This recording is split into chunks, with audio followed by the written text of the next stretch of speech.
4 most controversial opinions. Are you ready for that? They won't be controversial to all of you, but some of you, even in this room, will be angry at what I say, and that's okay. We can love each other anyway. So the last few years, I have been on a journey. While I've always considered myself a conservative Christian, over the last few years, as the world has become more progressive, I've become more conservative. As the world has started to reject religion more and more, I have begun to take my faith more seriously. And in that, I have become what I hope to be radically pro-human, radically pro-child, radically pro-American society, radically pro-family. I have become entirely uncompromising on these things, on the things that conservatives are told that we must compromise on in order to win, in order to conform. Even by the right, sometimes we are told that these are the things that we have to bow down on in order to win elections. And yet, there are 4 things, at least, these are 4 of many things, that I hold to that are so incredibly important to me, even though they are wildly unpopular, that I will not budge on. Number 1, abortion is always wrong. Number 2, children have a right to a mom and a dad. Number 3, pornography should be banned. And number 4, Christians should leave the public school system. Number 1, abortion is always wrong. There once was a time when I believed in many abortion exceptions, and I still called myself staunchly pro-life. But I thought, as a conservative Christian, that the nuanced, that the sophisticated and educated position was to be pro-life except. Until I was challenged with a question, actually just a random commenter on Facebook, so don't let anyone tell you that you can't change minds on social media. I was challenged with the question, why should the circumstances surrounding someone's conception, or the diagnosis that they receive, or the situation their mother is in, justify their murder? Why should a child be punished for things outside of their control? By believing in all kinds of exceptions, I was actually rejecting the premise of the pro-life argument, which is that babies in the womb are humans, and therefore they are entitled to human rights, the most fundamental of which is the right not to be murdered.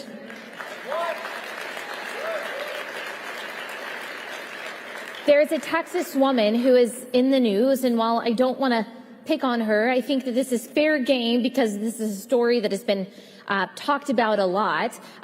She is suing the state of Texas in order to abort her child, who had tragically been diagnosed with trisomy 18. It's a serious condition that is sometimes, though not always, fatal in hours and weeks after birth. There are babies born with this condition every year. Their parents deliver them, name them, hold them, love them, bury them. Some of these children grow to be toddlers and some teenagers. But this woman in the news in the state of Texas wanted an abortion. But in Texas, you can only get an abortion after a heartbeat is detected if the mother's life is at risk. This mother's life was not at risk. The doctors offered her multiple options to be able to deliver her baby whole. Instead, she chose a D&E abortion in another state. It's a very brutal procedure where the baby is dismembered before being removed. And I hold to the radical belief that baby was human and therefore had the right to life, had the right to not be torn apart by forceps. Either way, babies have to come out. If the mother's life is at risk, the baby has to come out. If the baby's life is at risk, the baby has to come out. So the choice is really between the baby coming out whole or in pieces. Either way, the baby is delivered. And I am of the radical position that babies deserve to be born whole. And for this position, I and other pro-lifers are being chastised, even by fellow conservatives, that is too extreme, that's going to lose elections. No, conservatives lose because we compromise too much, not because we don't compromise enough. Maybe if we could all unite behind this radical idea that babies are people and shouldn't be murdered, it wouldn't be so polarizing. But conservatives on this issue, many, not all, have fallen into what I call the empathy trap, which is have empathy for this woman by affirming her choice to have an abortion. And while we should and can have compassion for her, we can do so without supporting the choice to end a child's life. Where is the empathy for the child in the womb? An unborn baby is always human, therefore abortion is always wrong. Number 2, are you ready? Children deserve a mom and a dad. Children are entitled to this. Now, conservatives, we're told, are not supposed to care about Obergefell anymore. The decision that redefined marriage. It did not have the power to redefine it because only God can define it because he created it in Genesis 1. But Obergefell attempted to redefine marriage legally. This is another fundamental issue on which the future of America rises or falls. When it comes to the trans debate, conservatives are mostly on the same page. We all agree. Women are women. Men are men. One can't be the other because men and women are biologically different and biology matters. But it doesn't just matter when it comes to sports. It doesn't just matter when it comes to gender. It matters in marriage. Marriage is meant to be, in principle, a child creating, a child rearing, a child protecting institution between the only two kinds of individuals that can make babies, a man and a woman. That biology that we recognize differentiates a man and a woman also differentiates a mom and a dad. Two men may be able to be good dads, but they cannot be a mother. Two women may be able to be good moms, but they cannot be a father, and children need both. Children need their moms and their dads equally, but for different reasons and different stages.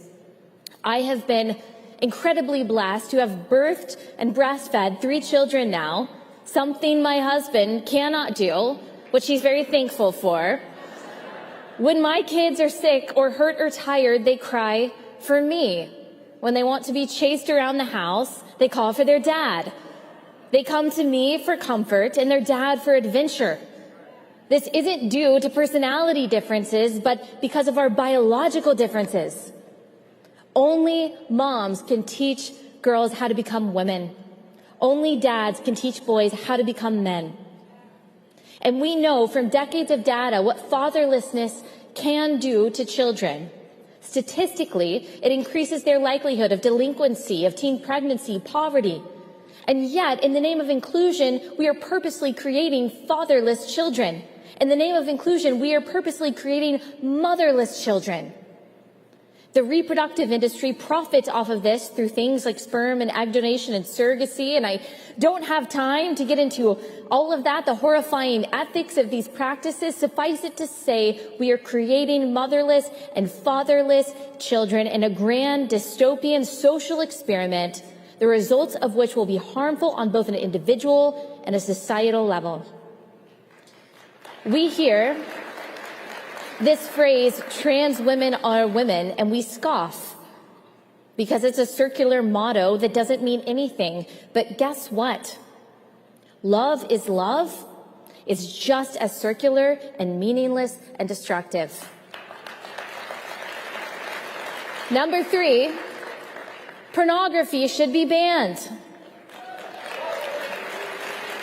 There have always been limitations to legal speech, and while we should absolutely advocate for the freedom to express unpopular, controversial things, porn does not fall into this category. Porn has destroyed lives, minds, hearts, marriages, relationships. It incentivizes sex trafficking, pedophilia, sexual violence, objectification. It traps people in addictions. Porn sites feed its users increasingly obscene, perverse, and violent content the longer a person uses. An investigation by journalist Arden Young revealed that Pornhub employees, that they admit on camera to suggesting trans content to its users to try to change their interests and attractions. Journalist Genevieve Glock has revealed through her investigations that many men who begin to identify so-called as women were influenced by the darkest corners of pornography. The director of The Matrix, he is a man who now identifies, quote unquote, as a woman. He admitted in a speech that it was porn that made him realize he was trans. There is no benefit to porn. It only harms, it only destroys, it only exploits, it only hurts, it only harms, and it should be banned.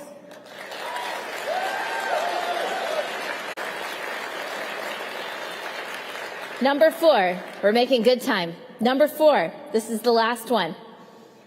Christians should leave the public school system. That doesn't mean we should not be involved in trying to change public education for the better, but our kids do not have to be the victims of that. In the words of Vodi Bakum, if you send your children to Caesar, do not be surprised when they come back Romans. All education, for better and for worse, is indoctrination. All education places doctrines in its students. The question is, what doctrines? The only question is, what doctrines do you want your children to learn, and who do you want teaching them these doctrines? Children are in school for roughly 40 hours a week for most of the year, for all of their youth. And in those 40 hours, children can either be learning doctrines that are completely opposed to your worldview as parents, because we know that education is no longer neutral, or one that is in alignment with your worldview. Now, ultimately, yes, parents are responsible for discipling our children, but we want our child's education to complement that discipleship. And if you say, but I want my children to learn to fight battles. Look, your child isn't even big enough to hold their shield. We don't put them on the front lines before they can even carry their own sword. We use these years while they are in our care to prepare them, to teach them, to lay a biblical foundation for their life that will equip them to fight the battles out there. There is plenty of time for that. We train missionaries for years before we send them into the field. We should not place the burden of mission work in the public school system on our untrained 9-year-old third grader.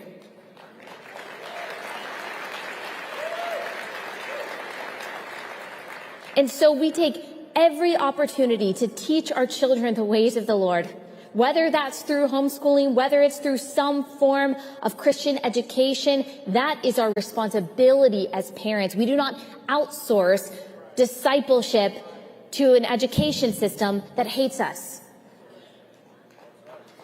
The connection in all of these, in 4 of my most controversial opinions, there are plenty more, is my desire to protect children, to protect the family, to raise healthy, wise, courageous kids raised by healthy, loving parents.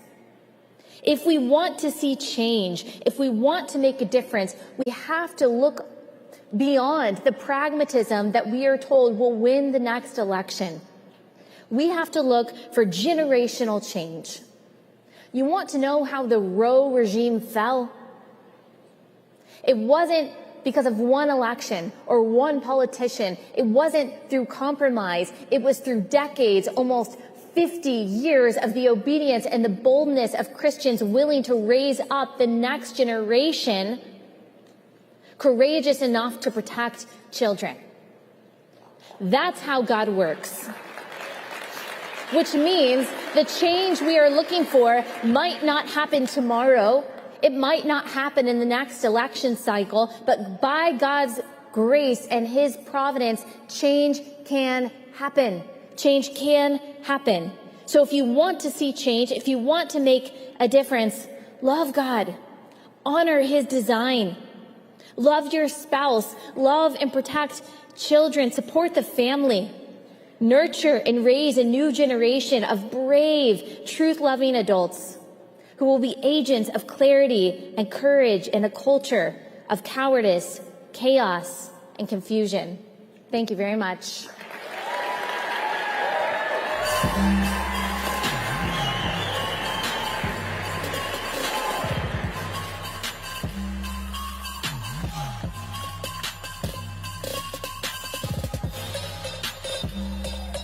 Inauguration Day. The 4 years ahead seems like an eternity. It's not. Because the left has engineered our government and institutions to reject conservative ideology. The 2025 Presidential Transition Project brings together over 60 conservative organizations to ensure the policy and personnel are in place. On January 20th, 2025. Using 4 pillars, we are laying the foundation for the next president to end Washington's bureaucracy and restore American prosperity.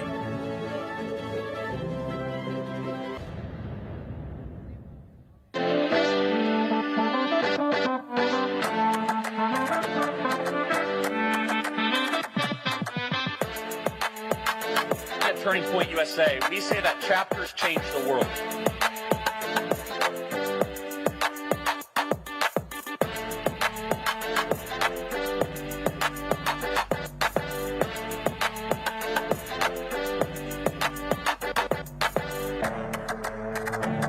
We are Americans, and we are going to win.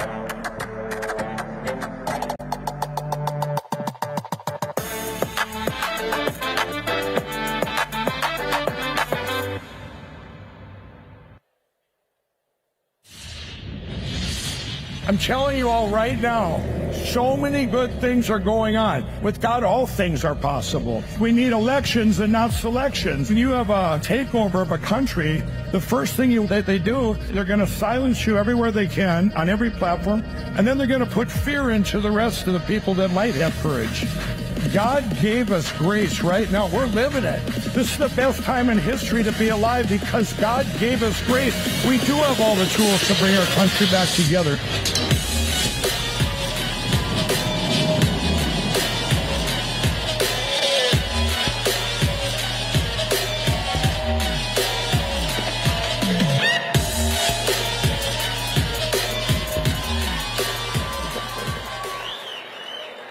Wow, thank you, everybody.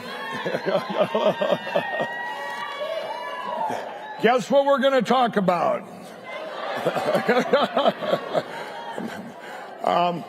In August, we had a summit, an election summit, and since that day, we had come out with a plan that day to secure our elections, taking all the information we had over the last 3 years. Well, since that day, MyPillow has taken the biggest attack on a company probably ever. I've been for the last 4 months, they've debanked us, they've took away our merchant server, our vendors they went after my home moms and dads that work from home for our call center. The IRS attacked them. You name it, it's happened. Why were they doing that? Well, they were doing it to silence my voice and quit talking about securing our elections and go to paper ballots hand counted. But I'm going to tell you right now, MyPillow's still here. We're still standing. I will never stop talking, ever. We have to save our country, and we have to secure our elections. I'm going to bring you back now. I'm going to tell you why the 2020 election, I believe, is the most important election in history. I'm going to bring you back to MyPillow. Back in 2011, when I did my first infomercial, I had a dream. I told all my all my family and friends, I said, let's pool our money and we'll make an infomercial. And we had been turned down at all the box stores, which has come full circle. And, but we launched this infomercial on October 7, 2011 in the middle of the night. And by about a month later, we were the #1 infomercial in the world. I went from 10 employees to 500. They said, Mike, you need to be CEO. I said, why do I need to be CEO? We just need to make pillows. Well, we need a corporate attorney. I said, that sounds horrible. We need HR department. That sounds even worse. And I wanted to make pillows, right? And help people. Well, we took in $100 million in 6 months. And I was just going, but I woke up one day in May of 2012 and we were $6 million in debt. And I'm praying to God saying, what did I do wrong? What happened?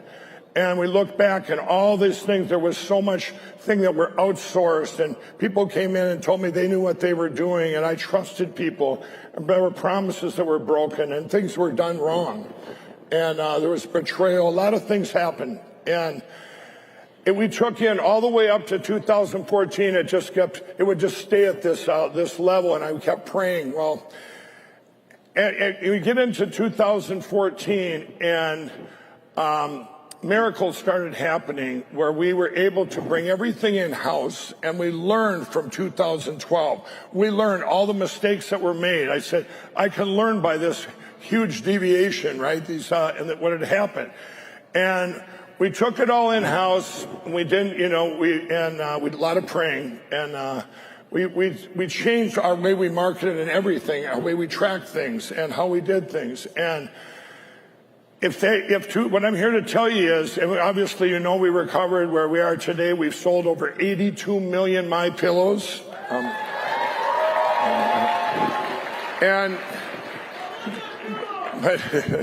But I'm here to tell you, if 2012 had not happened, I wouldn't be here today.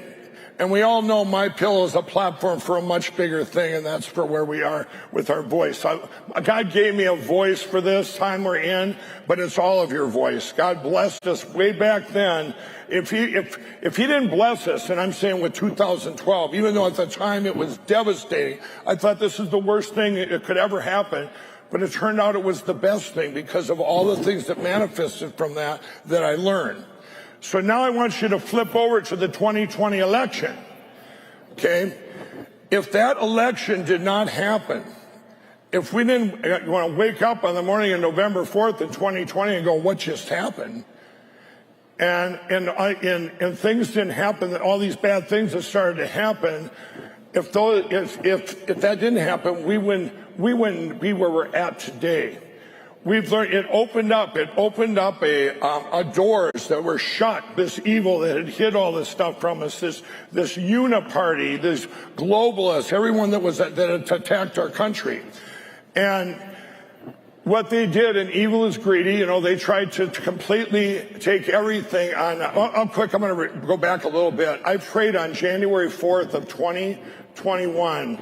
When I was in Georgia, when they were doing the runoff for the 2 senators, I sat and prayed, God, please let them steal both these senators. And you're all going, Mike, what did you do, right? Well, I'm a marketer, and if I was them, if I was evil, I would have said, give them back to Republicans so they shut up about this election. And if they would have done that, they still had the computers, they still had the machines, they still had corruption, so they still had it all. They could, if they would have gave one back, maybe not you guys, but most people would have said, hey, we still have the Senate. Let's get them back in 2022. We'll campaign harder. And we would have lost our country forever. Okay. But they had a safety net. They were greedy. They took them both. Thank God they took them both. Then they had this setup of January 6th. And then the 2 most important dates I want to tell you guys quick is January 7th and 8th. Of 2021. That's the day they tried to take our voice forever. 1.2 million Americans were deplatformed. Anyone that spoke out about the elections, about the deviations that had happened, churches were deplatformed on YouTube, Vimeo, crooked Zuckerbuck's Facebook, Twitter at the time. Parler was deplatformed. All these things happened. They wanted our voice to be gone. Anyone that had spoke out got deplatformed, and the rest of the country and the world was put into what? They were put into fear. So they didn't want to speak out. But we didn't stop. Our voice kept getting bigger and bigger from that point on. And a very significant date was on February 4th of 2021. And that was the day Smartmatic sued Fox News, which is the start of lawfare. Hadn't been done in our country since 1798. And that silenced people, platforms that are out there that you don't hear anything more. Fox News, you don't hear them talking about elections anymore. It's disgusting. I see people depressed out in the streets and they're going, it's hopeless, it's hopeless. Well, you've been watching too much Fox News. Seriously, it's just depressing. You need to hear the hope. And I'm going to tell you about the hope right now. For the last 2.5, 3 years now, people like me, hundreds of thousands of people have been out there on the ground working tirelessly, doing canvassing, we have teams on the ground in all 50 states. We've gotten voter rolls. We've gotten this. We've looked into it. We know so much now. We've learned about cast vote records that come right out of the machines. It's like if you miss a football game, here's the play-by-play. And if the second quarter, the score is 21-10, and all of a sudden the third quarter is 10-3, okay, that's weird, right? And especially when all the games have the same score, right? Well, we've learned so much, and what we did, and I'm going to tell you about, in August, I came out with the plan, taking all this information and a plan to secure our elections and get to where we want to be. And I'm going to tell you about that now, but I want to say some hope right now before I forget. If you all seen, there's two things that happened between August and now that are very significant. A judge in Georgia ruled that there is problems. This was an Obama-appointed judge, that there is problems with the machines. They ruled this a couple months ago, okay? And better yet, they ruled that if you talk about machines, you're not a conspiracy theorist. What? So I got to take off my tinfoil hat on national TV, right? Jimmy Kimmel had me on there, taking off this hat. And then shortly after that, remember I've told you all 51 countries have been taken by the computers in elections. Well, now there's 50. You know why?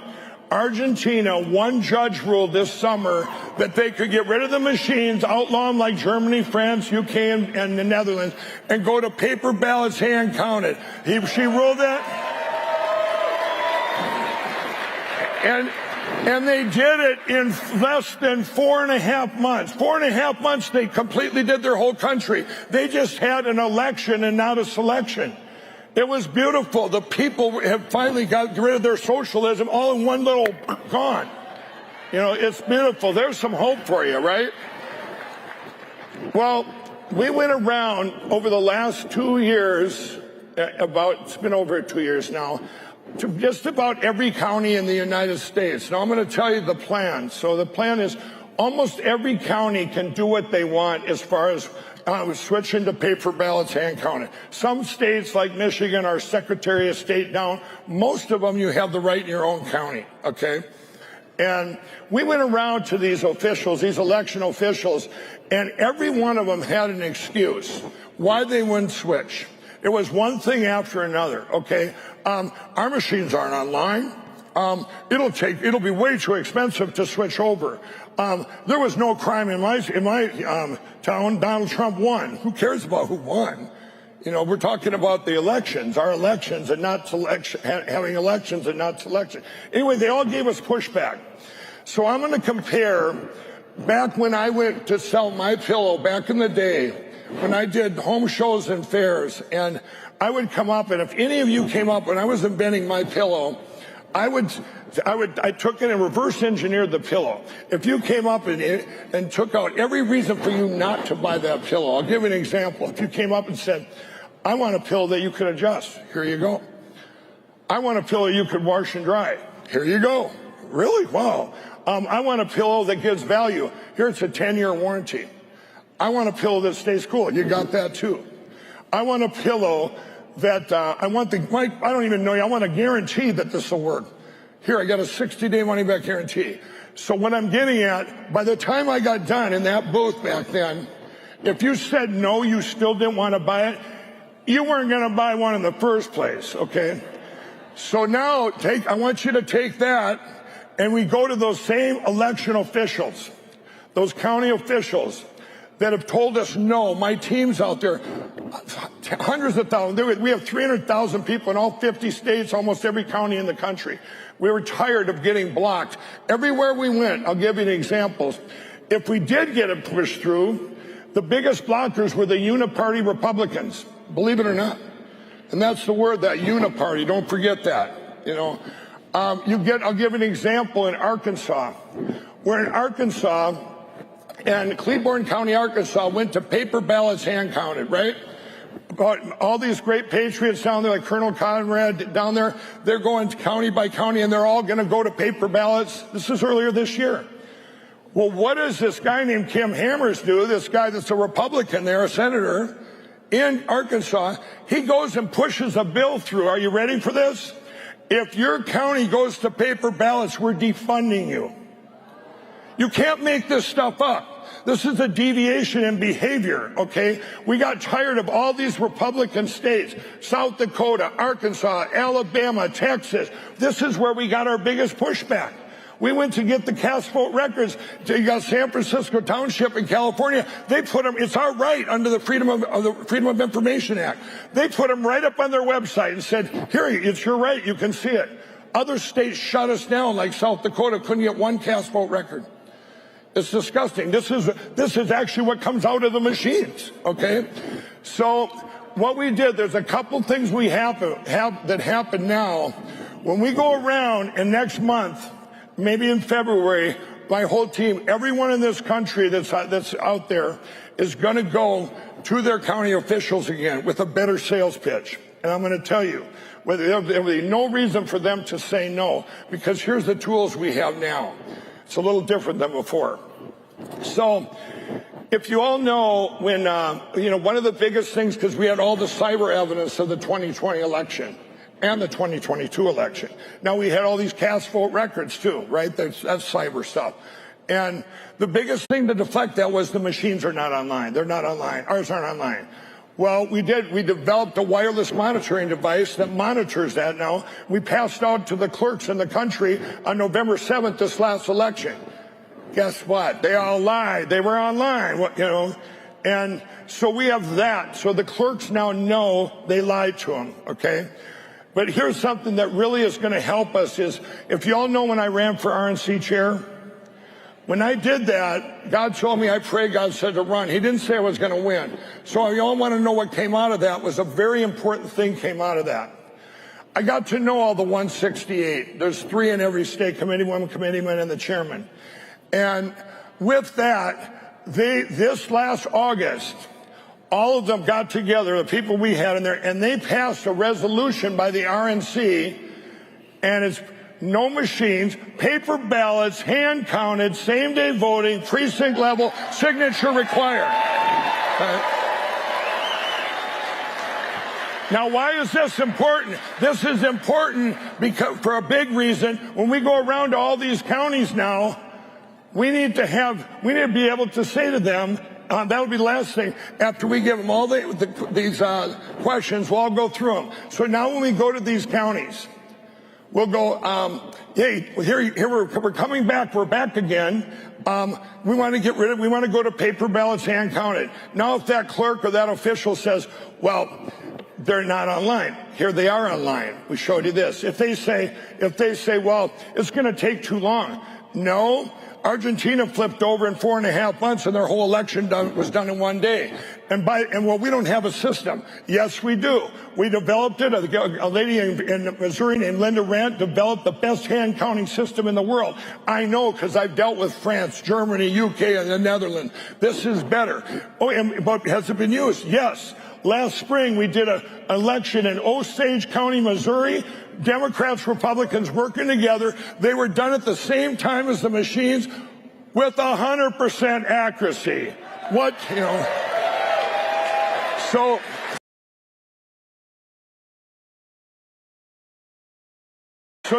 now we're talking to this official. Now what do you got? Now what do you got? And by the way, then they're going to sit there and if they're thinking, now we have another tool. And this just came out 2 days ago. It's a movie called Let My People Go by Professor Clemens, who's sitting right over here, everybody, if you can give him a hand. And this movie is so important because in the movie it explains to you passport records and all these things that it doesn't matter, 10-year-old, you can understand it now. All the stuff that's happened with our election platforms. It's so amazing. It's one of the most amazing documentaries I've ever watched. You can get there. You can, by the way, you can go there and help out. I'll give you the website, frankspeech.com/movie, okay? And you go there and get this and spread it everywhere, okay? Now, but when we have that, what this is going to do, it's going to give awareness in the county. We're going to go to every county like it's our only county, okay? And we go in there and we say to all these clerks, hey, we the people in our county, you know, they've watched this movie, so they've come up there and they're going, this is what's happened. And we show them in their own county. In the 2020 election, every county in the United States had people vote in that county that didn't live in that county. But they did not vote, they just pulled their names. You guys understand that, right? Well, we're showing all these things to this official. Now, if that official still says, no, I don't want to go to paper ballots, hand counted, what are they? They're part of the problem. They're a uniparty.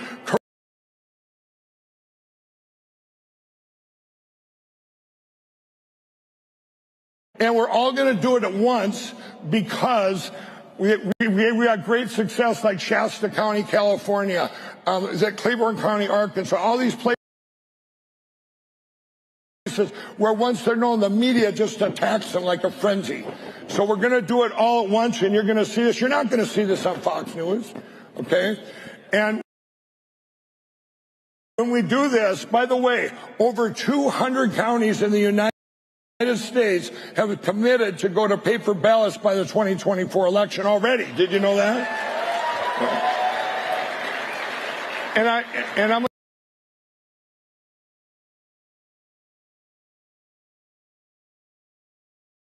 involved. This will work. And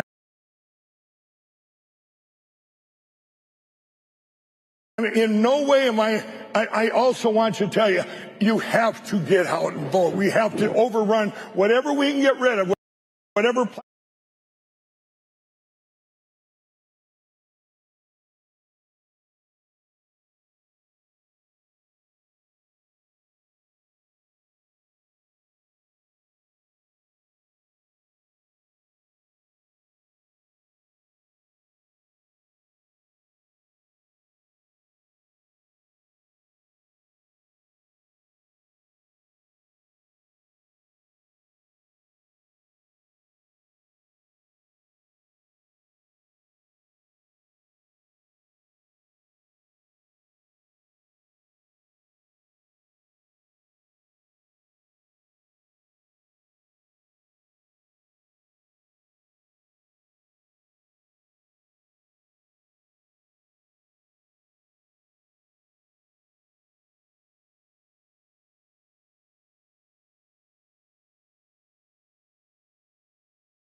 Glenn Beck, creator of theblaze.com.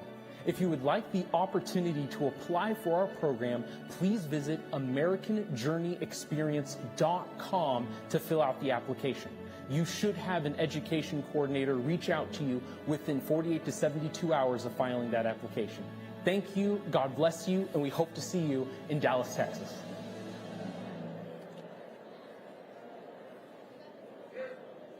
It is May 10th, 1940.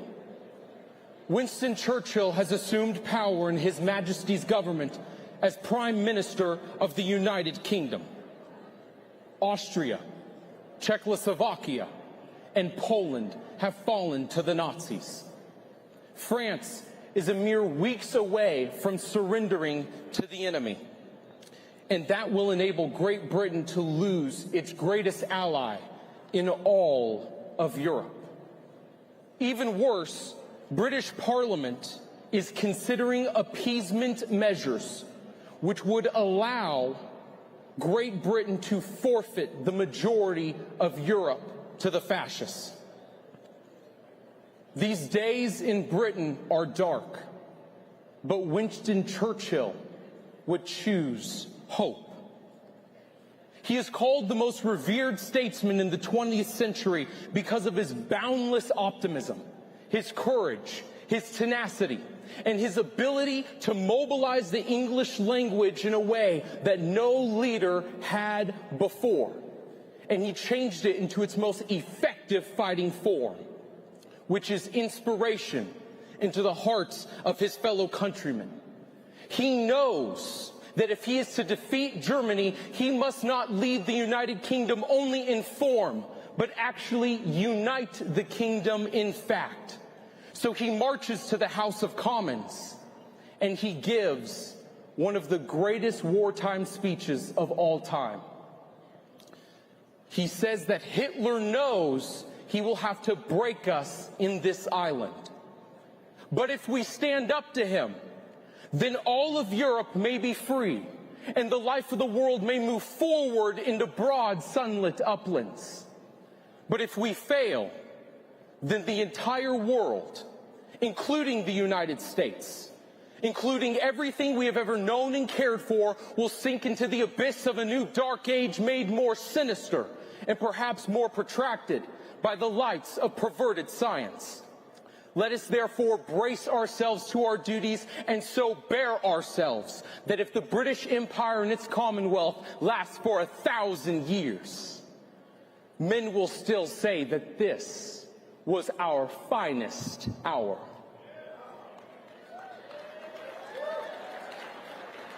In the face of total evil, Churchill chose faith, hope, and victory. And ladies and gentlemen, the question is before our country, will America choose the same? I don't have to tell any of you that our nation is in serious trouble. As I stand on this stage today, we are $34 trillion in debt and have indebted 6 generations of unborn Americans. We have murdered 63 million babies, which constitute the most innocent population on the face of the planet.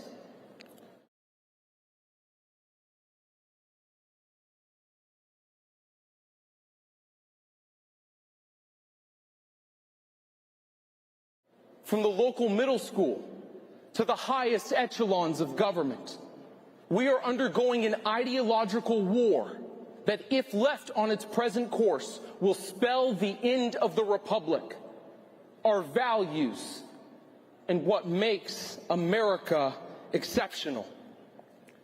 I experienced this in full effect when I worked as a staff member in the Texas House of Representatives.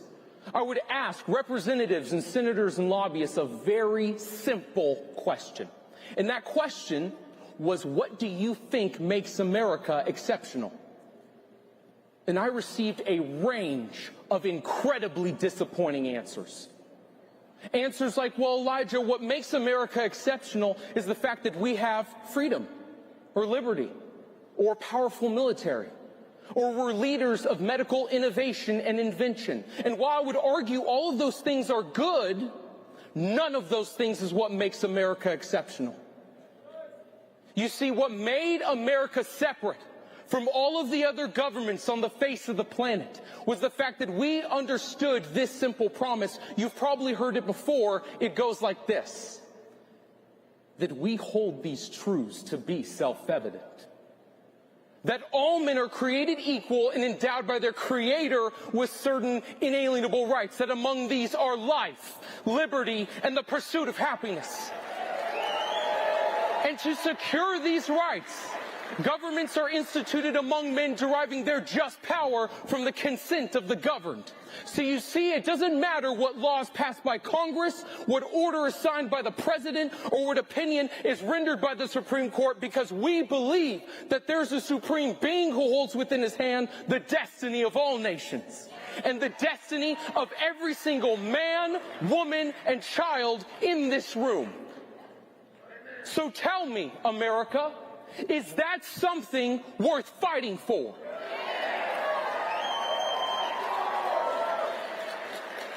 Then answer me this: why have so many Americans resigned themselves to watching their country fall? Why do I hear Americans say that it's time to run for the hills and abandon what millions have fought and died for? I think Ronald Reagan ended up saying it best when he said, if our present struggles are too difficult now, when did that realization begin? And just in the face of these issues and this enemy? Or should have Moses told the children of Israel to stay in slavery under Pharaoh? Should have Christ refused the cross? Or should have the revolutionaries at Concord and Lexington refuse to fire the shot heard around the world? The martyrs of history were not fools. And the 400,000 Americans we sacrificed to liberate our continent, not our own, did not die in vain.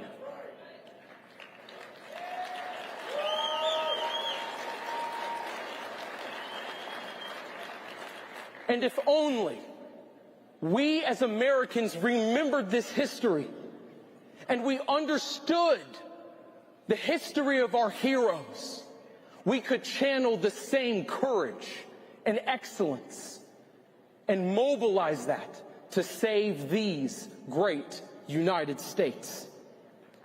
That is exactly why Glenn Beck started the American Journey experience. Through our collection of over 160,000 artifacts, we use these items to bring the history of heroes back alive, so that we may learn from their courage and their excellence and their faith in God. And this promoted us, or this allowed us to bring our greatest flagship offering, which is the American Journey Experience Summer Institute. It's an opportunity to come to our museum in Irving, Texas, and learn of the incredible stories that made America what it is today. Not just hearing of these stories, but being able to hold in your hands the actual artifacts that were present at those critical junctures. It is our mission that after the Summer Institute, you will be equipped to engage in the culture war and fight it and win. But above all, I pray that after coming, you will understand that there is hope. That you will understand that even if you are in your classroom or your church or your small group and you feel like you stand alone, that if God is with you, you are always the majority.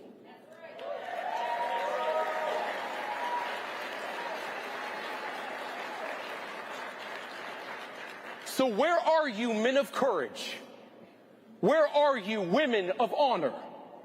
Your country is in its dire need, its hour of maximum danger.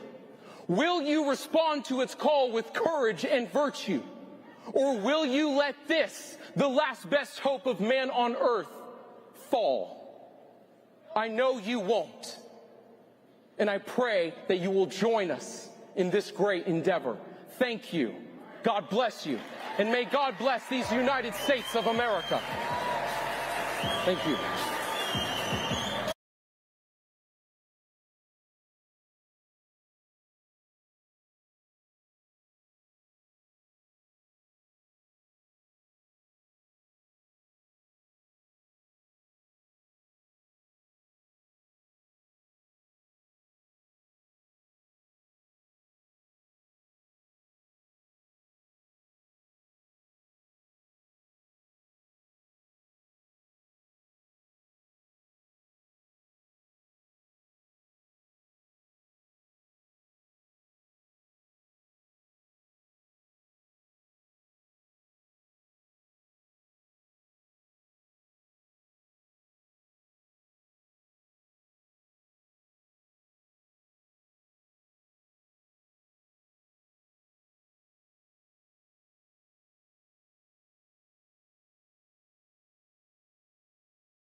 Quietest of us, soft-spoken man, career DEA guy, director of special ops. He's been traveling the country for the last 2 years, meeting with families of children who've been poisoned by China with fentanyl, and Derek spreading the word that we got to take China on. We got to stop the scourge of fentanyl, which is coming across the open southwest border. Mark Morgan. I had the pleasure of working with Mark when I was the ICE director. Mark was the CBP commissioner of the board, CBP, Customs and Border Protection. 60,000 men and women serving the CBP. He's the commissioner. He also worked on the Trump administration. Mark, great part of the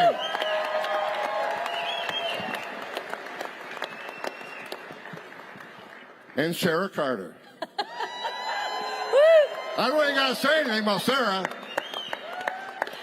Sarah's been working the border for 2 decades, investigative journalist. She's a part of the team because she brings that added edge of being involved for 2 decades on this issue, not from a law enforcement perspective, but from an investigative journalist doing different things that she's done. She is a major and most important part of this team. Sarah, thank you. Oh my gosh, thank you. It's a blessing. It's a blessing. Aren't I with the best looking guys in all of America right here? The best team ever. Best team ever. I feel blessed. So, if I offend anybody today, I don't care. He never cares. Life's hard. Buy a helmet, right? So look, I wake up every morning pissed off because we handed this administration the most secure border in my lifetime. I started as a border patrol agent in 1984. I spent almost 35 years doing this job. I climbed to be the first director of ICE. I actually came up through the ranks. So the 20,000 men and women that work for me, I never asked them to do anything I didn't do for myself. So President Trump brought me in as the ICE director, and I did a job and worked with this fine team of people behind me. So I'm going to start right off with questions. Mark, Secretary Mayorkas says we have a secure border. What say you? He's a liar. Yeah. And look, Tom knows me, so he knows how to get me fired up right away, right? So let's go down this. Secretary Mayorkas, the secretary of one of the most largest departments in our country right now, with the sole responsibility to defend and protect our borders. And since day one, he's abdicated his oath of responsibility. He's absolutely abused his authority. He's gone after the very men and women that he's supposed to oversee. He's lied to Congress and you again and again and again. And that's why Tom and I and others have been calling for his impeachment for the last 3 years. And make no mistake, this man, as Tom said, he served as this administration chief architect of the open border policies of this administration that intentionally took the most secure border in our lifetime, and they intentionally dismantled the network of tools and authorities we had that had led to the most secure border in our nation's history. So look, I worked for 6 presidents, starting with Ronald Reagan. I respected every president I ever worked for. Even Clinton and Obama took some steps to secure the border because they clearly understood you can't have national security without border security. But no one did anything, even close, to the unprecedented success of the Trump administration. However, we have the first president sitting right now in the White House, the first president in the history of this nation who unsecured the border. Think about that. Now, you've been doing this for 20 years, over 20 years. What do you see different from the border when you started covering the border 20 years ago to what you're seeing now? It's far worse than I've ever seen it. It's the worst crisis that we're facing in America right now. And it's a wake-up call to each and every one of us that the administration that is in Washington, D.C. is working against U.S. interests and against our interests and is aiding and abetting the worst criminal trafficking organizations in the world's history. Each and every one of us, and Tom, we've been talking about this all morning, but each and every one of us is affected by what is happening at the border. You know, when a lot of the congressional members come up and they say every state is a border state, every town is a border town, that is really the truth. That is what is happening. Our children are dying. American citizens are being exposed. It's not just fentanyl. And by the way, this is not just about addiction. This is about fentanyl poisoning. This is about poisoning our population. Yes, I hear you out there. But how many of you feel that the government is not listening to you? You're not alone. How many of you feel that you are being abandoned by this government and that our nation is being ripped apart at the seams and that this government is allowing it to happen and opening up the border for our adversaries? Right. I'm going to tell you something, and I'm going to give it back to you, Tom. I'm here with some of the best people in this nation. Tom Homan is a true patriot. Mark Morgan, a true patriot. Victor Avila, Derek Maltz. Every single day, they put everything on the line. Jason Jones, Rodney Scott. I could go on and on. Charlie Kirk, right? I mean, everybody knows that the people that are coming here are people that are fighting for this country. But I want to tell you something that they're probably not telling you, and maybe they have, but you really have to believe this. We cannot do this without each and every single one of you. Yep. You cannot remain silent in this fight to get our country back and regain control of the U.S.-Mexico border. Because if you don't, and if you don't speak up, we are going to lose, and we are going to lose this country. I guarantee you that. So the men and women on this team, the gentleman that just left, you need to understand, every one of us retired. And I've been out there preaching about border 911. It says ever since this happened on the southern border, we lost control of the border. Think about this. The most powerful nation in the world, the United States, no longer has operational control of our southern borders. The criminal cartels do it. I want to let Mark talk about it in a minute. But every one of us, even though we're retired, we decided to put this group together, and we're going to spend the next year going around this country educating American people why border security matters. So when you get to the voting booth next year, you're going to vote for the person who's going to secure the border and save lives, all right? So before I give it to Mark, here's what I want you to understand. Regardless of what your opinion is on illegal immigration, when you purposely open that border up like this administration has done that overwhelms the Border Patrol where 70 to 90% of them are pulled off the line, that's when the fentanyl comes through that's killing our young kids. That's when the no-inspector terrorists are going to get in. That's when the criminals and gang members get in. They have created the biggest national security crisis of this nation since 9/11. And I'm telling you, they've arrested people from 171 different countries. Some of these countries sponsor terror. Last year alone, they arrested 227 on terrorist watch lists coming through the southern border. At the same time, 432 in the northern border. They got 1.8 million known gotaways caught on video, drone traffic, central traffic. If they've arrested 659 in a year, and under Trump, we had 4. In 4 years, we had 11. That's what's happened. If you don't think a single one of the 1.8 didn't come here to do something to this country, then you're ignorant. This is a massive national security failure, and that's why we brought us together to spend the next year educating people on border security. And there's nobody better to talk about border security than the guy that secured it at the highest levels under the Trump administration, Mark Morgan. Mark? Thanks. And I tell you, one of the things I was honored to, obviously, to be a part of an incredible team that really led to the most secure border in our lifetime. But one thing I was really honored to be proud of is we built 460 miles of wall. And let me tell you, here's another thing that's why it's so important we're here, why you're so important. Because we have to regain the false narrative that's been pushed out there by Democrats and open border advocates in this administration. Here's how the narrative goes. Is they want to make and convince everybody that's what the chaos and lawlessness that's happening on our borders is about immigration. And why do they want to do that? Well, let's follow the bouncing ball, right? Because if you're against then what's happening on our border, you're against immigration. If you're against immigration, you're against brown people. If you're against brown people, you're a racist, right? That's the narrative. We have to be strong. We have to push back. We have to stop talking about this in terms of immigration. What's happening in our borders right now is not about immigration.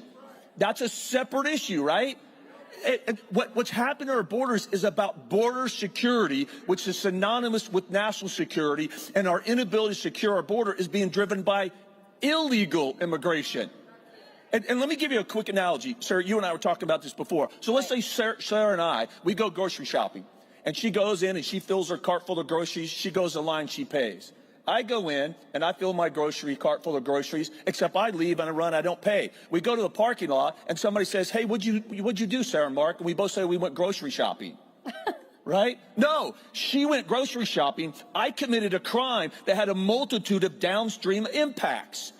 And so here's what we have. Because of illegal immigration, because this administration has incentivized, encouraged, and rewarded illegal immigration, 8 million in the past 35 months, total nationwide encounters, 1.8 million known gotaways that have come to our borders in 35 months. That has pulled limited law enforcement and national security resources off the front line. I'm telling you right now today, the majority of agents are not on the front lines defending our nation's border. They are acting as a processing enterprise to catch and release illegal aliens. Right. And what's the downstream effect of that? That means our borders are wide open. No one's patrolling our borders. We've literally handed operational control over the cartels. And what's the result? Drugs, criminals, and national security threats are pouring in every single day, jeopardizing every aspect of our nation's safety, health, and national security. Damn right.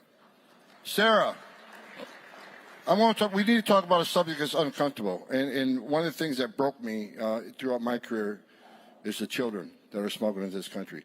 You've been down there a lot. You met with the moms. You met with the kids. You met with Texas DPS and Border Patrol. Share with the audience here what is happening to these children. This is probably the hardest part of my job. I'm sure many of you have seen some of the segments. Those of you who haven't, you can go back and watch them on the internet. But I've spent a lot of my time on the border. I'm the daughter of an immigrant. My mother was from Cuba. I'm the firstborn in her family in America. Yeah, thank you very much. Yes. I love her. She was the whole reason for everything that I do. And so when I go to the border and I'm covering stories, my focus always is to talk to the least of those that do not have a voice, whether that be our Border Patrol agents who are being hindered from doing their job and are suffering from low morale because of what Mark had just described to you, or whether it's the migrants themselves, many times the children who are being exploited by the drug cartels and human traffickers. And I can tell you this, I have never seen anything more tragic than what our government has allowed to happen to these children. Nothing is worse than what is happening at the border right now. We see children as young as 2 and 3 years old, and I know you've experienced that, Tom, who have been raped, who have been kidnapped, who end up in this country with nobody to represent them. And many of the kids die on this journey. And let me explain this to you. It's like we think a lot of times to ourselves, like, why should we care about this? You know, like, we're Americans, like, we shouldn't even be doing this. Well, we're not. It's our government that is allowing these cartels and human traffickers to reap hundreds of millions of dollars in child trafficking alone, billions of dollars in drugs and child trafficking. I have run into girls as young as 12 or 13. I speak Spanish fluently. I ask them what their journey was like. Some of them eventually tell me the truth and break down. They tell me they had been raped multiple times, or that they had been violated, or they can't speak at all because they are terrified of what awaits them when they get here. And by the way, if you think they come to the United States and then they're set free and maybe they find happiness, that's not the case. They end up in trafficking organizations in the U.S. Yep, they end up in trafficking organizations in the United States, and they are exploited. It is up to us as a moral and principled society, and I'm sure you hear a lot about that throughout your time here at Turning Point, to stand up and speak out against this and tell our government and the Biden administration and the Democrats and anybody else who says that they are allowing this to happen at our border because they care about the migrants, they're liars. They are lying to you. They don't care about the migrants. Exactly. They are abusing them, and they are allowing this to happen because they are reaping a reward from this. They are changing the fabric of this country. They do not care about you and your children, and they certainly don't care about the people that they are trafficking into our nation. Let's send a clear message in 2024 to put a stop to it. So let me, using one of Mark Morgan's terms that I've stolen, let me foot stomp on that a little bit. So I'm getting all pissed off again just talking about this. First off, the border czar, Vice President Kamala Harris. Where the hell is she? So you know what? I just might have to come back and tell her how the job's done and do the job myself. Woo! And you can take that to the bank.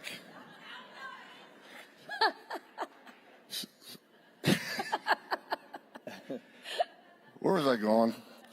You were going with Kamala. No, what she said, look, I did this for a long time. Like I said, I started in board in 1984, and people always ask me, why do you get so emotional on the network? And why do you yell at Congress people?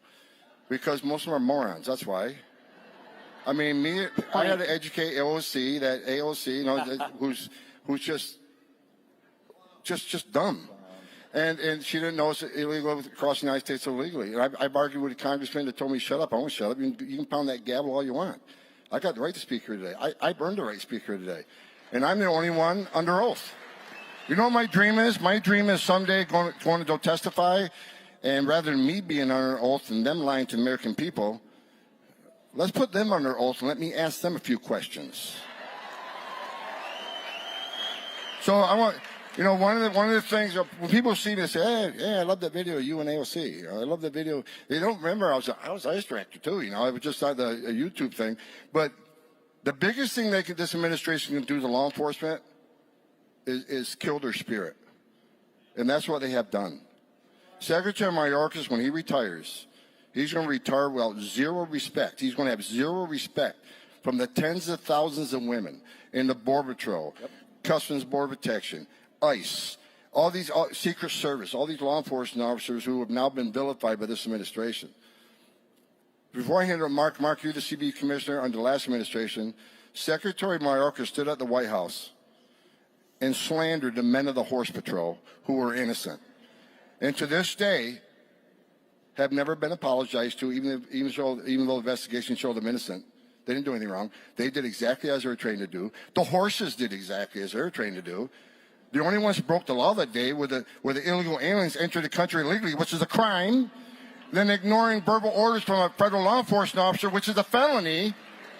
But no one talked about that. Mark, as a guy, 20 years in the FBI, a police officer in New York City, a guy who's carried a badge and gun for most of your life, what is your opinion of what this administration has done to the men and women of DHS? Well, I'll wrap it up. On live TV, when I was doing a Newsmax hit, and they asked me about Secretary Mayorkas, live TV, I called him a scumbag.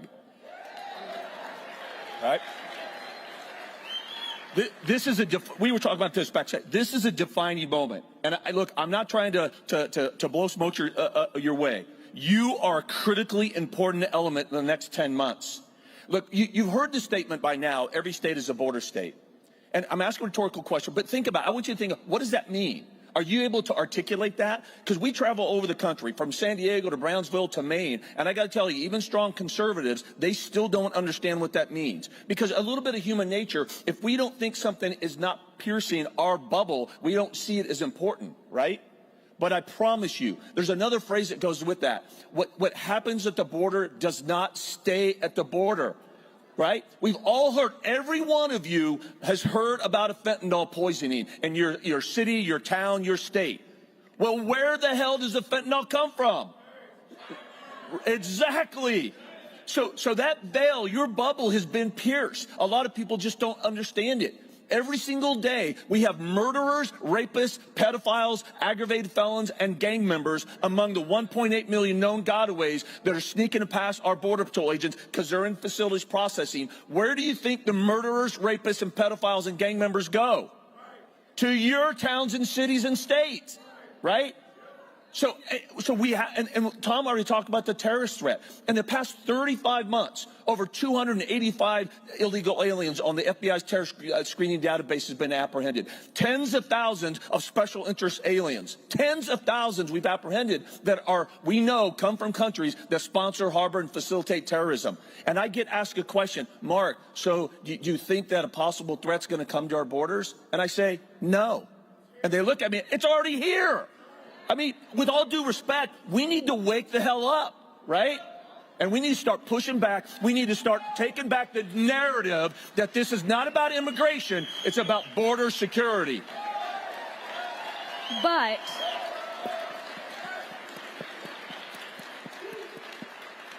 like Mark said, we can't do it without each and every one of you. And instead of thinking about deporting all the people that have come in here first, we first need to really deport President Biden and his administration. Thank you. She always gets the best lines.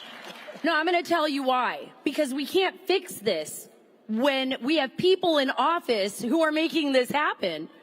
This is deliberate.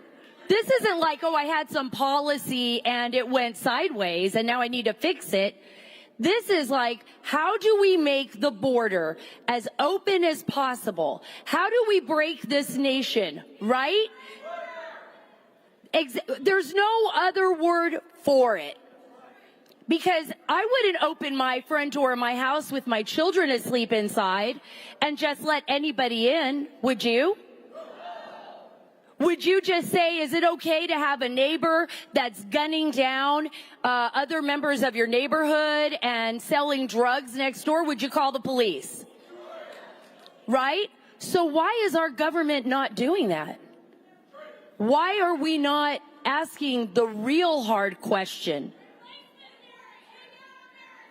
So we have all these ideas as to why this is happening, right?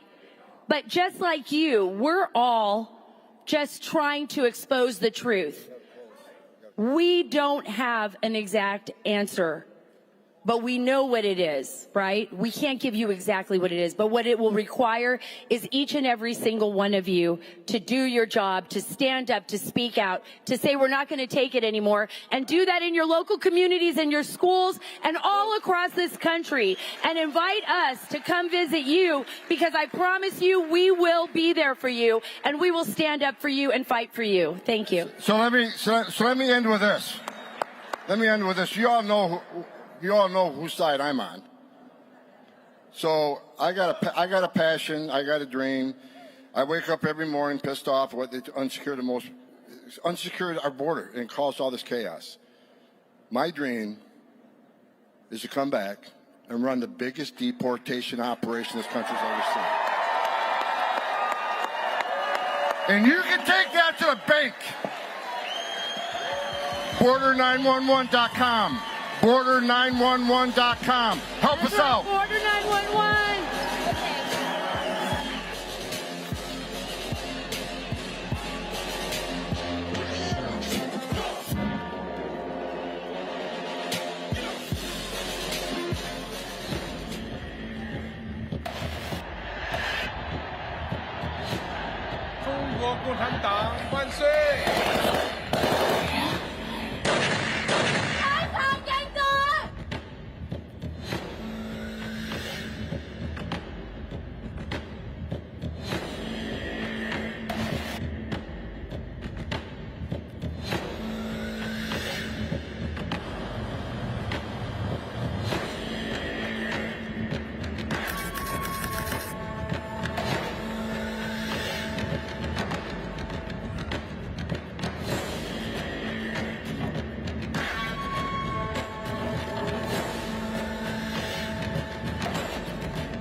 death edicts!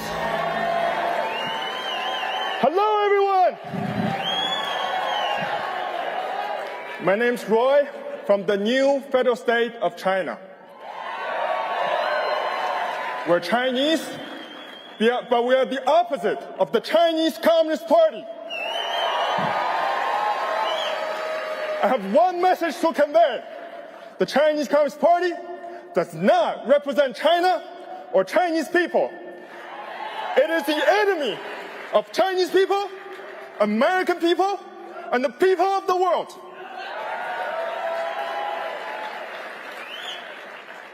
Our story can be traced back to 1989 Tiananmen Square. Our founder, Miles Guo, was arrested and jailed for supporting the political prisoners, the protesters in Tiananmen Square. Alongside him, there are more than 60 people arrested. Those heroes were killed, executed, right in front of Miles. He could never forget the look in their eyes. It was a silent plea for someone to continue to carry their legacy and bring democracy and freedom to China one day.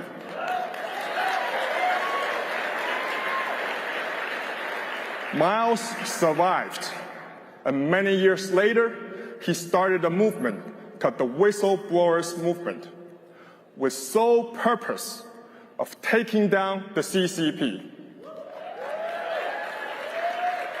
He started to reveal all the intelligence on the CCP, the heinous plans of the CCP.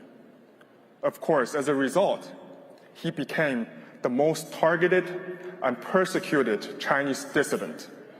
But he never stopped fighting. Chinese people are the biggest victims of the Chinese Communist Party.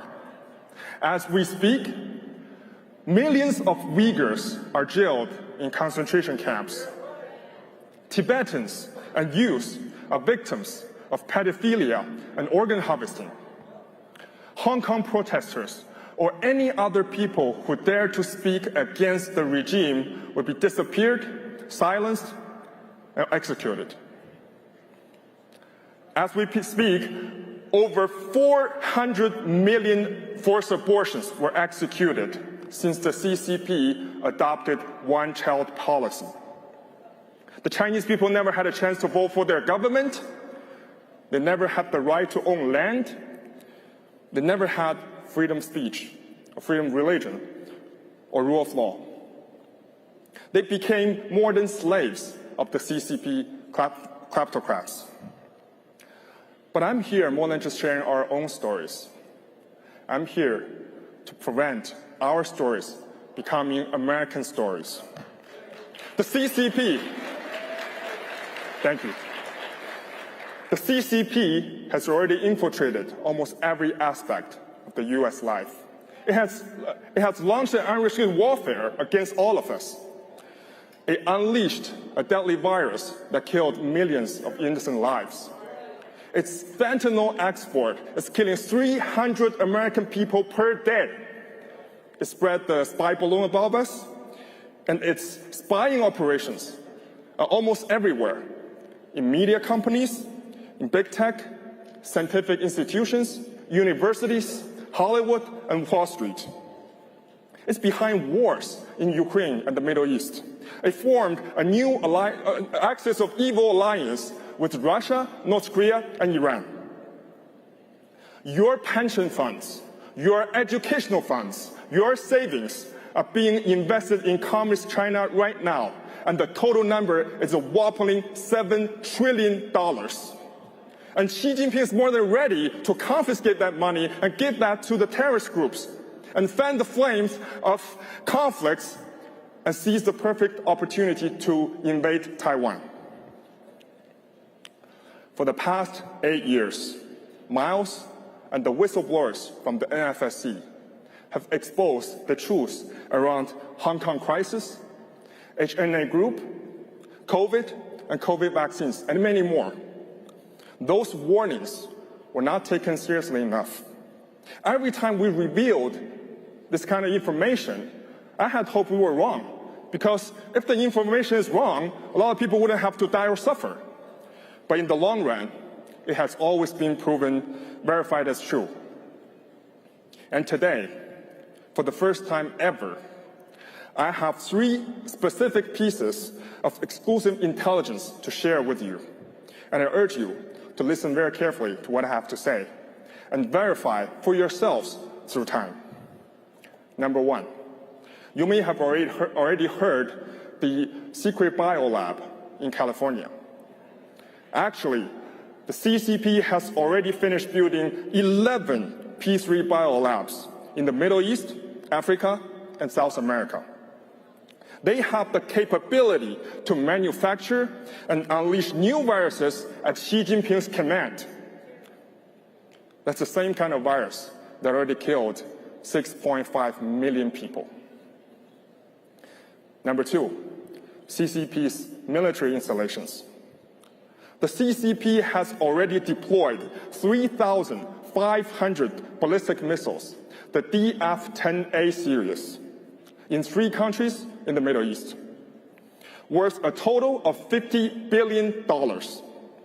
There are 2,000 more currently in transaction and will be delivered to those regions. They even have production lines for those missiles in those areas.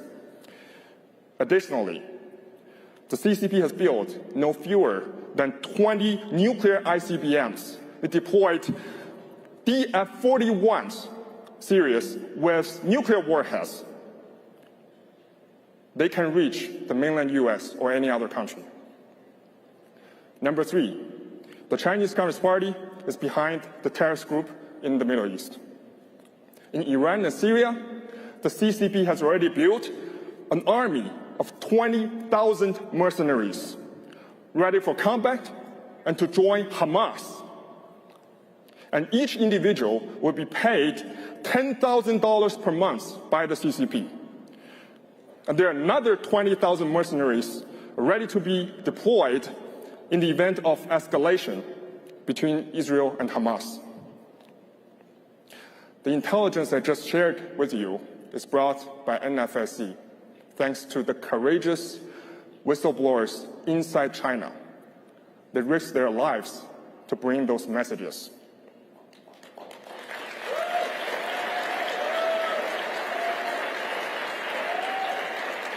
And we invite you to witness the validity of the information through time. In the past, we have provided many similar pieces of intelligence to authorities. The information should have been disclosed by the US government. But due to CCP's infiltration, it failed. So we now have to come out and speak out. As our revelations continue to be verified, we now hope American people can join us in eliminating the Chinese Communist Party.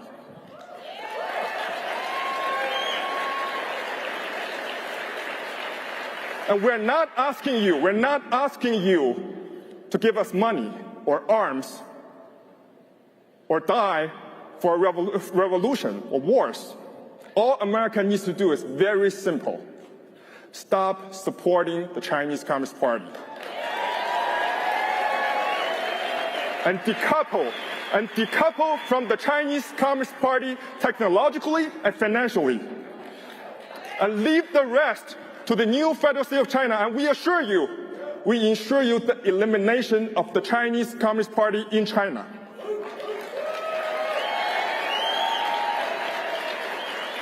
Today, hundreds of millions of people have joined our causes. The majority of them are working covertly in the party in China and supporting us.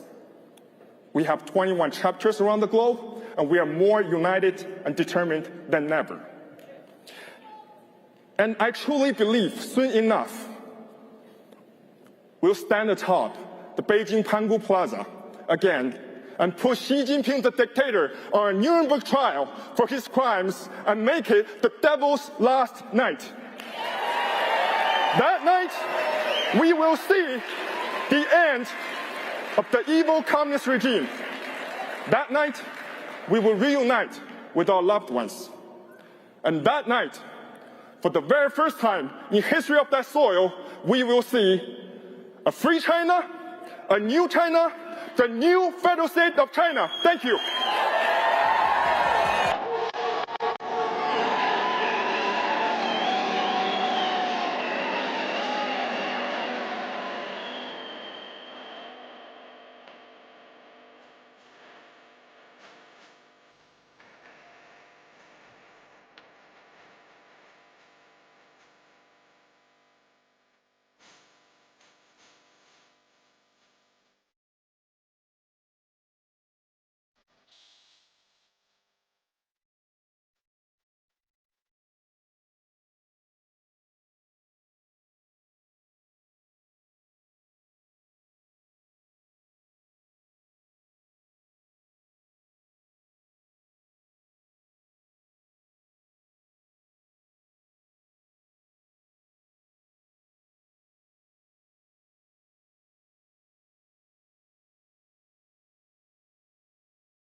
Good afternoon.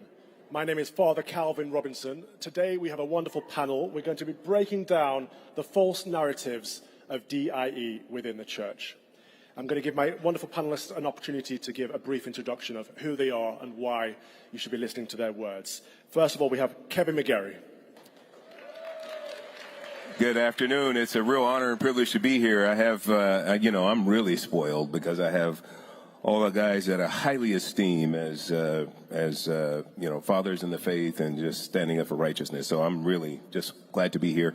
I'm the co-founder of Every Black Life Matters. I've written a new book, DEI in 3D. I encourage you all to take a look at that as well. Thank you for having me. Thank you, Kevin. Next to him, we have Pastor Alan. Well, hello, church. I'm Pastor Alan Jackson. I serve a congregation in the Nashville, Tennessee area. And I started with a handful of people about 40 years ago, and I'm still serving in the same place. So I'm a living testimony to the faithfulness of God. Oh, man. And, of course, Dr. Washington. Glad to be here with you. Is it working? Yes. I'm glad to be here with you. I serve as the president and CEO of Awakening the Voice of Truth. I have the great distinction of wearing the title of President Emeritus of Promise Keeper, as well as the Rock Church in Chicago. And I love the Lord, and I'm ready to deal with false narratives. Amen. Now, Kevin is the co-founder of Every Black Lives Matters. So I thought we'd start with you to break down what is the problem with a movement like Black Lives Matter. Why is it a false narrative, and why is it counter-scriptural? Yeah, so Black Lives Matter, the fundamental reason why organizations like that are completely false narrative, holistically false, is because they're wedded and grounded in Marxism. If you know anything about Marx, you understand that anything that he did was wholly demonic. His number one goal in life was to dethrone God wherever he exists, whether he existed in synagogues or in the heart of men. His number one goal in life was to dethrone God. Psalms 14 tells us what that person is. A person who says that there is no God is a fool. So biblically speaking, anything Marxist is foolish. And unfortunately, we have these organizations that have propped up, like BLM and so many others, that are harnessing and encouraging, wickedness and foolery, demonic foolery in our streets. And this is a big problem that we have to overcome. So we started Every Black Life Matters, the righteous and faithful alternative to BLM. And so we are everything that they're not. Encouraging fatherhood and school choice and all the other things that make a difference to patriotic Americans. And Dr. Washington, your ministry, Awakening the Voice of Truth, breaks down where a lot of this came from. Black Lives Matter, the movement itself, is obviously rooted in critical race theory, which is a critical theory. Where did this originate from? It originated from the fact that I feel like we are not hearing truth. We're not dealing with the issue of truth. Our president and vice president said the greatest problem in America today is Islamophobia. I feel that that indeed is a false narrative. I believe the greatest problem that we are facing this day is anti-Semitism, hatred of God's chosen people. And if indeed at the highest office in the land, if we are saying that the greatest problem is Islamophobia, it's a lack of understanding that the tenets of Islam in the Quran is to kill all Jews, to kill all Christians, to kill everyone who is an infidel. That's the focus of what's there.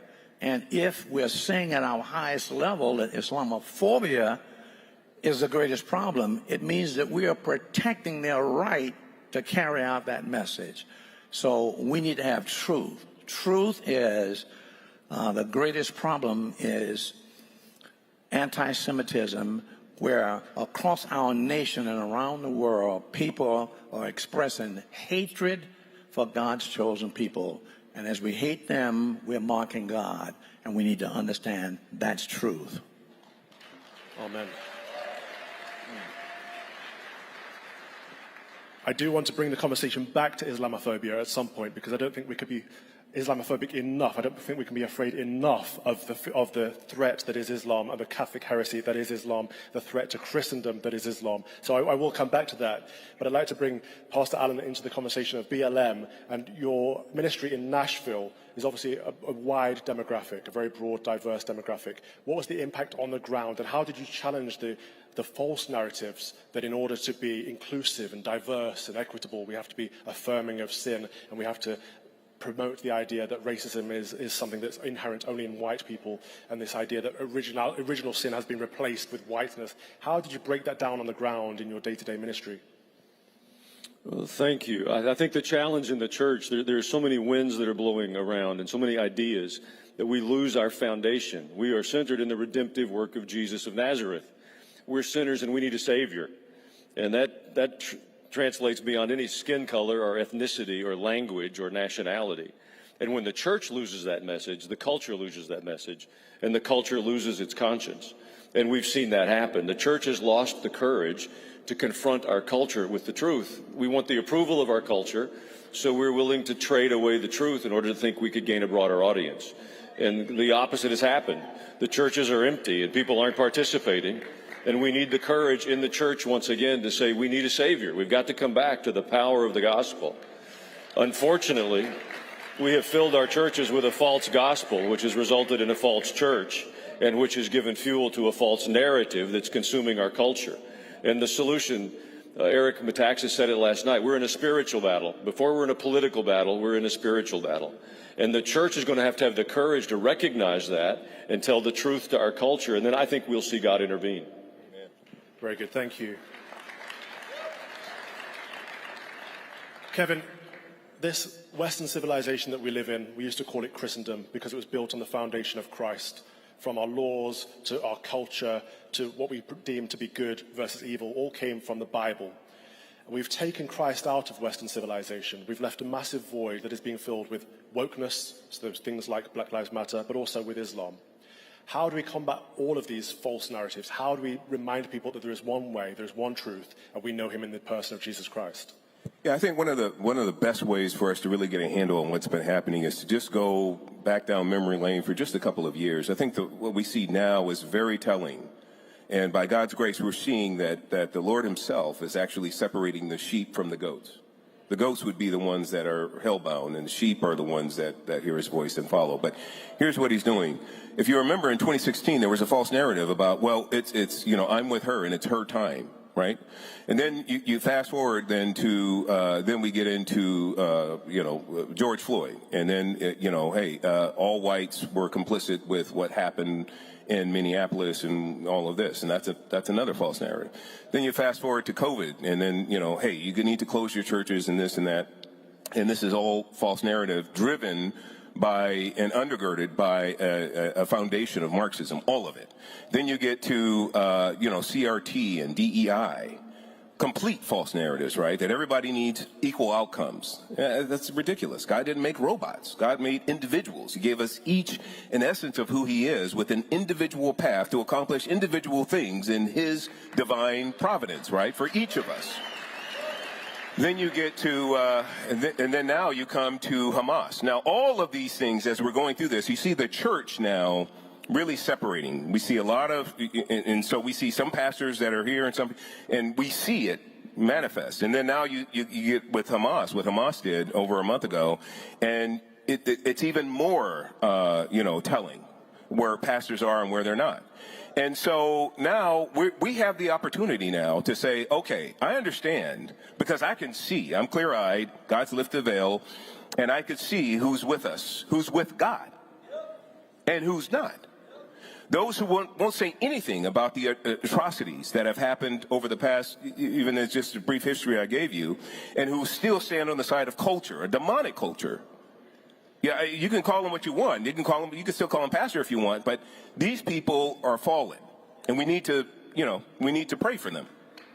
But that's where we are, is we're seeing an unfolding of false narratives across the board, all undergirded by Marxism, all enshrined then in equity. And so we need to do better, and I'm hopeful that, we here can start to get a grasp on this and start to come around to the truth, because our children are being wholly defiled by what's happening right now, and we need to intervene in a real positive and strong way on their behalf.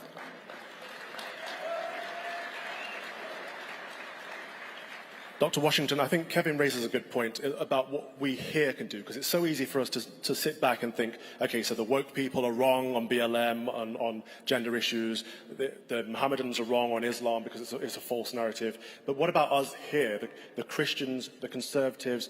We can fall into the trap of making an idol of our own ideas. For example, this week we heard of the Satanist statue that was destroyed. Good. Destroying an idol to Satan. I can't think of anything better than that. That's a sign of goodness. But a lot of our side has been saying, well, actually, let's protect private property. Actually, this is destructive damage to public institutions. Actually, this, that, and the other. The legalism, the pharisaical thinking. How do we remind ourselves that we can't fall into that trap? We have to put God first, and if something is evil, it is to be destroyed, not tolerated. Thank you. We have to understand that the hour has come that we need to awaken the voice of truth. And we are not using truth as it needs to be utilized. We mentioned Islamophobia. The goal there is to kill us and to kill Christians, to kill Jews. At the highest level in our government, we have an Islamist, Rashida Tlaib, and she has been censored, but she's doubled down. She's speaking at Arizona State University and speaking there about killing all Jews when she says from the river to the sea, the goal of that is to kill all Jews. We need to understand that's what she's saying. And it's being said at the highest level in our office, but yet our top leaders are saying, well, our greatest problem is Islamophobia. So we're going to protect the ability for her to be able to say that. Do we not know that as Gentiles, God is going to judge us on how we have treated his chosen people? And if, in fact, we are allowing individuals to say that let's kill the Jewish people, then we're going to give an account from that. Scripture is very clear. Our Lord is going to return with his holy angels to judge the Gentiles based on exactly how they treated his chosen people. That's in Matthew 25, verses 31 to 46. And it's clear that that is going to take place. Do we not know, he says this briefly, when I was sick, he's going to separate the Gentiles, that's those who are not Jewish, from like sheep to goats. To the sheep, he's going to say, blessed are you, come into my dwelling. For when I was hungry, you gave me food. When I was naked, you clothed me. Thirsty, you gave me something to drink. They'll say, Lord, when did we see you any of that? He said, to the least, to the extent that you did it to the least of these, my brethren or his Jewish brethren, you did it to me. He'll say to the goats, cursed are you. For when I was hungry, you didn't feed me. When I was naked, you didn't clothe me. When you gave me no food. I said, Lord, when did we see you hungry and naked and did not do it? To the degree that you did not do it to the least of these, my brethren, you didn't do it to me. Here's what we need to understand, truth. When we indeed blaspheme, call for the death, and not respond to God's chosen people, we have not responded to him. So we need to understand, how should we turn that around? We need to stand with God's chosen people. We need to make a pledge that, hey, we believe that the Jews, you know, if there were no Jews, there would be no patriarch. If there were no Jews, there would be no apostles. If there were no Jews, there would be no Bible. If there were no Jews, there would be no Savior. Jesus is Jewish, the Savior of the world. We need to understand that and make a commitment to stand with God's chosen people. Okay, before I come to Pastor Allen, I do want to push back a bit on that, because there will be people that say, well, the Jews of today are not God's chosen people because it's not the Jewish race of the Bible, and actually that we were grafted in as Gentiles. And people might say, actually, we should put America first, we should put the West first, and if that aligns with what's going on in Israel, fine, but we should be against Islamification, yes, but not necessarily take Israel's side explicitly in the way that the United States did with the Ukraine. What would you say to people who push back in that direction?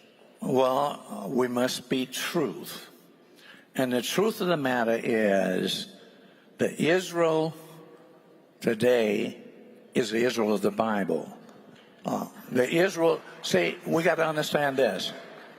Palestinian is a false narrative. The occupation is a false narrative.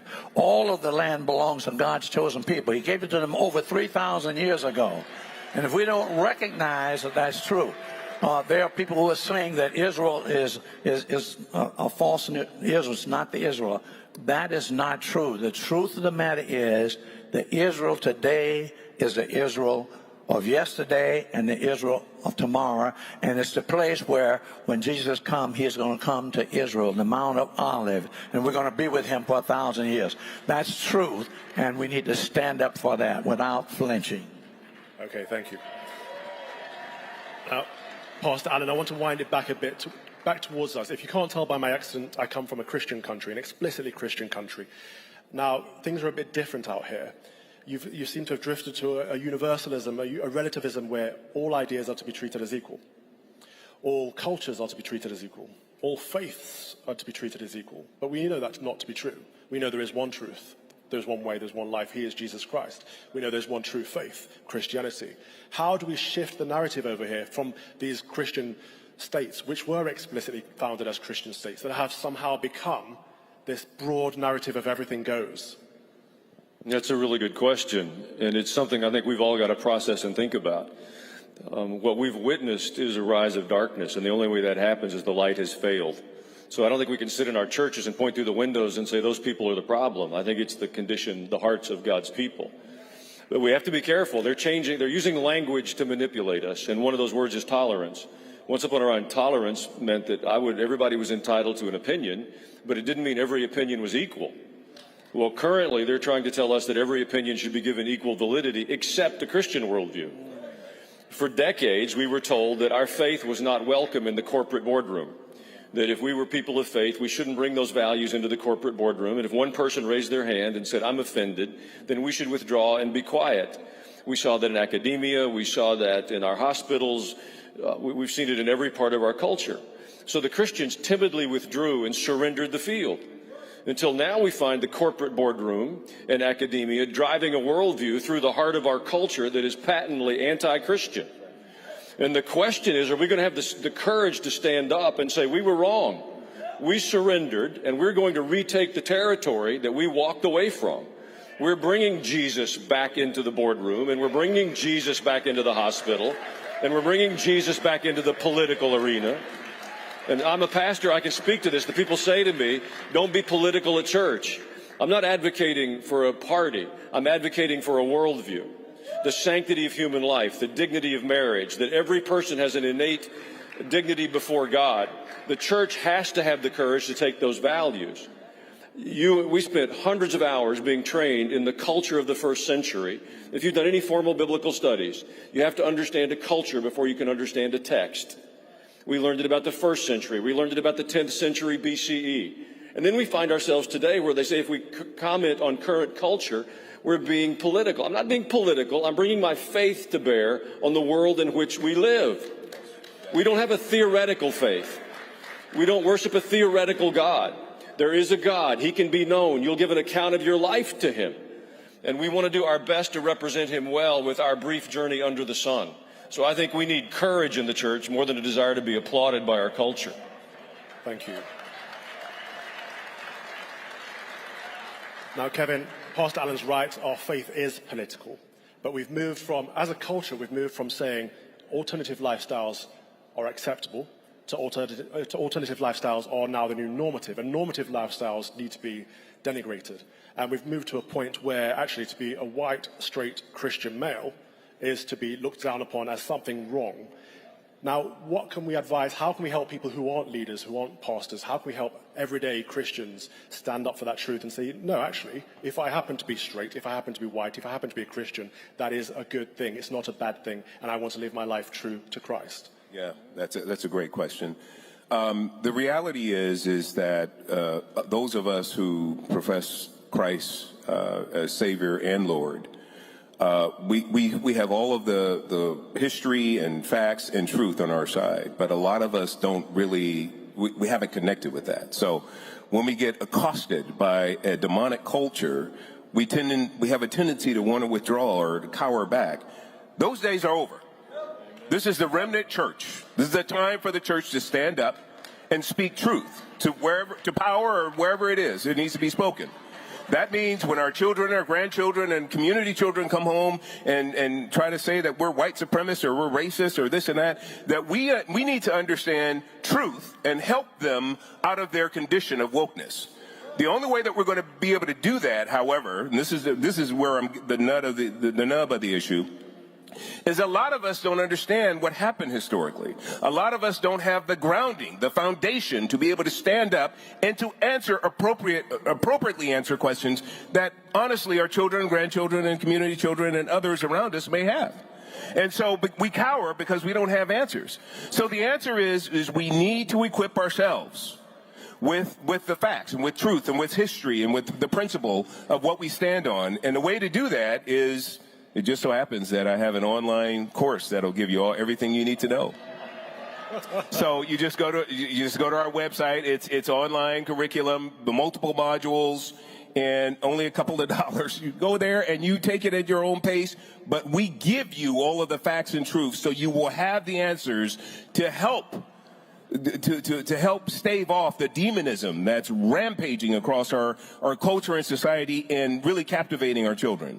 So the only way we're going to do that is to make sure that we have enough standing, and the way that we get standing is to get education. One of the ways you can get education is go to our website and take the online curriculum, everyblm.com, and I'll also be out with the books in that. I'll have more information for you at the table. But we need to equip ourselves so we can be a help, and so we can pray and help and move our family through this cycle of insanity. I'm going to ask Dr. Washington the same question, because I feel like we have to push back. We have to, unfortunately, have three coloured folk on the stage saying it's okay to say you are white, it's okay to say you are Christian, without being seen as a white supremacist or a Christian nationalist. But therefore, what's wrong about wanting a Christian nation, Dr. Washington? I don't think there's anything wrong with it. I think we should America has a motto. That motto says, "In God we trust." And everything that we are doing now, from the White House to the outhouse, goes against that. We've got to turn that around, and it begins with the church. It begins with we who are believers. We have to say, we believe in our motto. We have to start. I love what Ronnie Gaines said. He says, all of the changes that we need is not going to happen in the White House.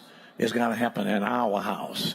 It's got to happen where we begin. So we have to say, in God we trust, and we have to live that way. The fact that all whites are racist based on CRT, critical race theory, is absolutely wrong. We're seeing at the top level that America is systemically racist. I say that is dead wrong. In order for it to be systemically racist, it means that racism has to be permeated. America was racist during slavery. America was racist during Jim Crow. But we've passed that. Those laws are now gone, and no laws will back it. In order to be systemically racist, you have to have laws to back it up. There are no laws backing it up. Now, racism does exist, but only in one place, and that place is in the hearts of individuals.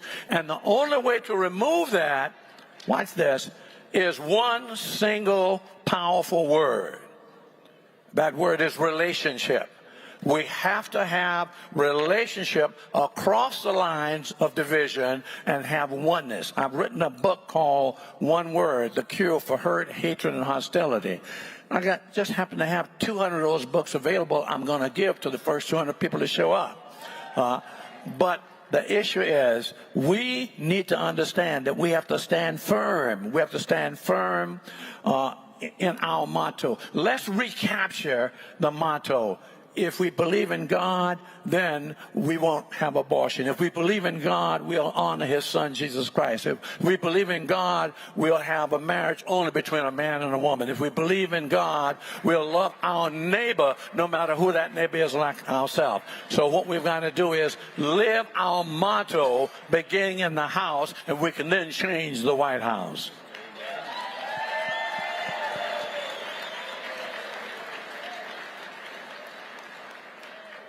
Pastor Allen, there are no politicians coming to save us. There are no church leaders coming to save us. This is down to the grassroots. This is down to the everyman, the common folk. The ordinary Christian is what's going to turn this nation and this Western society around, if it is going to be turned around. How do we do that? How do we speak the truth? In love, in charity, with grace. Well, I think we decide we're going to do that. That we will not yield, we will not back up, we will not apologize. If I can add one line to what Dr. Washington said, we've never been a uniquely Christian nation, an exclusively Christian nation, but we are unmistakably a nation that was birthed with a Christian worldview, with the desire to honor Jesus of Nazareth as Lord and Christ. Now, it's been a diverse place. There have been people with a multitude of ideas since our inception. But the values that gave rise to our Constitution, our Declaration of Independence, our leading universities, our legal system, how we've treated one another, came from that biblical worldview. So I'm deeply offended when someone denies that. That's our heritage. You can't argue that. It's a matter of history. If we said to the Native American peoples, to the indigenous peoples of North America, your religion is illegitimate, it shouldn't be remembered, it should be swept away, you should be disrespected for it, none of us would tolerate that. Why are we silent when they denigrate our Christian heritage? What has happened to us? Are we that embarrassed of Jesus? If Jesus isn't welcome, I'm not coming. We have a right to bring our faith with us wherever we go, to lead with our faith. Whether you're a butcher, a baker, or a candlestick maker, the primary identification of your person, if you're a Christ follower, is that relationship with Jesus of Nazareth. And the church has been addled on this. We have wanted the applause of our culture more than the approval of a living God. And I pray we'll be awakened to that. You know, we've talked a good bit up here about Israel and the Jewish people. Anti-Semitism, the hatred of the Jewish people, has a spiritual basis to it. We've seen it again with Hamas, the horrific, heinous things that were done to the Israelis. Citizens, women, children, murdered, raped, abused. Anti-Semitism is fueled by a spirit. The harbor of that for the last 2,000 years has been the Christian church. The greatest persecutor of the Jewish people has been the Christian church across the nations of Europe, across many places. What we have to recognize is the spirit of anti-Semitism and the spirit of Antichrist are two sides of the same coin. What the Hamas did to the Jewish people, they will do to the Christian people if we don't stand up and protect the rights and liberty of human beings. That is a biblical worldview. That doesn't come from any place else. Karl Marx and his communist ideology that's being championed today on our universities and our intellectual elites has given rise for 200 years to a bunch of thuggish dictators that's resulted in the murder of millions of people. And the church better have the courage to tell the truth or we will lose our freedom. Okay, so Kevin, where do we get that courage? Because the enemy hates the truth. When people speak the truth, they're called a transphobe, a xenophobe, an Islamophobe, sexist, transphobic, what are the other phobes and isms? There's always a label to shut down the truth. How do we get the courage? How do we get the strength to speak it regardless? Yeah. I think it really starts with a lot of the reason why we cower today is because we feel ill-equipped to be able to handle the conversation. We think that, the intellectual class and the crazies who are, intellectual, that they actually have facts. They're speaking lies 90+% of the time. But if we don't have the facts on our side, then we feel ill-equipped to just push back a little bit. We don't have to necessarily get into a grotesque debate with them, but we need to at least be able to push back, stand firm, and have enough facts on our side so we can challenge them appropriately. So a lot of it has to do with just becoming educated. We've really, taken our positions as parents and as theologians and clergy, and we've been steeped in the Bible, but we haven't been appropriately applying it to culture, or current culture, so we can help people to recognize what is happening in a biblical context and then appropriately pushing back. So it's just a matter of education and knowledge and understanding. And you're absolutely right, Kevin, but Dr. Washington, can you elaborate on that? Because knowledge isn't enough. The facts aren't enough. We need to offload our anxieties and our stress and our fears of engaging in the truth to Christ and get our strength and courage from Christ. How do we do that? How do we get our strength and faith from Christ? I think fear is the #1 enemy to being a solid Christian. We are afraid to say radical Islamic terrorists is a problem, and we need to deal with that as a problem. We need to be able to call things what they are. We need to not be afraid. We need to be bold. I'm wearing a star. This is the Star of David. It was given to me several years ago because I made a commitment and a pledge to stand with God's people no matter what. But a month ago, I saw a Jewish man murdered with a white brother who hit him with a megaphone for one reason, because he's Jewish. I was getting ready to travel, and I had this star on my blue jean jacket. And all of a sudden, I looked at that, and I remember that man was killed because he was Jewish.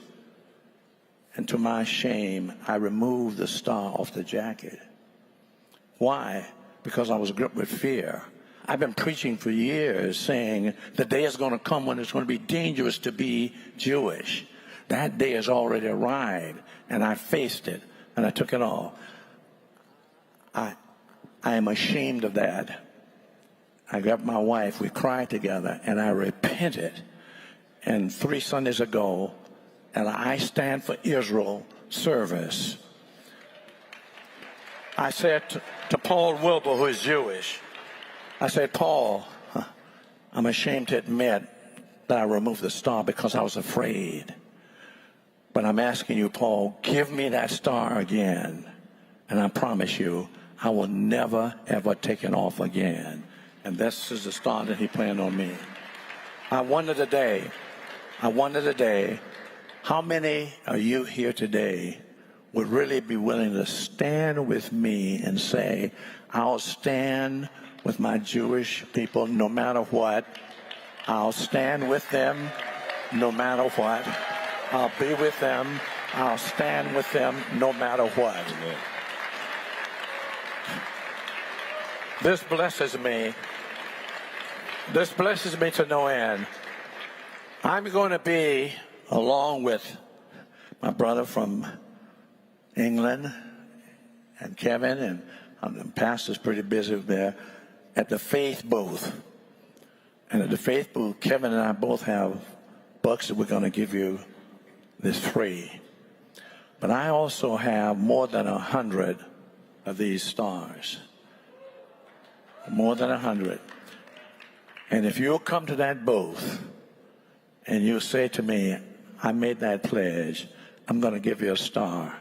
And if we run out of stars, I'm going to give you my website to go to that star, because I want you to have a star that will make a difference. Okay? Sorry, I have to cut you off. We're out of time. But I do want to add one caveat to that. It's fantastic to stand with our allies. It's fantastic to stand with our brothers and sisters. But first and foremost, we stand with Jesus Christ our Lord. Amen.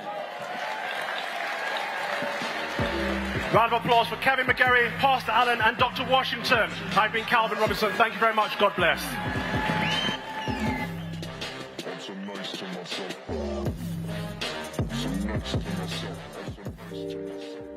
I lived this duplicitous, confused life as a kid, wrestling with same-sex attraction and confusion about who I was, and then as a gay-identified man. It wasn't until getting to a place of being broken and coming to a place of surrender that was really my true salvation. God brought a lot of healing into my life over years, and as I began to get more healthy, I wanted to share that, and that's what led to the relationship with Melissa.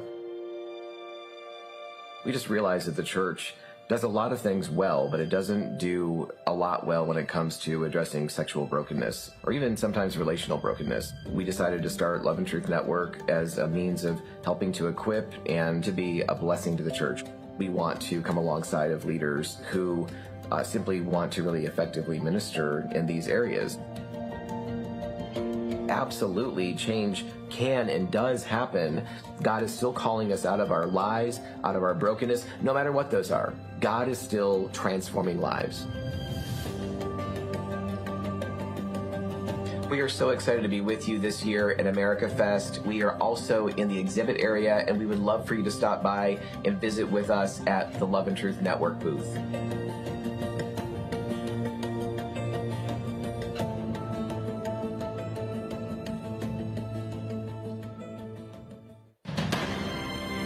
"250 years ago, strengthened by faith and a shared commitment to liberty, a small band of American patriots quietly boarded wooden ships at anchor and dumped 342 chests of tea overboard. The Boston Tea Party launched a revolution that created a new nation dedicated to the proposition that all men are created equal. American liberty created economic prosperity that was the envy of the world. But today, our government has lost sight of its purpose, abandoned its mission, and some work to overturn the blessings of liberty. Government restricts our freedom and acts tyrannically. It imposes mask and vaccine mandates against our will, orders our businesses, schools, and our churches closed, allows millions of illegal aliens to enter our country, and then uses taxpayer dollars to fly them wherever they want to go. Weaponizes government against its own citizens, creates an environment in which the cancel culture can flourish, and imposes woke ideology wherever it can. We consent no longer. We want more freedom, secure borders, stronger growth, a debt-free future. Reawaken the American dream. Patriots, stand with us and fight for freedom. Fight for our Constitution. Fight with us for the rights endowed by our Creator. Life, liberty, and the pursuit of happiness.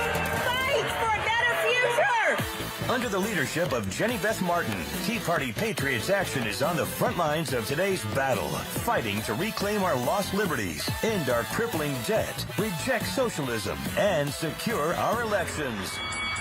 Join the fight.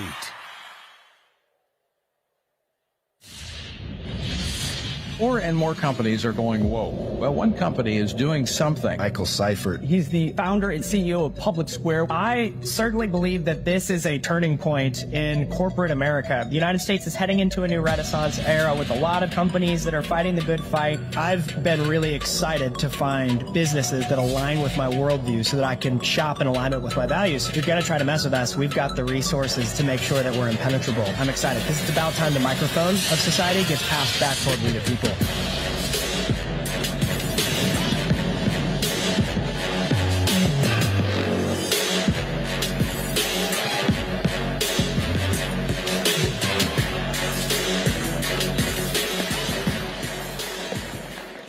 How's it going? Glad to hear it. Good to see all of you. There's an old adage that conservatives are the best looking people, and I agree. You look wonderful up here. We're joyful, we're resilient, we're excited about the future, we're hopeful for a better nation, one that I'm proud to pass on to my daughter and her future kids. That's why I'm joyful. It's why I have a smile on my face. Sometimes we can come to things like this and we can leave overwhelmed by the problem without a ton of solutions. But one thing I love about Charlie and the incredible people at Turning Point is they always give you practical solutions so that you don't leave just frustrated. You leave inspired and hopeful for a better future with practical steps you can actually take to get there. So when Charlie called and he said, hey, I'd love for you to talk about how we can win the economic war, because I believe we can win the economic war that we're currently facing, I was elated. I was glad to come and speak about solutions. So I have a lot of good news for you today. Can I share some good news? Yes, I love it. You guys know what Goya is? Goya Foods? Yeah, run by a great patriot. So Robert Unanue is the CEO of a company called Goya. They're the largest provider of Latin American food in the United States. And I was with Robert 2 weeks ago in New York City. And I said, Robert, how's it been? You are on the front lines of the parallel economy. You have focused on quality in your presentation of your business and your products and your services, and yet you have not had to sacrifice your convictions and sell your soul to achieve the success you've achieved. How have you done it? And he said, well, I've just held fast to my convictions, and I've always believed that ultimately I serve an audience of one. I am about my Father's business. I believe in God, and I believe He's called me to this, and that's why I put forth quality and excellence in what I build, and thankfully it's paid off. He talked about how in 2020, in the 2020 elections, the media pushed him on who he was voting for, and he said, well, I'm voting for Trump. Sue me. And AOC, you guys know AOC, Democratic Congresswoman from New York City, she said, I am a proud Latinx or Latina or whatever they're called. I am a proud Latina woman, and I believe that as a Latina woman, we should boycott Goya. Okay? So he says, Robert says, I'm voting for Trump. AOC says, let's get his head. We are absolutely boycotting this company, and the power of Latina resistance, come with me. Here's what actually happened. It was the most successful month of business Goya Foods had ever had.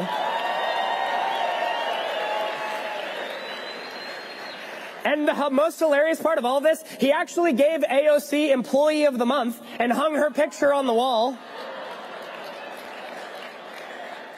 And he said, anytime you would like to initiate a boycott, please be my guest. This is wonderful. Here's why I start off by telling that story. We are winning. We are winning. Sometimes a small faction within our country that's very loud, they love to yell, and they have a lot of opinions about things they know very little about.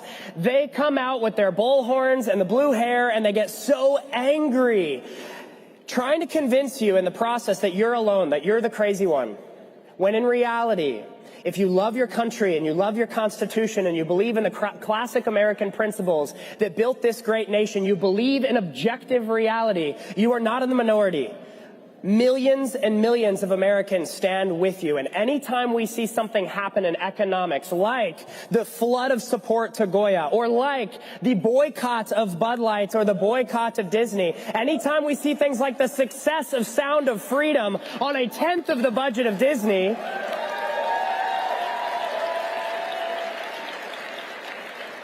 we are reminded that you are not alone. You're not alone. MSNBC wrote an article about us 2 weeks ago. You know what their headline was? the weird, wacky, alt-right company trying to create a parallel economy. They thought that would be some sort of dig. Here's the thing. If MSNBC thinks you're normal, you're doing it wrong. If you fit MSNBC's definition of normal, I would encourage you to evaluate your life choices. It is an absolute privilege and honor to be called weird and wacky by a group of people that want decimation to our country and the moral fabric that has built this great nation. I am proud to be weird in their eyes. If what they deem is strange, then so be it. We absolutely are wild and enthusiastic about creating a parallel, patriotic, America First economy where truth is at the forefront of every transaction. So we started a company called Public Square because we were inspired to win the economic war. We believe ultimately that the media has also fed you another lie. You can only vote every 2 and 4 years. That's it. That's the power limit, the cap of your ability in the United States to express your opinion about how society should be structured. You have the ability to cast a ballot every 2 and 4 years. That's what they tell you. Here's the reality. Every time you swipe your card, every time you make a purchase, you are empowering something. This past summer, we learned that millions of Americans were tired of empowering Bud Light, Target, Anheuser-Busch, Disney, all these different companies, to the tune, by the way, of a $50 billion decrease in market capitalization.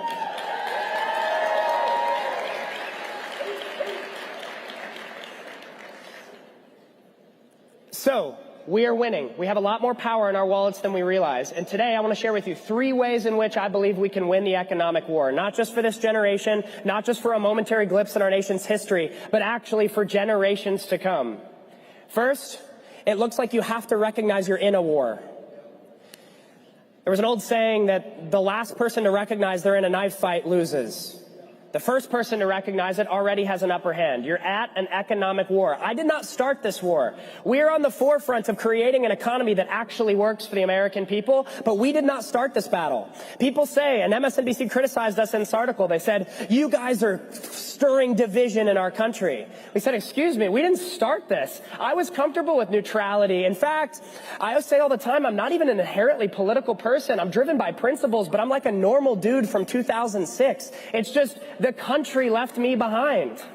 And so as we look at the economic environment, we have to recognize that neutrality is dead. They have caused us to pick a side. Do you want to be on the side of globalist authoritarians that want to use their oligarchic structures to steal your human liberty? Or do you want to be on the side of objective truth, beautiful morality, the valuing of life, liberty, and the pursuit of happiness for every American? I do not know about you, but I go with the latter.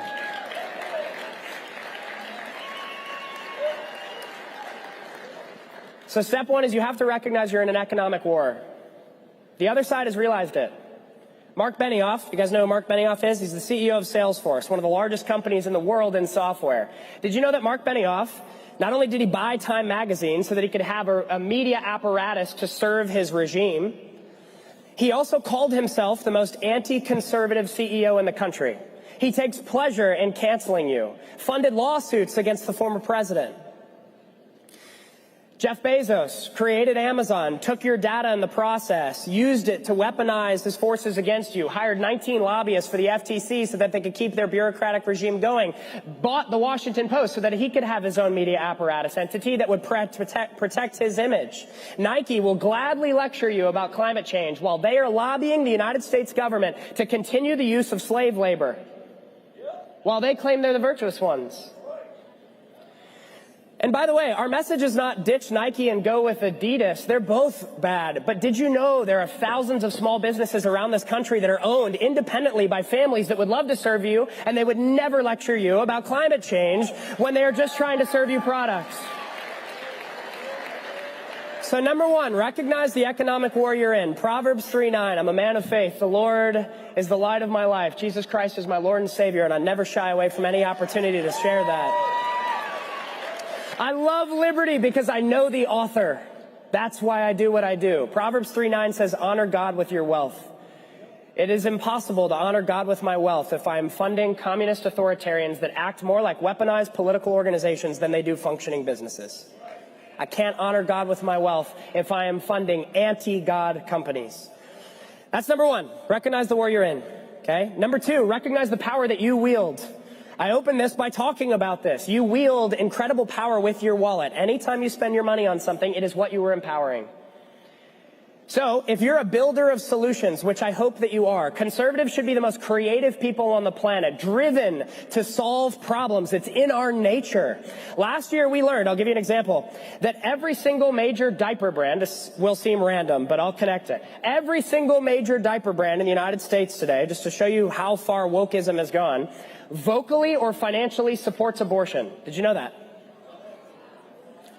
How does that make any economic sense, let alone the moral egregious nature of it? Every single major diaper brand in the United States today, Hello Bello, Coterie, Pampers, Honest, all of them either vocally or financially support abortion. Coterie, which calls itself the luxury Rolls-Royce of diapers, quite a name, they came out last year after the overturning of Roe v. Wade. You know what they said? They said, our team is heartbroken to learn this devastating news of our abortion access being revoked. Hello Bello actually funds their employees' abortions. My wife and I last year, we were learning from our Public Square platform. We've had millions of searches in our search bar. We were learning that the mama bears on our platform were looking for diapers. And unfortunately, there was not a pro-life, pro-family, and pro-freedom option. My wife and I were also, at the same time, October of last year, having our first little kiddo. Her name is Lily. She's amazing. She's a miracle from God. She means everything to me. And we thought, well, gosh, we're not going to put her in pro-abortion diapers. That makes no sense. By the way, to show you the economic insanity of this would be like me saying, you know what? I've got a great idea. Going on Shark Tank. I'm going to pitch a men's shoe line where a portion of our profits will go to the extermination of men. The logic is the same. And so we thought this makes no sense. There's not a pro-life, pro-family, beautiful, elegant diaper brand. You know what? We're going to create one. We were driven by solutions. So now, proud to tell you that in 4 months of being live, we've created Every Life. And in 4 months, it is already the fastest growing baby brand in modern American history.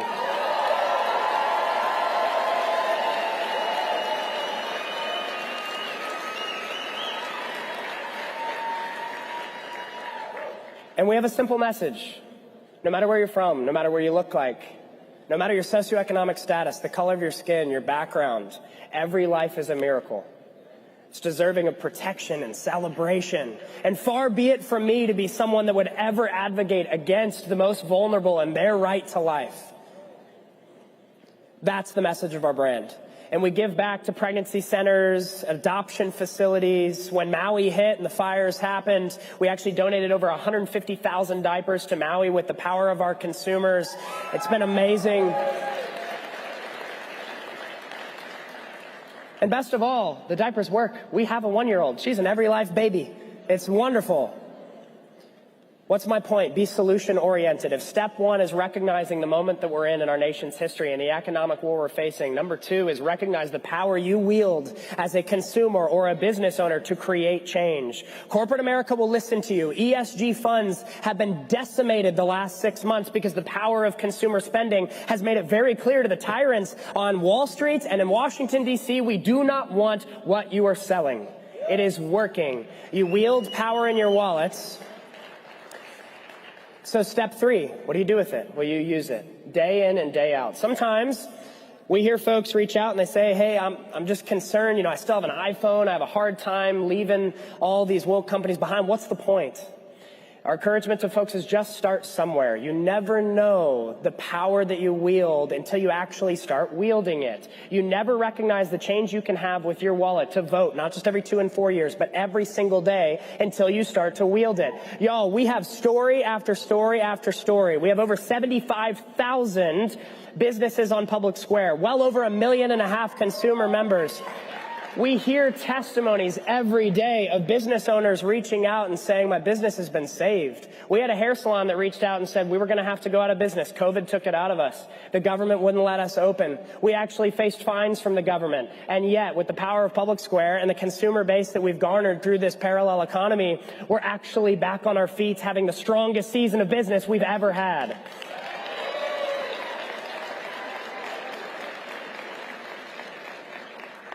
We've had employees match with employers that don't hate them. We've had folks move their banks to banks that they know they can feel a blessed assurance that they're not going to cancel them. We have had entire towns transformed by what's happening in Public Square. And the beauty is, y'all, we're just getting started.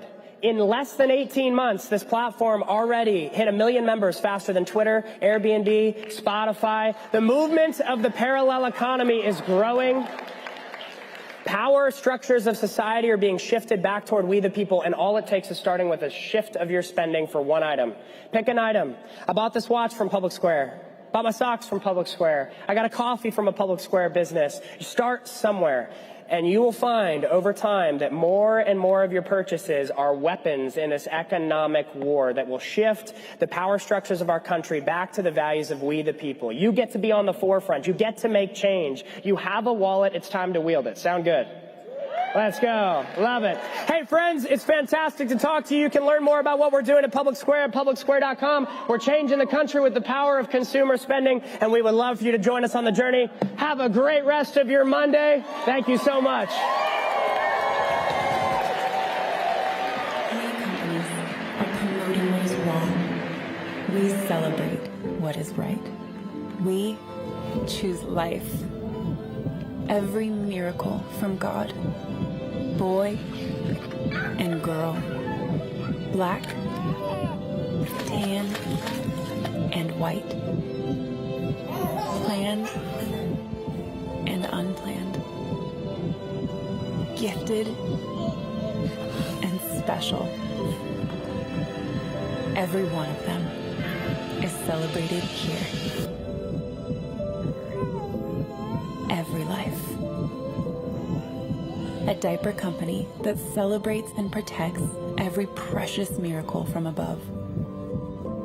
A premium product, an extraordinary mission. We are changing diapers. We are changing lives. Go ahead.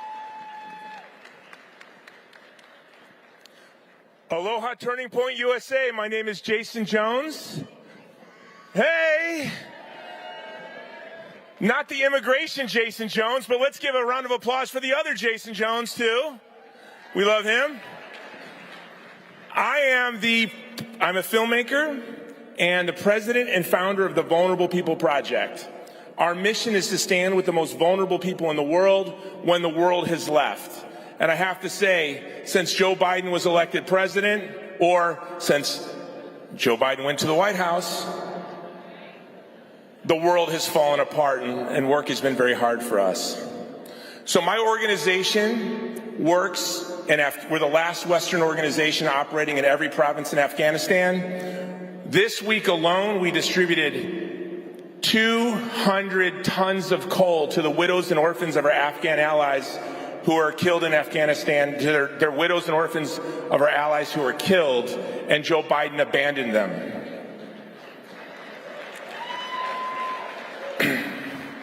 We'll be distributing 5,000 tons before the winter is over. The reason why is the president of Vulnerable People Project, I wanted to sponsor Turning Point USA's AmFest, is because I wanted to stand before the heroes that are going to save America.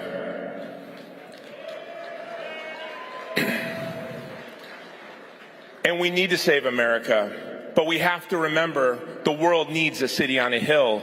And as America falls apart, the world falls apart. Russia invades Ukraine, war in Israel and Gaza, the worst years in famine since World War II. We need you to save America. I want to give a round of, we say at VPP that vulnerable people are not weak people, they are strong people placed in challenging circumstances. But when we come together, those impossible situations, we become victorious. Your generation has been placed in a challenging situation, but by coming together, you will triumph. So I want to give a round of applause to Charlie Kirk and all the Turning Point USA staff.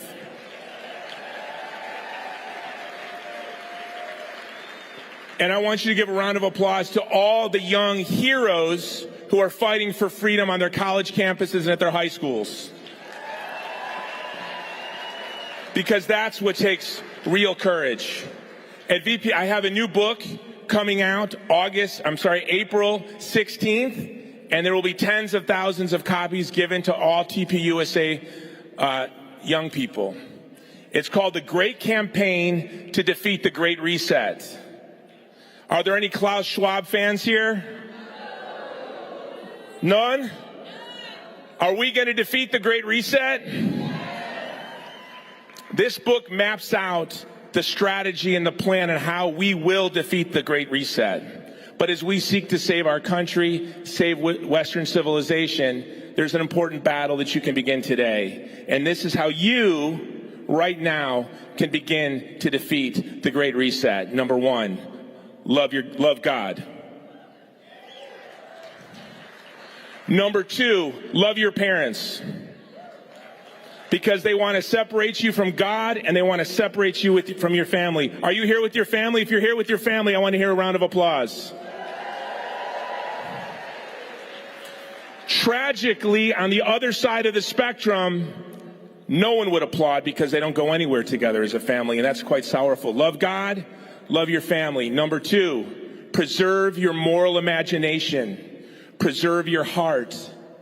Preserve yourself so that you can experience romantic love, fall in love, and get married. Because this is how you're going to defeat the Great Reset. Love God, love your family, fall in love, get married, have children, love your children, order your lives towards your posterity and the common good. And all of Klaus Schwab's plans, Bill Gates' plans for your cricket meat and your chalked skies in a coal-free world will collapse. And so isn't that great that your challenge, the path to defeating the Great Reset, is to fall in love and get married? Now, I just want to say, I want you to support us. Go to our website, thegreatcampaign.org. We have a petition to stand with Jimmy Lai, who's facing life in prison for standing up to the CCP. And I want to say this, Klaus Schwab, if you're watching, we're going to distribute 5,000 tons of coal this winter to keep the most vulnerable people alive. God bless you, Turning Point USA.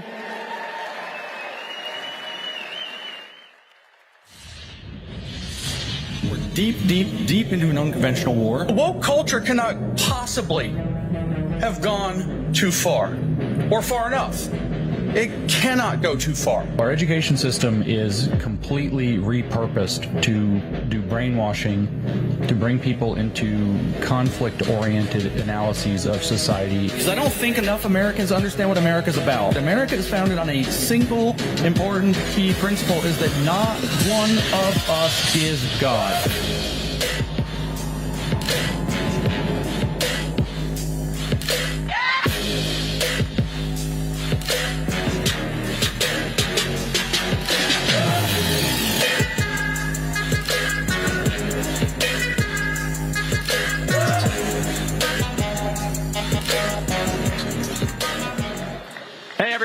Great to be here. What do you think, Dr. Lindsay? I love it. We're going to dive right into it, but I have 3 announcements. They give me all these great announcements. The first is I want to thank those of you that have been listening in to the podcasts we've been doing. They've been really great. I am interviewing Tucker Carlson before he hits the main stage.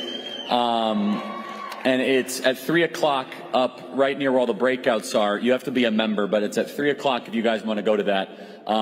So I think it's 127 if it's there. Secondly, if you guys want to subscribe to our podcast, the QR code is up there.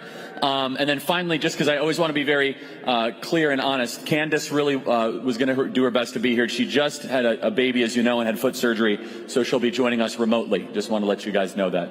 But Tucker's still going to be here, so that's the good news. So, all right. James Lindsay, Charlie Kirk, are they trying to queer our kids?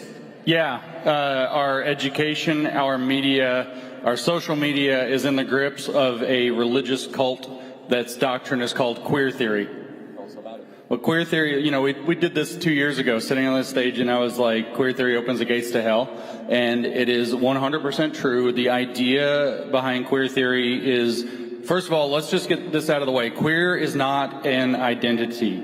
You cannot be a queer person in who you actually are. Queer is explicitly defined as a political stance, which means it's as much of your identity as being a Republican or a Democrat or a member of the Green Party. It's not who you are.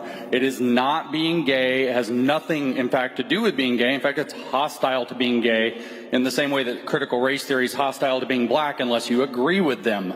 It's the exact same mentality. It is defined, queer is defined by David Halperin, who defined it in 1995, as a oppositional stance to the normal, the legitimate, and the dominant. So it is taking a purposefully oppositional stance to anything normal and legitimate on purpose, and then pretending that has to do with who you actually are. So it's Marxism, where instead of trying to take on capitalism as the private property that they want to smash, it's that some people get to be considered normal and other people are deviants, degenerates, weirdos, and perverts that also has to be smashed. Is there a concerted effort to go after kids?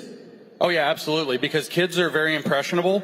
Like an adult that gets a drag queen shoved in their face that they didn't expect is going to be very, not swayed by this. Maybe you wanted to go to a drag show, I don't care, whatever. But a child that has a drag show in front of them, they have questions all of a sudden. Why is there a man dressed as a woman? Why is this performance happening? And it confuses them. It actually shuts down their processes to be able to understand what the world is. It forces them to turn to an expert. Remember when Ketanji Brown Jackson said that even though she's a woman, she doesn't know what a woman is without asking, she said a biologist, but without asking an expert. It induces that state in impressionable kids. This has a real name in the psychological literature called trauma bonding. You traumatize the kids to induce a personal identity crisis. Then you bond with them as giving them the only resolution to that. So you lead them away from their parents, you lead them away from their church, you lead them away from healthy role models, and you bond with them as a cult member who is engaging in activity that can only possibly be described by the word groomer, which you're now not allowed to say in Canada. Okay, groomer, that's what we have to say to these teachers, right? That go after these kids. Are you saying that the alphabet mafia, they are intentionally trying to sexualize children? Why? Are they pedophiles? Some of them, maybe, yes. The primary reason is the trauma. You need to create psychological trauma in order to lead somebody into a cult, into a state of dependency, into a state of confusion. The main point of queer theory is to introduce age-inappropriate materials to children to traumatize them. Go find some of those videos where there are the exposés of children being exposed to drag queens and look at the kids' faces. They're horrified. They're horrified. And that sense of trauma needs resolution, and then they set themselves up. And when I said there's no word except groomer, I had this moment. I was on the BBC. They, of course, didn't play this because I got the guy. So the guy's interviewing me, and he says, well, you're caught up in that groom scandal. Would you like to explain yourself or something like that? And I said, listen, I'm going to read something to you straight out of the academic literature. You tell me what word I should use if you don't like groomer. And the stuff, I can paraphrase it, I can't quote it for you from memory, but it says that the point of Drag Queen Story Hour, specifically in schools, is to introduce children to an alternate mode of kinship based upon living queerly. And I said, what exactly word should I use for an alternate mode of kinship based on living queerly, where they said that it's family friendly. This is a direct quote, in the sense of the queer family you find on the street. What word do I use? And the guy said, you mean, well, yes. And so, yeah, it's grooming. But I have my own opinions. What is their goal? Do they want to create more young people to be trans and lesbian and gay, but while grooming them? What is their objective? What does success look like for the groomers? They want more children to be trans, yes, because there are a large number of advantages for them for that. These are desperately... What are those advantages? Desperately confused individuals who are becoming medical patients in the biggest child abuse scandal that has ever happened in history, who have lifetime commitments to an extraordinarily expensive medical system. Like they require medical care for the rest of their lives, drugs, surgeries, support care. This is expensive. Well, what happens? You saddle kids with tens or hundreds of thousands of dollars of student loan debt, what do they start begging for politically? Student loan relief. You saddle kids with hundreds of thousands of dollars of medical debt, what do you think they're going to ask for? Socialized medicine. So that's one advantage. But more importantly, the cult aspect. They need broken, confused kids, just like Mao Zedong needed angry people who hated normalcy in China, the old ways of China. Mao created a red guard by radicalizing the youth to distrust their parents, to hate their parents, to hate the enemies of the people, to hate the people of the wrong classes, the people who weren't revolutionaries, the people who weren't activists. Mao did that, and what he created was a red guard. What they need is a rainbow guard. They need a bunch of broken young people who will flip out and go be activists while they're failing all their math classes at the drop of a hat because the world seems to be cheating them. And the people who are actually destroying their psychology, destroying their physiology, are actually the people who are then wielding them as a weapon, and that's what they need. They need a radicalized, angry youth. So they don't need gays and lesbians. They need queers. They need radical, political, anti-normalcy, anti-legitimacy warriors. Queer used to be a slur, and now they embrace it. How do they even self-describe that term? Well, I gave you the definition that Halperin gave, but this is a tactic that they use. As a matter of fact, queer theory uses some other tactics that make it very difficult to talk about. So this tactic is actually called strategic essentialism. So they adopt slurs that were used against them so that they wear it as a badge of honor, and then if you try to call them that, they accuse you of using a slur. And that's the N-word thing. Yeah, exactly. Okay. Another tactic that they use is they write absolutely disgusting things in their books that you can't quote. You just can't say them. You can't, even these children's books. Look what happens. You go around the country, parents are showing up to school board meetings, and they're trying to just read the children's books out loud, and they're getting shut down. People try to read them on television, and it violates the FCC regulations, but it's okay for a classroom because it traumatizes the children and induces them to ask questions so they can be led into this situation. This is a strategic point, and I don't want to be super gross, but this book, David Halperin's book, which I said, if you want to go read the definition of queer, where it was defined, it's in a book called Saint Foucault, holding up the literal pedophile, postmodern Michel Foucault, as though he's a saint. He goes through 200 pages of why this guy's great, and then there are several sections, I'm trying to figure out how to say this in this setting, that describe very extreme sexual acts so gratuitously that it's almost impossible to quote the book. This is a tactic. They make it disgusting on purpose. I can't even use half the words that are actual academic terms in queer theory on this stage. So how do we beat the groomers? They're going after our kids. They're doing so unapologetically. They want to create more people to be trans. Trans is a social contagion. Would you agree with that? It's worse than that. There's a pressure pump into it. It's worse than social contagion. But yeah, so they demonize these basic white girl identities, and that's predominantly who's getting swept up in this. They demonize these identities. You can't be cool. You have nothing to stand on. Your race is a problem. This is CRT working together with queer theory, but guess what? It's perfectly cool. You become one of the most celebrated and interesting people in your class if you adopt a sexual identity or especially a gender identity. By the way, gender doesn't exist. That's just made up. Like, gender identity is literally a cult grooming term that is designed to mislead children and to confuse adults into supporting them into their own destruction. So they confuse these poor kids and they destroy them. That's what it's for. It's all it's for, Charlie. It's just to destroy kids so that they can turn them into a revolutionary army.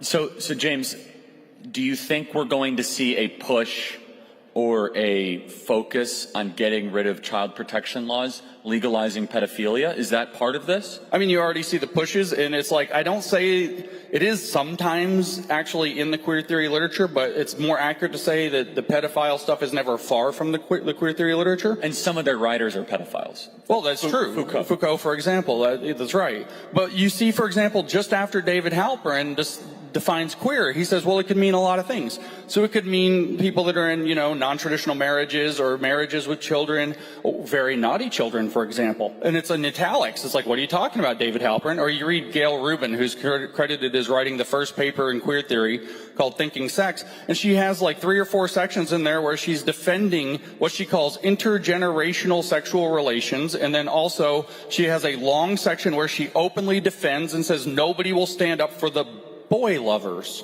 So it's never far from the queer theory literature. I call it the dark heart of queer theory, is that there is this deep-seated agreement with the pedophiles.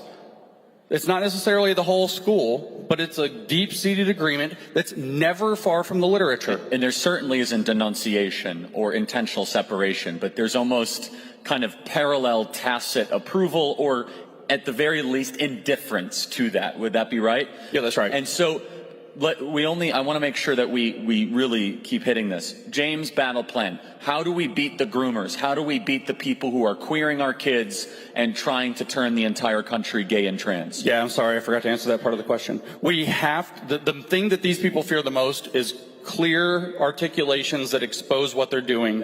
That's why they hide behind these language things. I mean, I've heard the F word off the stage, so I'll use it. No, don't do it. I'll say effing. We got some homeschoolers here, and I got a lot of emails yesterday. One of their actual terms. Vivek caused me so many problems. Vivek, yeah, that's who I was. Well, I'm not going to go to the bathroom in the middle of this either, Charlie. Oh my God, I got so many homeschool moms. They were swearing at me. Gender effing, Charlie. Gender effing.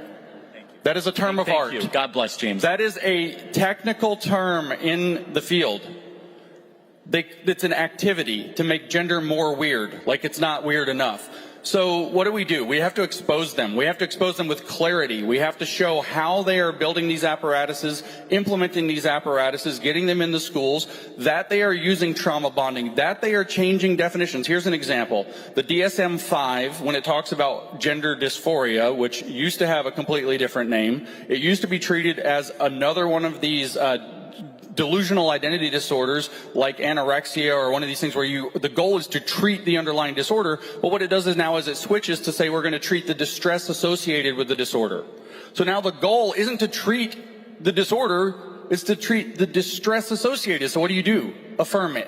And what that actually does is leads them further down the path. That this is a cult with a cult doctrine, with a cult set of beliefs, with the goal of cult recruitment that can't recruit adults easily, except by making them sympathetic to their children after they recruit their children, has to be exposed. And then we're going to have to start bringing increasing amounts of the law to bear on this, whether that's medical malpractice lawsuits all over the place. We're going to need expert witnesses who can pull apart the lies from the American Psychological Association on this, the American Psychiatric Association on this, the American Medical Association, 62 different medical associations around the world representing 1.3 million professionals have all signed on to the idea of gender-affirming care, which should rightly be called queer cult brainwashing. So James, so glad you brought that up. I want to detour for a second and have you answer. When I go on campus, they'll argue from their piece of evidence they'll say, Charlie, this must be right because the AMA, because this 1.3 million person. Are you trying to say, Charlie, that there is this trans conspiracy and that you disagree with the experts? How would you respond to that? How do I disagree with experts? Let me write a paper about it. Let me see if I can get another paper published in the queer theory literature pranking them, because I've already done that. Do you guys know that? Do you know that James Lindsay? He pulled off one of the greatest pranks and hoaxes in college history. He pretended to be somebody he wasn't. He got all these papers. What's the most egregious one? I mean, the most egregious one is the one about watching dogs do dog humping at the dog park to judge that we have to train men the way we train dogs to end rape culture. And what did the woman say about it? That one was given an award for excellence in scholarship. The one about queer theory, though, was called an important contribution to knowledge. Another one was literally, speaking of Harvard University, by the way, was literally a transliteration of chapter 12 of Hitler's Mein Kampf into intersectional feminism, and they accepted it in a social work journal. So, yeah, I have some problems with these professional associations. I think that the peer review system that they base their opinions on is not any better than the peers themselves. The system that produces the journal publications, the peers themselves, however corrupt they are, that's how corrupt that literature is. So yeah, I'll throw right in the face of 1.3 million medical professionals and say, don't cut healthy genitals off kids. Dude, how hard is that? And we can't fall for the trap that if an institution says A, that A must be right or true. That is a logical fallacy. It is a trap. A great example, lobotomies used to be well endorsed by medical professionals, bloodletting. Sometimes institutions get things terribly wrong, and at their core, they can't defend this position. There is no evidence that giving kids testosterone replacement therapy at 13 years old is going to solve an underlying mental issue that they have. There is no evidence of that. None in our reason, our common sense, compassion, in any sort of clinical data whatsoever. You know what we do have evidence for?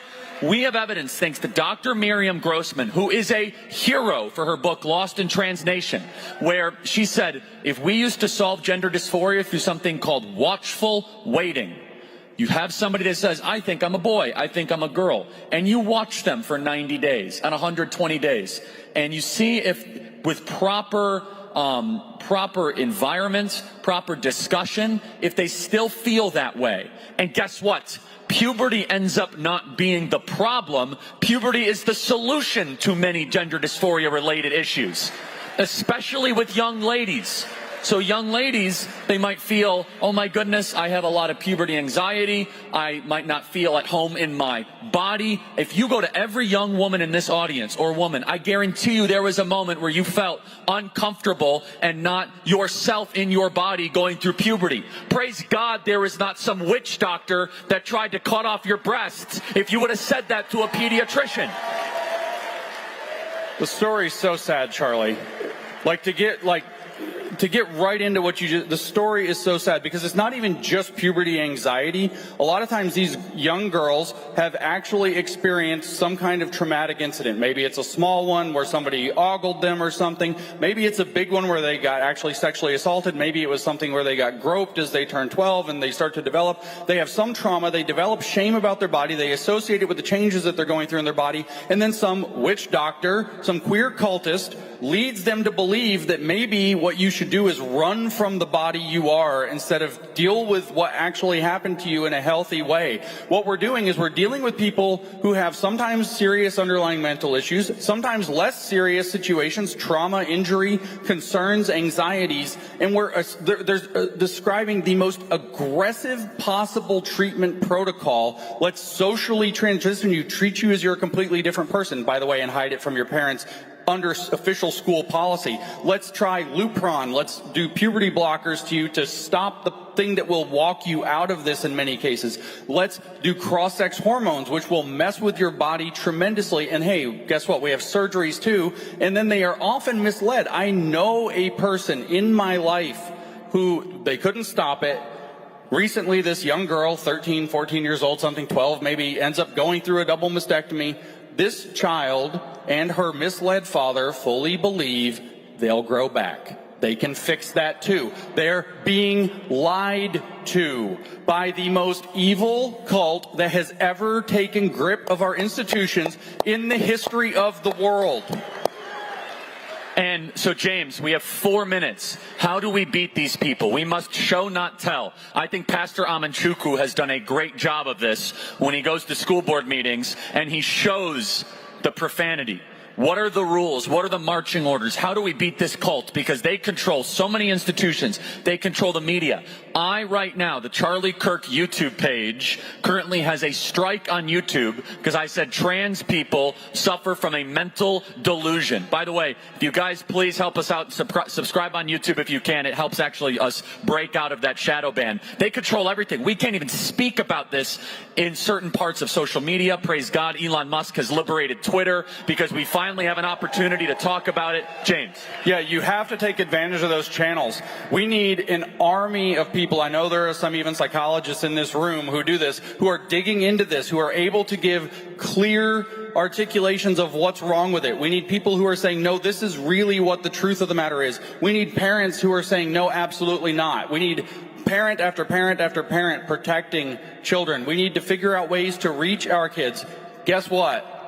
These are a problem. As much of this grooming activity that takes place in schools, it starts here and gets confirmed there. These things on social media, we have got to start thinking through very carefully what we want to expose our children to. It's not just these books that need to be exposed. Why don't we look at what apps they're using? Look at these new AI girlfriends and things like that they're just, I've seen all over social media for last week. What a horror show.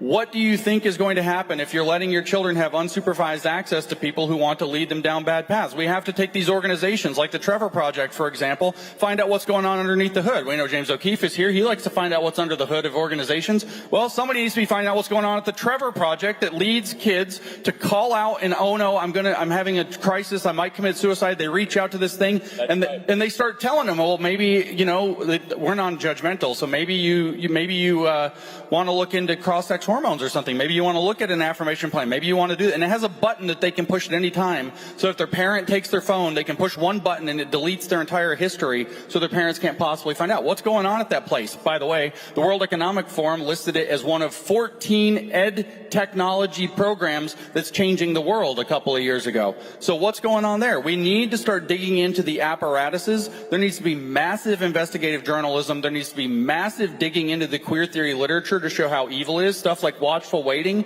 It Gets Better was another program from a couple decades ago, and it works. It works and it works. And if you go to the queer theory literature and see what they say about it, they say that it's a narrative constructed to maintain oppressive, what am I looking for? Social construction of childhood innocence. It robs you of the ability to engage in an initiation, which is the opposite of innocence in queer theory. This all has to be exposed boldly, clearly, and like John Amachuku, you've got to show it to people. And we need to start to have Republican attorneys general, and DAs, sheriffs, and if we win back the White House, President Trump instructing the next attorney general, we need perp walks of these people who call themselves doctors that have been doing this to these kids. We need hundreds and soon to be thousands of these doctors to be handcuffed, to be put in prison, to say you are going to jail for the rest of your life. You are not going to be able to serve in decent society. And by the way, I'll be honest, some of these doctors have done more harm to America's youth than some people at Gitmo right now. So I hope you are thinking the way that I'm thinking. If you are a doctor and you gave a kid irreversible hormones, you are a wizard witch doctor who deserves to suffer for the rest of your life and pay for your crimes against humanity. James, close it up. Yeah, listen, we've got to do what Elon Musk has taken the lead on, going after an organization called Media Matters. Hey, Media Matters, I know you're going to write an article about it. Let's go. You did last year before I got off the stage. Let's go. We've got to go after these organizations and figure out why on earth they are defending this. Not why are they internally defending. Who's funding them to defend this and why? Why is money being dumped into? Who's dumping money into destroying our nation's children at the psychological and physiological and spiritual level for this cult agenda? And what is behind that? We've got to get that. I hope Elon sues Media Matters straight into the bowels of hell where it needs to go now. And we've got to do it for every one of these organizations that does this. New York Times, you too. James Lindsay, everybody, give it up for him. God bless.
sports is the only place in America where we play the national anthem. It's a very patriotic endeavor. A lot of sports writers have this strong left-wing point of view and want to turn everything into a racial issue. What they are building for young people, I can't sit by and just let it happen without raising my voice. They're using the emotion and the narrative of anti-black oppression to tear down this country. This country is the greatest country in the history of the planet.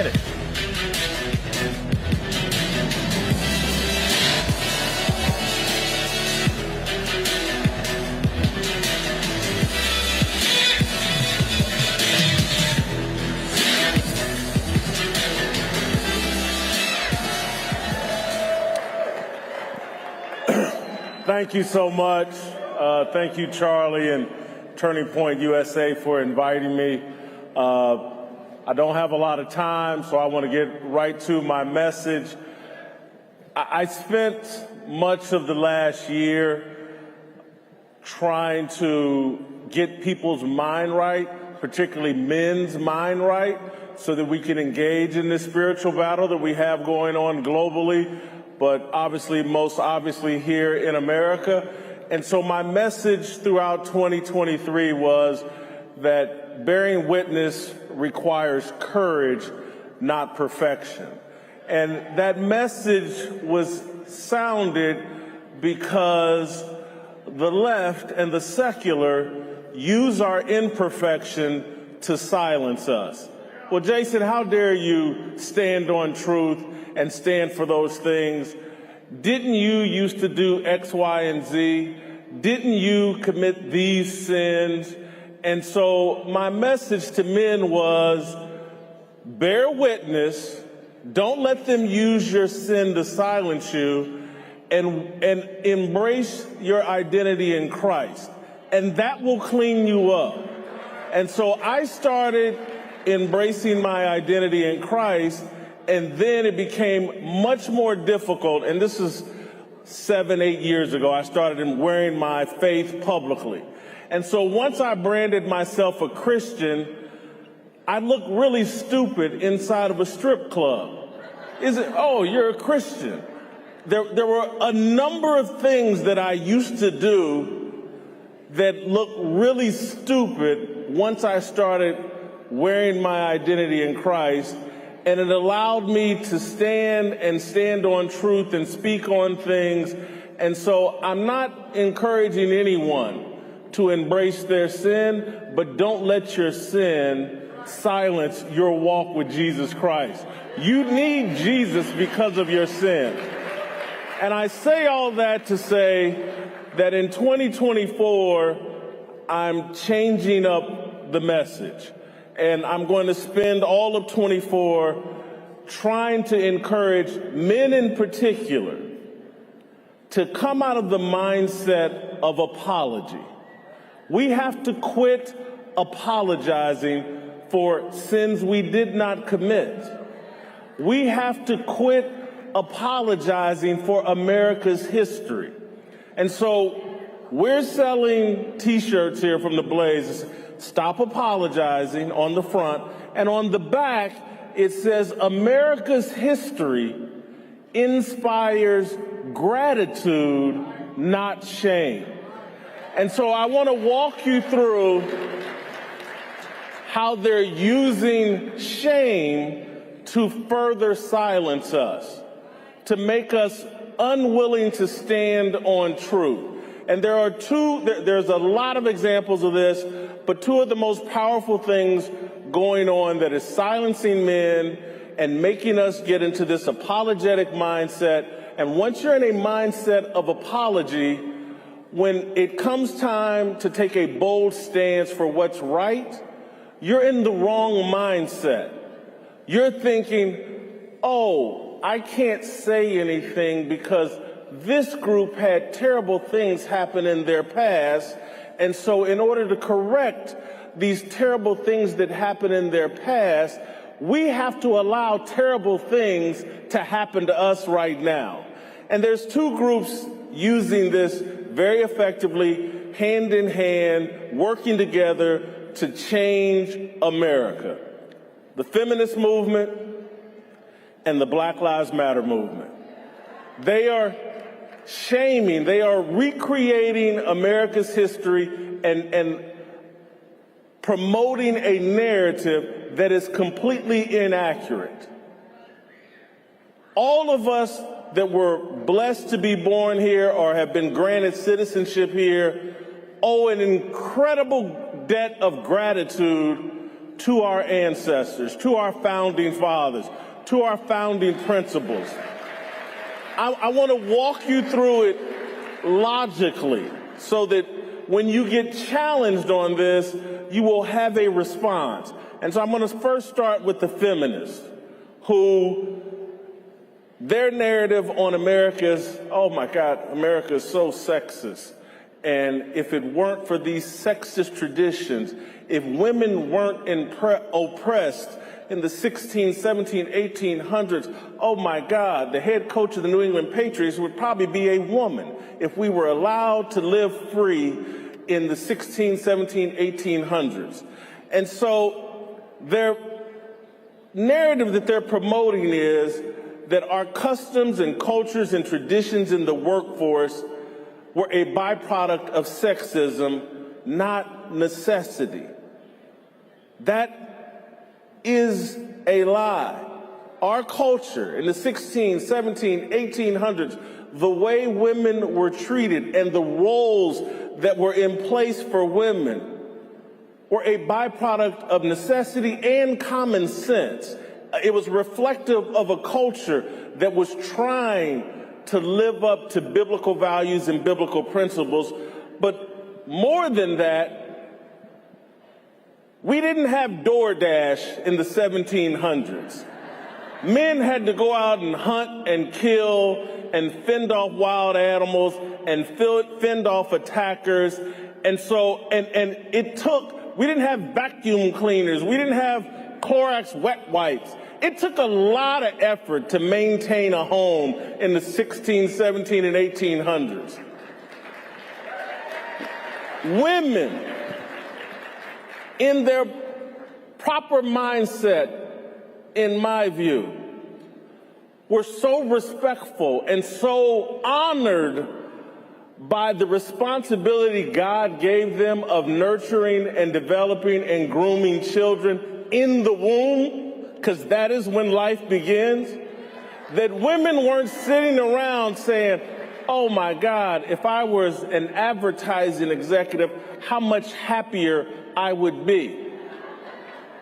They weren't upset that they weren't the primary financial providers in their home. They had the greatest responsibility that God has given: life. They were responsible for replenishing the earth and nurturing life in the womb, which is the most critical part of the development of children, what transpires in the womb.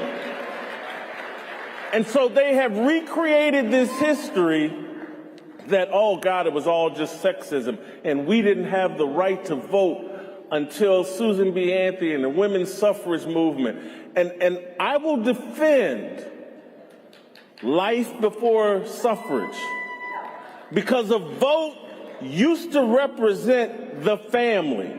When we were a culture that really valued family and really understood the natural order that God intended, man serving God, woman following man who serves God, man and woman developing and nurturing children, you only needed one vote per household, because that vote was about the entire family. As they have destroyed our family structure and made this all an individual pursuit, now everybody has to have a vote. And everybody has an agenda that a lot of times has nothing to do with family. The risks and the sacrifices that men made for the advancement of this country and for the benefit of all of us I can't say these weren't things that women were uninterested in, but they were certainly fine with men being roughnecks and going up on skyscrapers to build hotels and high-rises and fall to their death or injury. Because that was the role that men played, and we knew that was our responsibility. The life expectancy for a woman is 7 to 9 years longer than a man in America. That's a reflection of our sacrifice as men. We have not cut. Now, I'm not saying everything was perfect, because it was not perfect. But we have not cut women a bad deal in this country. We are imperfect. Our country has been imperfect.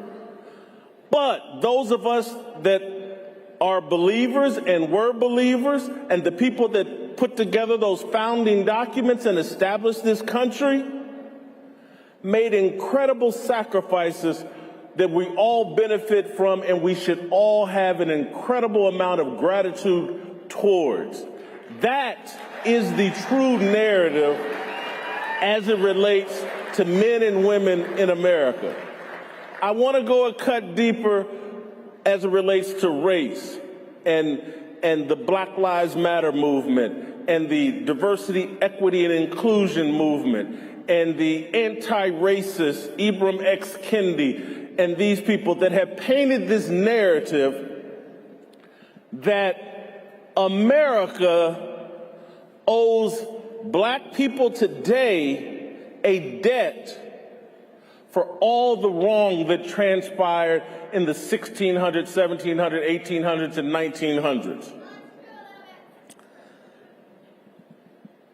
Their narrative is wrong. If they ever write a new Bible, the story of black Americans will be front and center in one of God's greatest miracles, what we all accomplished here in this country. People brought here on slave ships who participated in helping other Christian believers correct the wrongs of our past and create the freest, most opportunity-rich, safest, and most prosperous society for black people in the history of the planet. That is the proper narrative. We produced this culture, a Christian culture, produced a miracle right here in America, and we owe all of our ancestors, regardless of color, black, white, brown, whatever, we owe them a debt. Instead, we sit here today with all of this freedom, all of this opportunity, all of this equality, and we say we're owed something. The entitlement is embarrassing. Don't apologize for America's history. It is not perfect. You're not perfect. The people complaining about you are imperfect. Our country is a reflection of our striving to be closer to Jesus Christ. And I'm just sorry, that is a fact. That's how we've made so much progress. And so there will be people constantly arguing, we're owed a debt. You must apologize for what your ancestors did. No. We owe our ancestors incredible thankfulness, incredible gratitude. We owe them a debt. We owe them reparations. We are not owed reparations.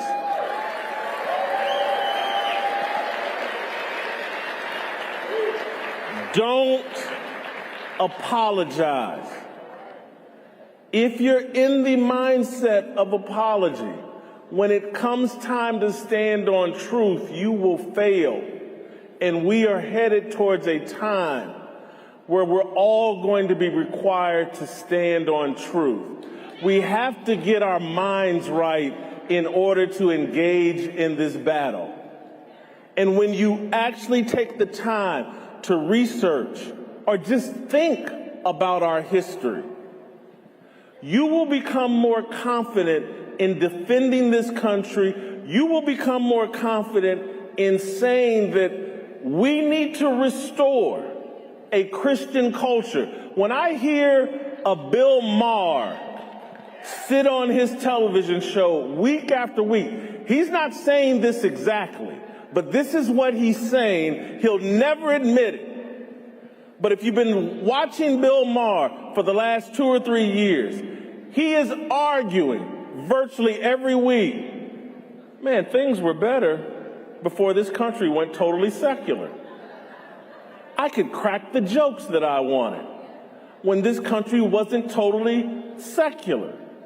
What he's complaining about is, again, when you remove God from the culture, there is no forgiveness. There is no gratitude. That's the argument I'm making today, and why you have to stop apologizing. This ungrateful, lack of gratitude attitude that we have and that is pervasive in America is all connected to a lack of understanding that we owe Jesus Christ an incredible debt of gratitude. And when you wake up every day knowing that He is the reason you're here, He's the reason you're believing, that feeling of gratitude will become pervasive. And when you see other image bearers of Jesus Christ, your mindset will be of gratitude, not entitlement. It will be about what can I do to serve my fellow man, not what can I do to oppress or demonize or diminish my fellow man. Because when you look at the feminist movement and you look at the Black Lives Matter movement, what are they really arguing? The feminists are arguing, in order for me to elevate, you must be brought down and diminished, man. The patriarchy must come down in order for me to be elevated. What the Black Lives Matter crowd is arguing, white people, you must go down for me to go up. Where is this biblically sound? Where is any of this in the Bible? How is that Jesus' way? It is not. Stop apologizing, men. We still have power. We still have the ability to bring this culture back to what is best for our children and for the generations that follow us. There are incredible Americans that made incredible sacrifices for all of us. We must be willing to protect this freedom by making the same sort of sacrifices our ancestors did. Thank you for hearing me today.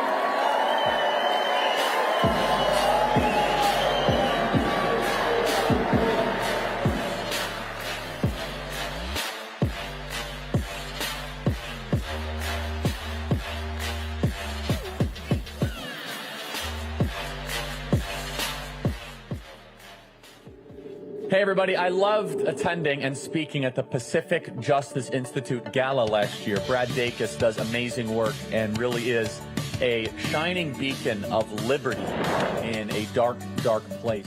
We've had so much comfort Christianity in our country that we forget that real Christianity means stepping up to the plate, even if there's going to be difficult times. We at Pacific Justice was founded about 30 years ago. I said, okay, God, I'll do this. I'll continue doing the work. And so we're willing to go to bat for you guys. So I gave God a few little requirements, like free office space, free computer system, keep me on the radio stations for free. There were 2 at the time. And I'm not going to charge anyone ever for anything.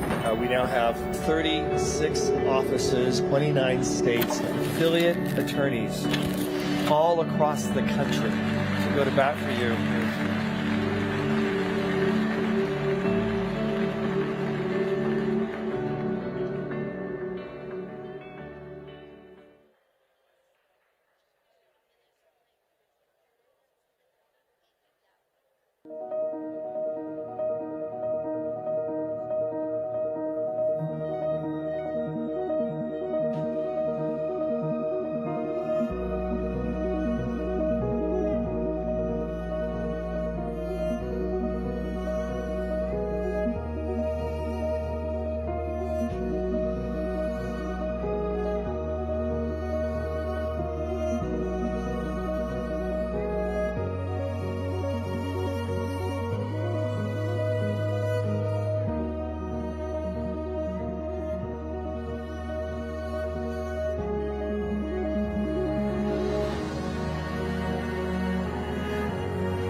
You've been a voice for truth, which is a very rare thing, especially in a university setting. It frustrates me infinitely to see the kind of victimhood narrative that we currently see in the West. Now it's, am I a bigger victim than both of you? And if I am, then I win. 2 decades ago, I've been warning people that once these type of parasitic ideas take hold in the universities, it's the end of science. There's a part of me that's a dogged defender of truth. I truly believe that less government intervenes in my life, the happier I am. Whatever I see nonsense, I attack it.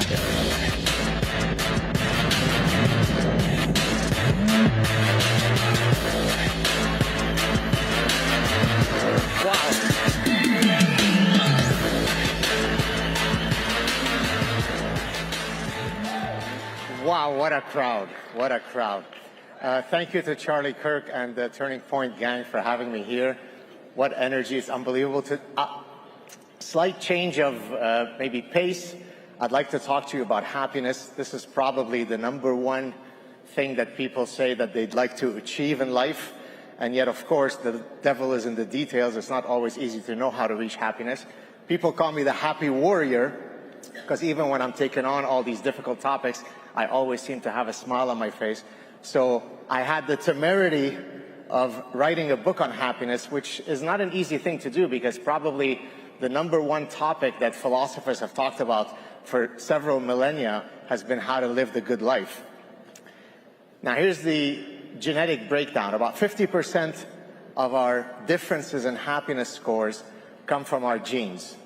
But the good news is that there's another 50% that's up for grabs, meaning that the types of decisions that I make, the types of mindsets that I adopt might either improve my sense of well-being or worsen it. And so what I'll talk about in the next 20 minutes is some of these key mindsets. So here's what Seneca, the ancient Greek Roman Stoic, said: there is not anything in this world perhaps that is more talked of and less understood than the business of a happy life. It is every man's wish and design, and yet not one of 1,000 that knows wherein that happiness consists. And then Immanuel Kant, who was a philosopher a couple of hundred years ago, but it is a misfortune that the concept of happiness is such an indeterminate concept that although every human being wishes to attain this, he can still never say determinately and consistently with himself what he really wishes and wills. But there are certain things that we can do that, statistically speaking, can increase the likelihood of us being happy. So let's look at some of these. The first one I'd like to talk about is happiness as a positional emotion, meaning that it's not that I need to reach some absolute level of some metric that makes me happy, but rather I always compare myself to relevant others, and that is what either makes me happy or miserable. So keeping up with the Joneses, right? The neighbors have a nicer car, then that upsets me. I better up my game so that I could beat them in this kind of conspicuous consumption. Some of the young folks here might remember the 2015 teenage movie film, The Duff, the designated ugly fat friend. But there's a real psychological principle here, which is if I hang around with someone who is less attractive than me, that creates a contrast effect, and then that makes me better looking. By the way, many of the people who took selfies with me happened to all be 6'5" or taller. That was not a recipe for my happiness. My testosterone levels really went down. So please, if you want to come up for selfies, be under 5'6". Here's a study that I did with one of my former doctoral students. The dollar figures are from 2001, but now with Biden's inflation, we'd need to triple these. If I asked you, do you prefer to have a $600 salary increase and your colleague receives $800, or you get $500 and he or she gets $500? From a strict economic maximization perspective, you should prefer the 600 option because you want more money in your dollar, in your pocket. But most people prefer the 500. In other words, I prefer to receive less money as long as my competitor doesn't fare better than I do. Now, the next one is a really good one. It's easy to get people interested in anything related to sex. Happiness and sex. Well, of course, on average, the more sex that we have, the happier we are. But here's the second part. I'm a lot happier if all my friends have a lot less sex than I do. So not only I have to have a lot of sex, but everyone around me should have less sex than me. So the life lesson is build a friends network with celibate people or asexual people. Speaking of mating, this is actually a photo of my ridiculously lovely wife. We just celebrated 24 years together, by the way. This was in Portugal. We went there on a family vacation. So how do you choose the right life partner? Because that is a fundamental marker for happiness. If you choose the right one, you'll be happy. If you choose the wrong one, you'll be in a dark abyss. There are two maxims that operate here. There is, in evolutionary psychology, there's the birds of a feather flock together, or the opposites attract. Now, for short-term dalliance, opposites attract might work. I may be introverted, my prospective suitor or lady might be an extrovert, and that complements one another, and it might be a very nice experience. But for long-term stability, the research is overwhelmingly clear. It's birds of a feather flock together. Now, on which feathers are you flocking together? You have to have shared belief systems, shared values. So if you meet someone at Turning Point and they happen to be a closeted blue-haired wokester, the chances of you having a happy marriage is probably close to nil. So choose your partner wisely. Choosing the right profession is also very important. One of the reasons why I think I'm situationally happy is because I love what I do. I operate all day long in a world of ideas. I create new knowledge and I disseminate knowledge. I'm perpetually engaging in intellectual play, which I'll talk about in a second. So I argue that there are two things that you should pursue when you are seeking a job that's going to hopefully give you maximal happiness. So if possible, any job that allows you to instantiate your creative impulse, all other things equal, is going to give you greater purpose and meaning. Nothing wrong with, forensic accountants and insurance adjusters, but they probably don't wake up in the morning and say, thank God I'm an insurance adjuster. Whereas a chef, an architect, a stand-up comic, an author, they're operating in different worlds, but they are all creating things. And that, as I said, gives you purpose and meaning. And then the other thing is to seek temporal freedom. I work very, very long hours. I often work 12, 14-hour days, but I never feel like I'm working because I'm like a vagabond. So I can go for 3 hours to sit at a cafe to think about my next book, and then I go off and I meet a graduate student, and then I think about something else that I'm working on. And so the fact that I don't have scheduling asphyxia brings me great happiness. So if you can hit those two markers, you're likely to have a fulfilling professional career. I also talk in the book about something that Aristotle taught us 2,000 plus years ago. He talked about the golden mean, right? All things in moderation. He said that a soldier who is too cowardly is not good. A soldier who is too reckless in his bravery is going to die very quickly. And the optimal point is somewhere in the middle. And so what I show in that chapter is that this is probably the #1 universal law for optimal flourishing. A bewildering number of phenomena adhere to this inverted U. How perfectionist you are. If you're not perfectionist enough, your work suffers. If you're too much of a perfectionist, as I am, you sit there obsessing over every comma if it's in the right place, and you end up losing a lot of productive time because you're obsessing in a pathological perfectionist way. Stress follows an inverted U. Your parenting style, if you're too laissez-faire, it's not good. If you're too much of an overbearing parent, it's not good. Somewhere in the middle is the optimal point. Exercise intensity follows it. Alcohol consumption follows it. Fish consumption follows it. How many times you should repeat an ad in an advertising campaign also follows it. So in a bewildering number of cases, life is ultimately about seeking that sweet spot. I also talk in the book about, as I said earlier, about living life as though it's a playground, right? It's regrettable that in the same way that we lose our baby teeth and then we grow our adult teeth, people think of play in a similar manner. You play as a child, but then you grow it out. You grow out of it. Nothing could be further from the truth. I think one of the reasons why I resonate with people is because I can not take myself seriously. I could joke, I could be very professorial, but I can also be a complete jokester. So Patch Adams, if you remember the movie that Robin Williams played, he's a physician. I think he's still alive. He deals in a very, very difficult set of circumstances. He takes care of sick children, and yet he's constantly being a clown and playing. The argument being that there are actual medicinal properties that you benefit from in being able to laugh and play. The movie Life is Beautiful, which won the Academy Award in 1997, was about how a father and his son, while stuck in the Holocaust, in the concentration camps, he tried to protect his child by making it seem as though the entire Holocaust was just a play session.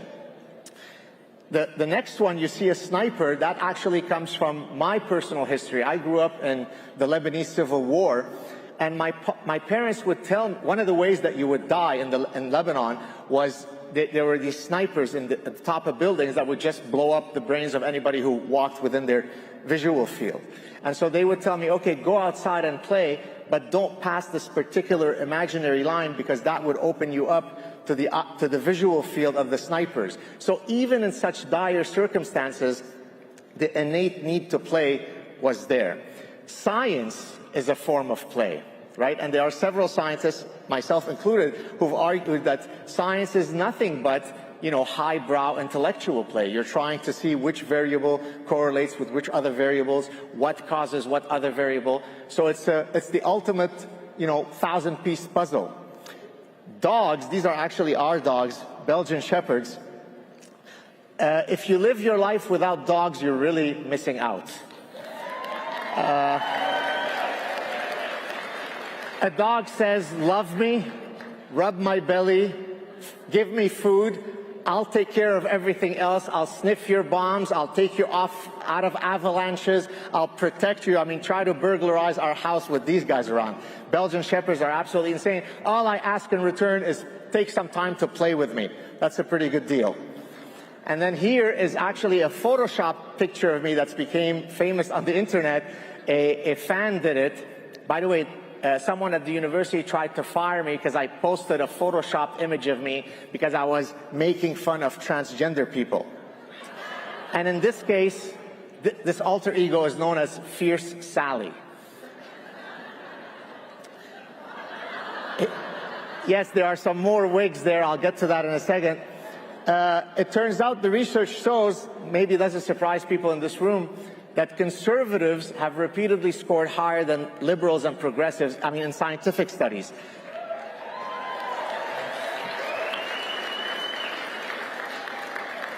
Now, I argue speculatively, but I think it's a pretty good argument, so here's the argument why that happens. Conservatives wake up in the morning and say, well, sure, there are things wrong in our society, but by definition, there are things worth conserving. There are ideas that have stood the test of time. And so overall, I live in a good society, so I'm existentially happy. The progressive wakes up in an existential gloom. We are in a racist society, misogynistic, ableist, transphobic, Islamophobic, and therefore we need to eradicate the status quo, and just around the corner we can find unicornia. So that's why I've got images of a whole bunch of unicorns. It's just around the corner. Let's just bring down a few more statues and everything will be in place. And of course, to the point about playing and being happy, this is an assortment, a buffet, a panoply of wigs that I have worn on my show to demonstrate my woke ideological fierceness. Now, if you see the last slide, I'm showing you here, I'm next to a frog. Now, why is that? I'm an evolutionist, I'm an evolutionary psychologist. And so in evolutionary biology, there's the principle of aposematic coloring, which is the opposite of the evolution of camouflaging. It's where an animal evolves very bright colors, which you would think at first thought, well, why would you want to be conspicuous to predators? The idea is, of course, that if you could see me so well, it's probably because you want to avoid me and I am venomous. Well, I've argued that the hair coloring of the wokesters is exactly a form of aposematic coloring.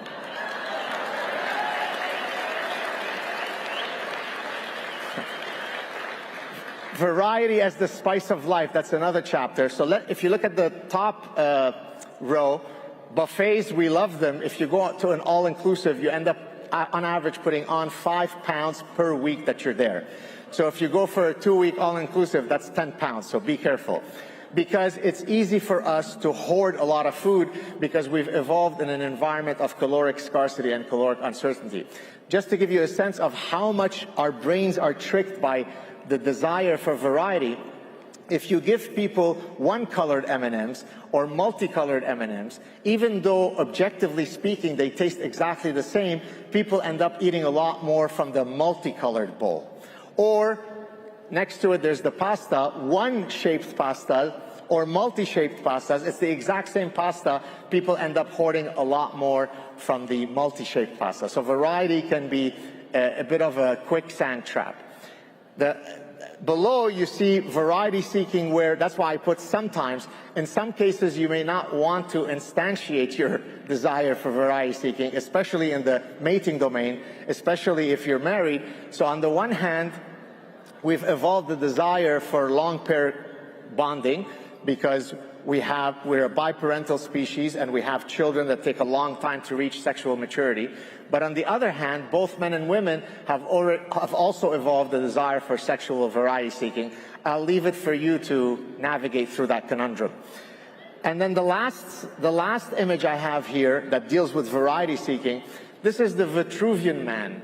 This is a drawing from Leonardo da Vinci. The reason I put it up is because Leonardo da Vinci is the ultimate interdisciplinary guy. He never stayed in one lane. He was an anatomist and an engineer and a painter and a sculptor and a futurist. And so I try to live my life, certainly my academic life, this way, which is exactly what they tell you to not do as a professor. Stay in your lane, be hyper-specialized. Life is too short to only navigate through one ecosystem. On persistence and the anti-fragility of failure, the first image to the left is Lionel Messi. It happens to be that today is the 1-year anniversary of Argentina winning the World Cup. I think I was less stressed going through the Lebanese civil war than watching the final of the World Cup last year. Because I truly felt that there would be no cosmic justice in the universe if this gorgeous player did not win the World Cup. Now, why do I have him up here? Because he was told that he was too small of a player to be a professional player. He quit the national team in 2016 because he kept having heartbreaks with the national team. And yet he came back. He was anti-fragile to failure, as was Michael Jordan, who was cut from his sophomore high school team, as was J.K. Rowling, who was rejected by every single publisher until the last one who accepted her, as was Steven Spielberg, who was rejected not once, not twice, but 3 times by the USC Film School. And so Seneca said that the strong trees are the ones that face a lot of wind stressors, because by facing those stressors, they develop non-brittle roots. And so life is also like that. If you're always in an echo chamber, if any controversial idea makes me, go into a fetal position, that's probably not an optimal way to live life. I'm almost done. 2 more slides. I have a chapter on regret, right? It turns out that there are 2 types of regret. There are regret due to actions.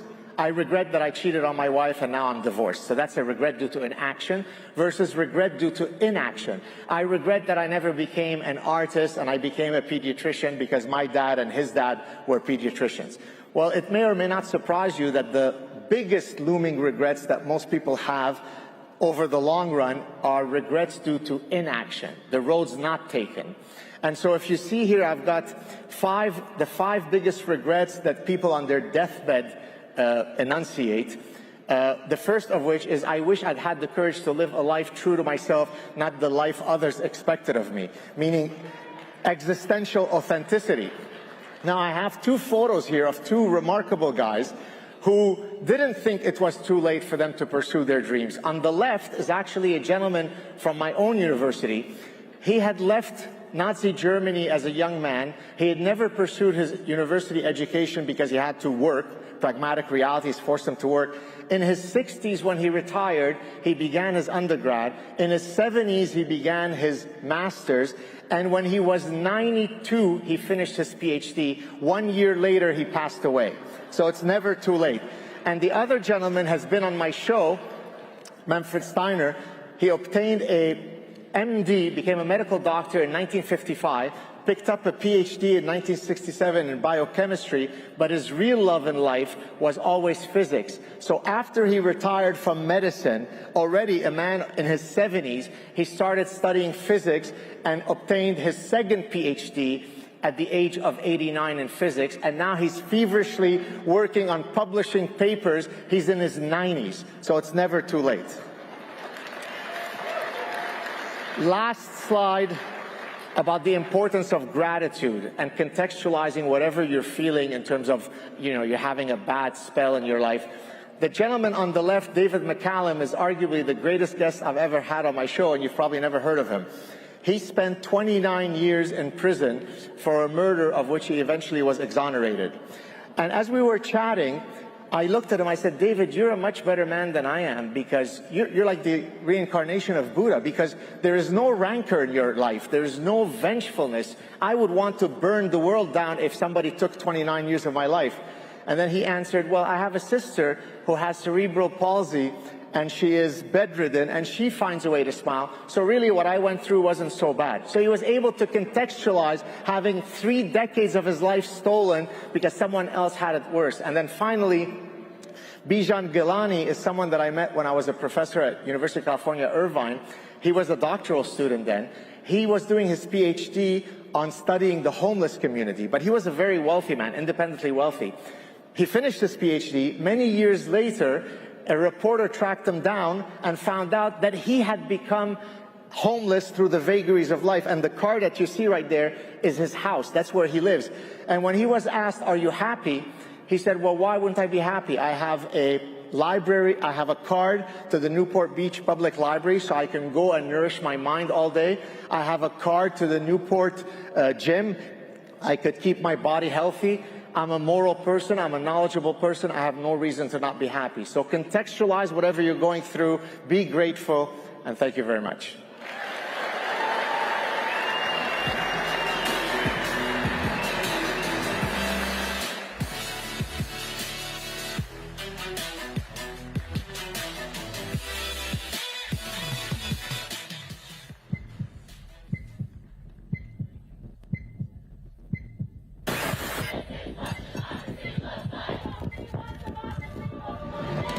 We are here to defend democracy. Misinformation poses a threat to our nation's health. Climate change is an emergency. Democratic socialism. Codify one's right to choose. Hell yes, we're going to take your AR-15.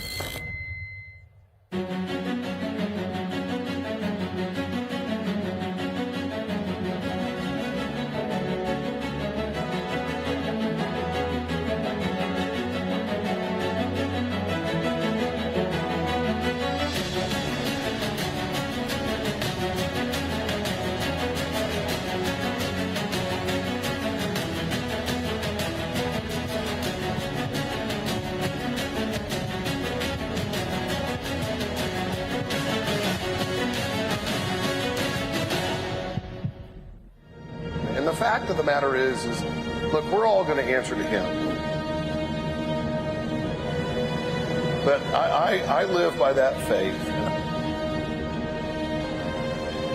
And if we work together and lift each other up, we will build this red wave and red conservative movement that will benefit all of us. One of my favorite Bible verses came to mind. It's Joshua 1:9. God commands us to only be strong and to be of good courage. Yes, we're a wireless provider. We're a cell phone company. We have great coverage, nationwide coverage on 4G, 5G networks. We have 100% U.S.-based customer support. We check all the boxes that say that we're a cell phone company. But here's the deal. Our mission has nothing to do with cell phones. Our mission is to relentlessly defend our God-given constitutional rights and freedoms, and to do so in a way that glorifies our God. My pronouns are Bible believer, Jesus lover, gun carrier, and mama bear. We give a portion of every dollar we earn to conservative causes, and our 4 pillars are the First Amendment, the Second Amendment, the sanctity of life, and we support our military and our first responders. And as long as there is breath in our bodies, as long as God lets us wake up to another day, we will stand up for our children, and we will fight to take our country back, and we will take America back in our lifetime. Patriot Mobile stands with you. We'd love for you to join us. Sign up today. This is a man that we have an immense amount of respect for, who I consider probably the most brilliant man alive. All of this wise advice that you're giving is so refreshing. Former presidential candidate. Always get goosebumps when I talk to you. You're a great American. Please welcome Dr. Ben Carson. I think one of the big problems that we have right now is people have lost faith. If you don't fix those problems, you're just like spitting in the ocean. We're seeing this wokeness spreading throughout our community to the destruction of our community. Everything seems to circle back to race, to whether it has anything to do with it or not. Their chief weapon is intimidation. You guys are up against some pretty awful stuff going on. The United States of America has been such an important stabilizing force in the world. We have got to wake up.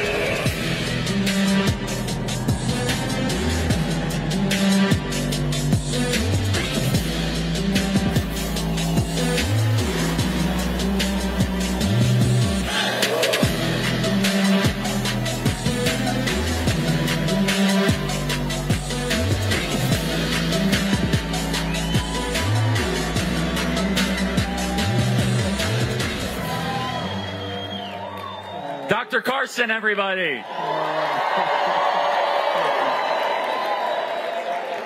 Dr. Carlson, I know I speak for AmericaFest and Turning Point USA and Turning Point Action. Thank you for your service to this great country. You are an American hero. Well, right back at you, because, you know, you are the example of somebody who can be very successful, who doesn't have to be poisoned in one of these Ivy League schools. Thank you. Thank you. So Dr. Carlson, there's so much happening in the country right now. I want to start talking first about your commitment to faith, putting God first. Jesus is the most important thing in your life and my life. Talk about that.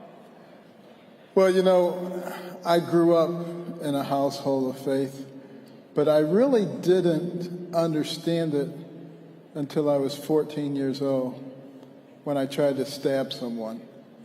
And, you know, the Lord arranged things so that they had a big metal belt buckle on under their clothing, and the knife struck that and broke, and they were terrified. I was more terrified than they were, thinking I was trying to kill somebody over nothing. And, you know, I went to my bathroom, and I just started thinking about my life. And I had turned things around academically by that time, because I had been a horrible, horrible student. I had been the worst student imaginable.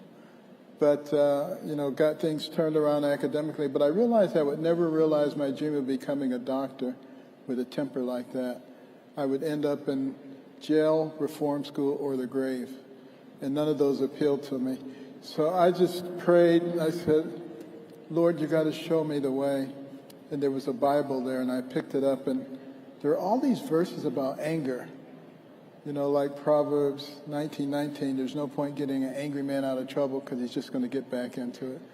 Or Proverbs 16:32, mightier is the man who can control his temper than the man who can conquer a city. And then there were all these verses about fools, and it seems like they were all written about me. And, you know, and then I just started praying, and it came to me that the reason I was angry so much is because I was selfish. It was always about me, my, and I. Somebody did this to me. They took my thing. They're in my space. I want this. And I said, if you can learn how to step outside of the center of the circle and let it be about somebody else, you won't be angry anymore. That was my last great outburst. But I came that day to accept God not only as my heavenly Father, but as my earthly Father, too. Just be somebody that I could consult with. Now, Dr. Carlson, I'll be honest, I can't imagine you getting upset. You are so steady. That really is the transformative power of Jesus Christ. Well, if you're trying to tell me you used to be a hothead. That's exactly right. That's what he can do. He can actually change you to the point that people can't even believe that was the way you were. I can't believe that. And I mean, Dr. Carlson, I just want to say, for those of you that don't know, Dr. Carlson's medical career is one of the most impressive in the history of medicine. The lives, it's just gifted hands, is that right? Yeah. Gifted hands. I encourage you guys to check it out. You have saved so many lives and just incredible. But Dr. Carlson, you were loved by the media and loved by people until you started to speak out politically. Of course, it was the famous prayer breakfast where you, let's just say, said a few things. And they weren't really that controversial. No, they weren't. That you weren't supposed to do what you did. And then you ran for president, and you did it so honorably. And, I mean, I wish more politicians had the ethics of Ben Carlson, don't you? Oh, my goodness. And... Well, I'm not a politician, though. Well, I would never insult you like that. Thank you. Because politicians do what's politically expedient. And I think it's time that we have people do what's right. And just to recognize that we need to have people in the political sphere who realize that they work for the people don't work for them. That's right. And so, Dr. Carlson, one of the things I want to ask you about, I know you're addressing this with American Cornerstone, is education. Yes. I am bombarded when I visit these college campuses and I'm told America is systemically racist. America is systemically racist. How do you respond to that? And tell our audience about the important work you're doing at American Cornerstone. Well, you know, I get tired of hearing people beat down on our country and say how unfair we are to other people. You know, the fact of the matter is, it doesn't matter where your ancestors came from. They came from England, they came from France, they came from Africa, they came from Sweden, they came from India. You're better off here than you would be where they came from. You know? And, you know, there was a time in our history where racism was rampant, okay, but in my lifetime, the time that I've been alive, it has changed dramatically. When I was 6 years old, I went to Chattanooga, Tennessee, and I saw signs, whites only, coloreds only, and they explained to me what this was all about. In the same lifetime, we have black admirals and generals and CEOs of Fortune 500 companies and heads of foundations and university presidents. And we've had a president of the United States and a vice president, although you don't see her. So, I mean... You know, that really represents a very significant change in a short period of time. And if our country was all that bad, why are these people trying to get in it? And when they get here, wouldn't they call their relatives and say, don't come here, this is a horrible place? This is not what we're saying. We're seeing they're still flooding in record numbers. And that tells you that we have something that is worth fighting for and something that's worth preserving.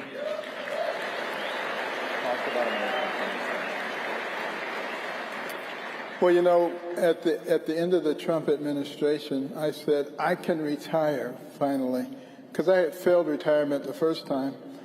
And, but, you know, not too many weeks after the election, seeing the direction of the country, I realized that I would have no fun at all playing golf or cruising around the world while watching my country go down the tubes. I mean, this country has been very good to me.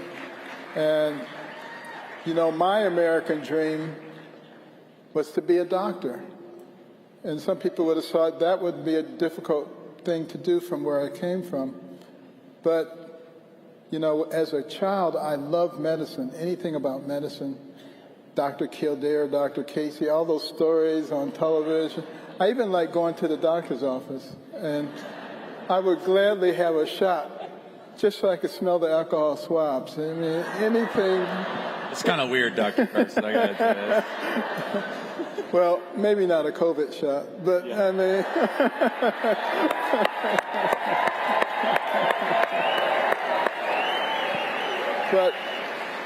But this country allowed that American dream to come true. And that's what American Cornerstone is about. Some very outstanding people from HUD and myself, we got together, we said, let's formulate a think tank, which was later dubbed a do tank, to bring us back to those cornerstone principles that made us great. It's not a coincidence that we went from a bunch of ragtag militiamen to the pinnacle of the world. It was because of cornerstone number one, our faith, our Judeo-Christian values, which taught us to love your neighbor, not to hate your neighbor, not to cancel your neighbor if they have a different yard sign. You know, what a difference that made for us as a nation. The cornerstone of liberty. So important, our freedoms, our freedom of speech, our freedom to protect ourselves, our freedom of association. All of these freedoms are things that people came to this country in search of. We cannot let those go by any stretch of the imagination. And that's why I speak out so vehemently against political correctness and wokeness and all this total crap. You know, we can talk about what we want to. People fought and died so that we could talk about what we want to, and we could believe what we wanted to believe in.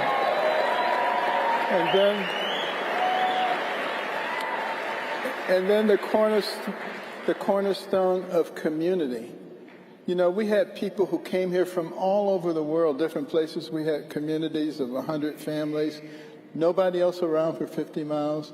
Not only did they survive, but they thrived. Why? Because they understood the concept of the common good. Sometimes they could barely even speak to each other with different languages, but they understood how to work together. And that was the thing that helped us to grow so quickly and to become so powerful so quickly as a nation. And then the concept, the cornerstone of life, from the womb to the tomb. You have to honor life because it is the most precious thing that God gave us. And there was a time when we cared about everybody's life and the direction of those lives. And we must get back to that place again. We must get away from the hatred and the divisiveness, because the fact of the matter is, we, the American people, we are not enemies. Wayne, we are not enemies. We have to remember that, because people are trying to divide us on the basis of race, age, income, gender, political affiliation, religion, you name it. And what has happened in other countries that became socialist or communist? What did they do first? Divided the people. And they also dumbed down the population. Isn't that going on in our country right now? They're dumbing down the population. You see these men on the street interviews, and they say, "Who fought in the Civil War?" They say, "There was a Civil War." I mean, they don't know who fought in the Civil War. They don't know anything, and as a result of that, they're very easy to manipulate. You can come to them and you can say, "Our southern border is completely secure. We have it safe and we have it under control." And they'll say, "The government said it was okay. The government said it was secure." You got to be pretty stupid. It must hurt to be that stupid. Do you think the dumbing down of America is intentional? I do believe it is intentional. You know, what's going on in our schools? You know, are we teaching people what they need to know to be effective, successful citizens? Or are we teaching them things that are absolutely ridiculous? You know, I think about this gender stuff that's going on right now. You know, think about how life begins. You have a male gamete with 23 chromosomes, a female gamete with 23 chromosomes, neither one of which has the ability to become a human being. They join together, fertilization occurs, 46 chromosomes, a zygote. It develops very quickly. Within 6 to 8 weeks, there are already little eye buds and ear buds and little fingers and little toes and a heart that is beating, and it continues growing and developing. Millions of neurons to that brain every single day. Even when it's born, it's still developing that brain, millions of neurons. That's why little babies sleep for 20 to 22 hours a day. That brain is developed. It continues to develop into your 20s. So you're not mature until that time, and yet we have people trying to take advantage of the natural curiosity and the flexibility of these children and confuse them. That's why children have parents, to protect them from people like that. Doctor, so important. Doctor, what is your opinion of medical professionals who then treat a 12, 13, or 14-year-old with this irreversible cocktail of drugs against even notifying their parents? I'm ashamed of them. I'm ashamed to be in the same profession with people who do that. I mean, because they know, because of their medical training, that the brains of those children are not developed. And yet they're going to those children and sometimes telling them, don't tell your parents. Yes. And it's against the law in some states. And whatever happened to science? Science used to be an important part of medicine. What does science say? You have 2 X chromosomes, you're a woman. You have an X and a Y, you're a man. Why is that difficult to understand? And Dr. Carlson, can you just elaborate, let's go deeper. The institutions, the American Medical Association, I mean, as someone who is literally one of the most accomplished doctors on the planet, how do you think about seeing the AMA, which represents 1.3 million medical professionals, say the way to treat this is through irreversible surgery and drugs? Well, only 19% of doctors belong to the AMA. That should tell you something right there. You know, there are a lot of people in the medical community who actually think the right way. But very much like the American population at large, they're afraid to speak up. Yep. They're afraid to say something. And this is what the left does. It intimidates people. Yes. And we have to remember, if we want to save America, if we want it to be the land of the free, it has to be the home of the brave.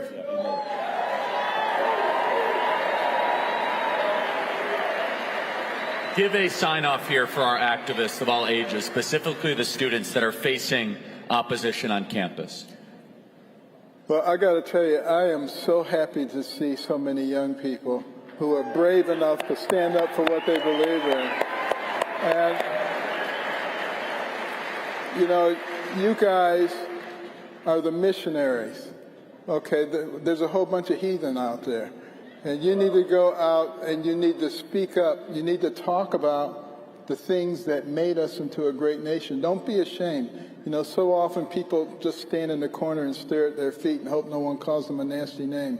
That won't work anymore because we're on the precipice of what kind of country we're going to be. Are we going to be a country that is of, for, and by the people, or of, by, and by the government? We have to decide that. You have to be the missionaries. You have to go out there and do this. And if you don't do it, we're going to be lost. So our future is dependent upon each one of you. And everybody has a sphere of influence. Don't think because you're not Charlie Kirk, you don't have a sphere of influence. You do. And it's much bigger than you think it is. And think about Jesus' 12 disciples, 12 people. And look at how many Christians there are in the world today. We can do this. Dr. Carlson, I got one more question, and it's a curveball. If asked, would you serve as Trump's vice president?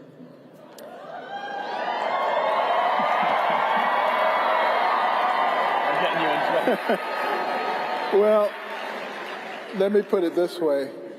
Right now, our energies need to be focused on getting Trump back in the office. Everything else is a distraction. God bless you, Dr. Carlson. Thank you so much. Thank you.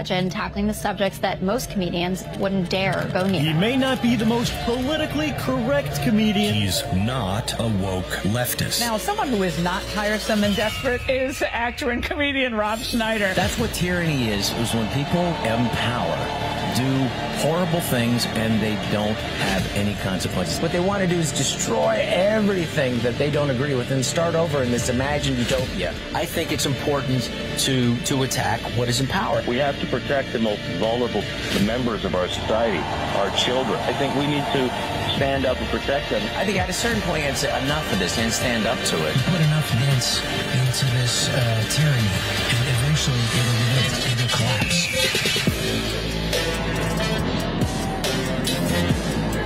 All right.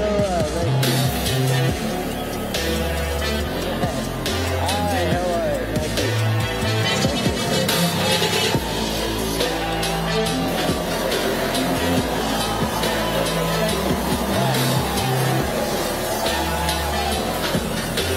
Thank you. Hi. First of all, I want to thank you. You can do it. Okay, let's get that out of the way. Thank you. I'd like to thank Dr. Carlson. That was hilarious. And now, I love you too. I'm asking myself, what am I doing here? I am a traditional liberal, which apparently makes me a right-winger these days.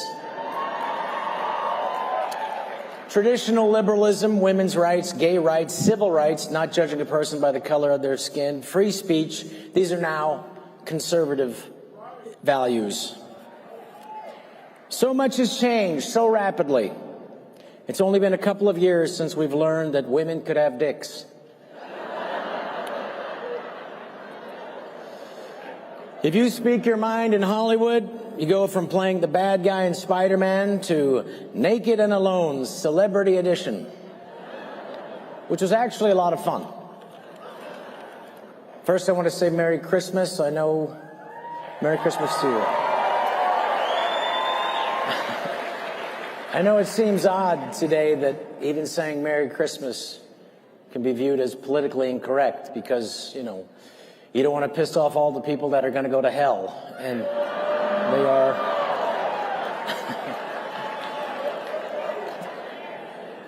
Just got back from an LGBTQ plus rally for Hamas. I invited them all to a KKK rally for Black Lives Matter. And then to an underage minors fundraiser for pedophiles. Just got back from California. Grocery shopping in California takes forever. You just go, excuse me, can I get somebody to unlock the bananas? Because I'm low on potassium. California is a test case for what we don't want for the rest of America.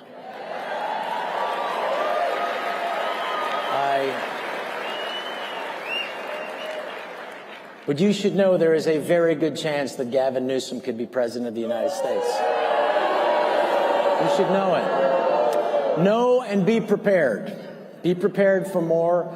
The pendulum of ridiculousness has not swung to its zenith yet. In California, it has gone out of committee to approve slave reparations to be paid to people who were never slaves, to be paid for by people who never owned slaves, in a state that never had slaves. That's like paying child support for a child you never had to a woman you never fucked.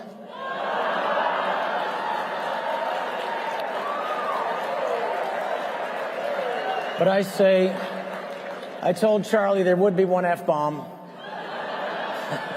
I apologize. Now, I don't buy into this Democrat-Republican establishment. As we have seen, Republicans have voted for every, until this last one, has voted for every dollar and billions of dollars sent to Ukraine to continue that slaughter. And I don't think that I think we need to have politicians who will stand up and make that part of their policy to oppose this war and oppose the slaughter.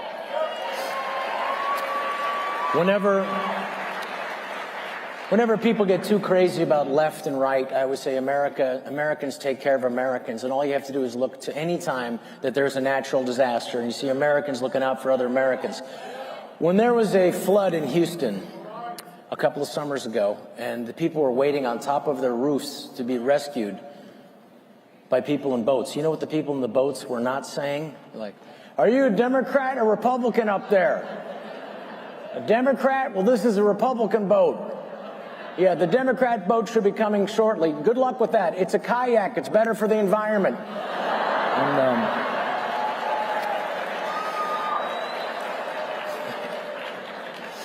my friends and gays for groomers are here. I want to say hi. Now, traditionally, if you were born in the 40s, 50s, 60s, 70s, 80s, 90s, 4% identify as gay.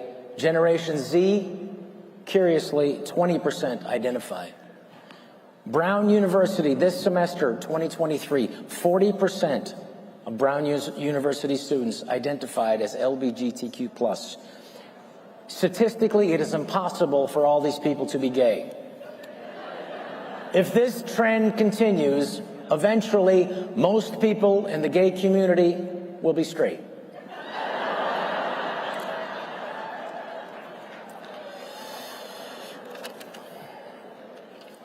If you want to protest your government, do it by growing your own food and getting yourself and everyone in your family healthy.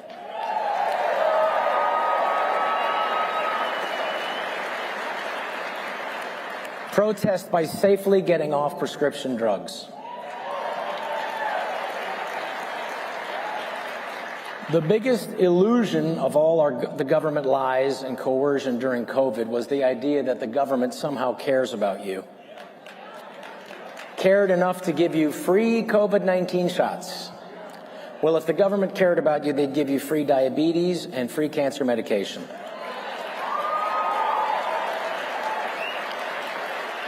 We have certainly come a long way from ask not what your country can do for you, but what you can do for your country, to simply, we'll just print a bunch of money and give it to you.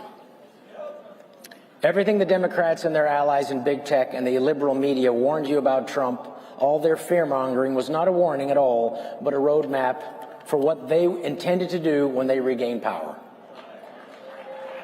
To subvert our democratic republic in every way possible, from opening up our borders to censoring anyone who opposed their dictates, imprisoning political dissidents, and using the Justice Department as a weapon against political opponents, and pushing the world closer to World War III.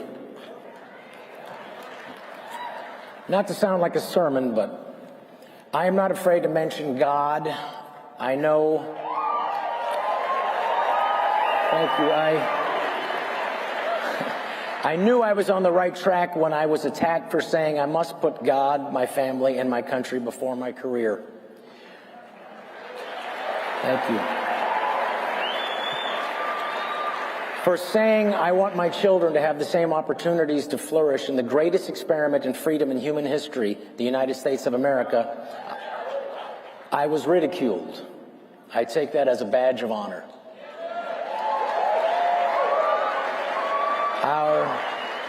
Our founding fathers didn't promise us a perfect society.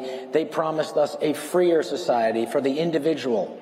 Now, unlike the bloody terrors of France and Russia, the American Revolution kept the rule of law and property rights. The French Revolution in 1789, the Declaration of the Rights of Man, in which the free communication of ideas and opinions was enshrined as one of the most precious rights of man. In France, that right lasted just 4 short years. But in the United States of America, the First Amendment in our Constitution, 1791, the idea of free speech has been firmly embedded as a fundamental principle of Western civilization for over 232 years.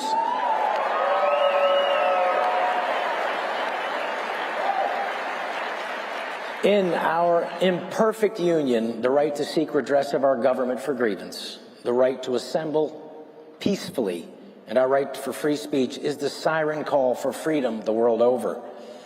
However, there is now a threat to freedom that is not just coming from government, but the threat is from non-elected plutocrats who run social media empires.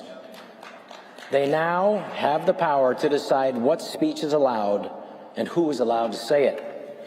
These companies who now employ fact-checking social justice warriors who act on behalf of these left-leaning multi-billion-dollar companies who profit from selling our data to advertisers. They care nothing about speech that doesn't agree with them. They aren't and can never be our moral stewards. I have faith in America, but make no mistake, our institutions are under assault. Our universities have been captured. Illiberal liberals who no longer teach students how to think critically, but rather they teach them to be advocates for an illiberal agenda that doesn't seek the truth. It seeks only power.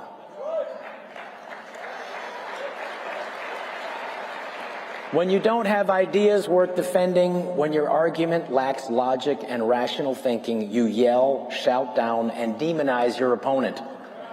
Instead of having the opportunity to improve your understanding and your foundational thinking by allowing it to be questioned and challenged, you add nothing to your knowledge by silencing those who disagree with you.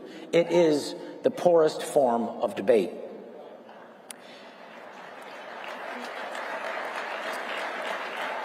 In an era of seemingly unending acceptance where you have to accept others without question, but not accept people who disagree with you, there seems to be a lack of acceptance of the gender in which you were born. If I had a dime for every gender, I would have 20 cents.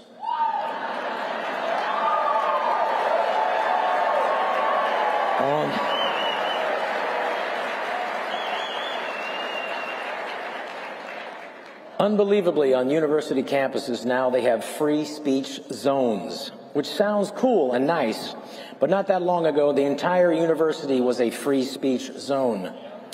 Now what they are really saying is that most places in the university you have no free speech.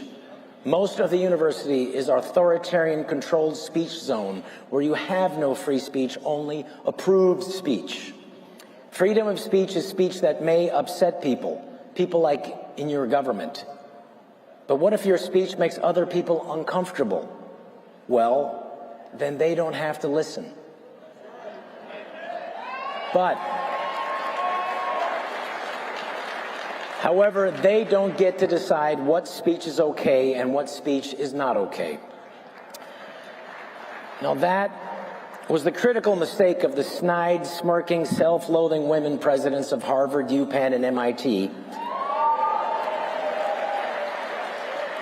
They should have said at that hearing, yes, it's horrendous. It is bullying to Jewish students, calling for the destruction of Israel. We find it loathsome, reprehensible, and those that say such things should be ashamed. But it is awful as it is. It is protected speech by the U.S. Constitution and our First Amendment. In the 1970s, when the ACLU was still a decent organization, they defended the right of neo-Nazis to march in Skokie, Illinois, not because they agreed with any of their racist nonsense, but because to not allow this hateful speech would for a minority of its people. Will this freedom be just a minor exception that will be a footnote in human history? Okay.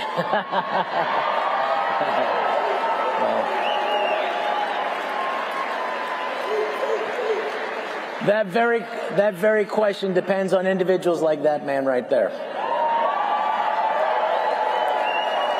Now, the neocons who want to silence us, they want a new world order, but they don't realize that once they finish off undermining the last bastion of freedom here in the United States, it will not be them running the world, it will be the Chinese. One thing they are not doing as China is letting their children decide which gender they are. Let us be vigilant and not deterred. I have faith. I have faith in God. I have faith in this great nation, and especially the people in this room. I say to you, all these problems are preordained. They are here for the same reason God put the apple in Eden. God wants shit to happen.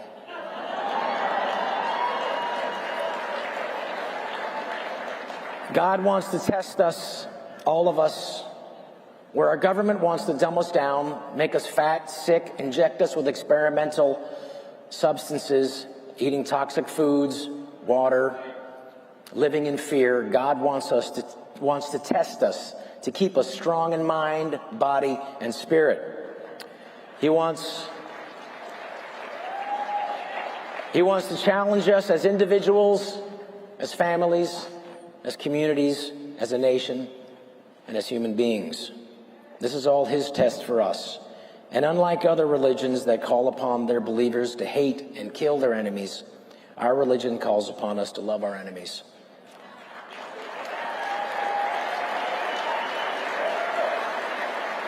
To love others as thyself. Whether you believe in that or not, what a beautiful way to go through life. Now that's why the Shroud of Turin, the burial cloth of Jesus Christ, is such an amazing thing. Contrary to popular opinion, this Egyptian linen cloth has not been disproved. The French nuns who repaired it using modern 16th century threads wasn't put into the scientific calculations when they did the carbon dating. There is no possible way that that cloth could be, as they have said, a medieval forgery. What I believe that cloth is the receipt of Jesus Christ, the price he paid, the greatest gift to all of mankind, the receipt of God's forgiveness and his sacrifice.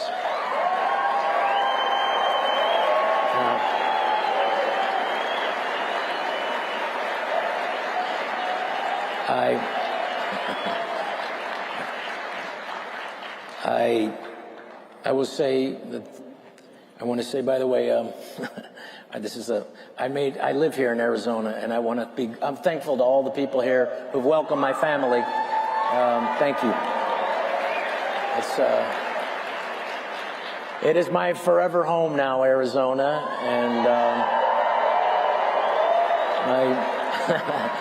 we made a movie here. I hope you guys get a chance to see it. Charlie will be happy. There's not one swear word in the whole movie, not one sex joke.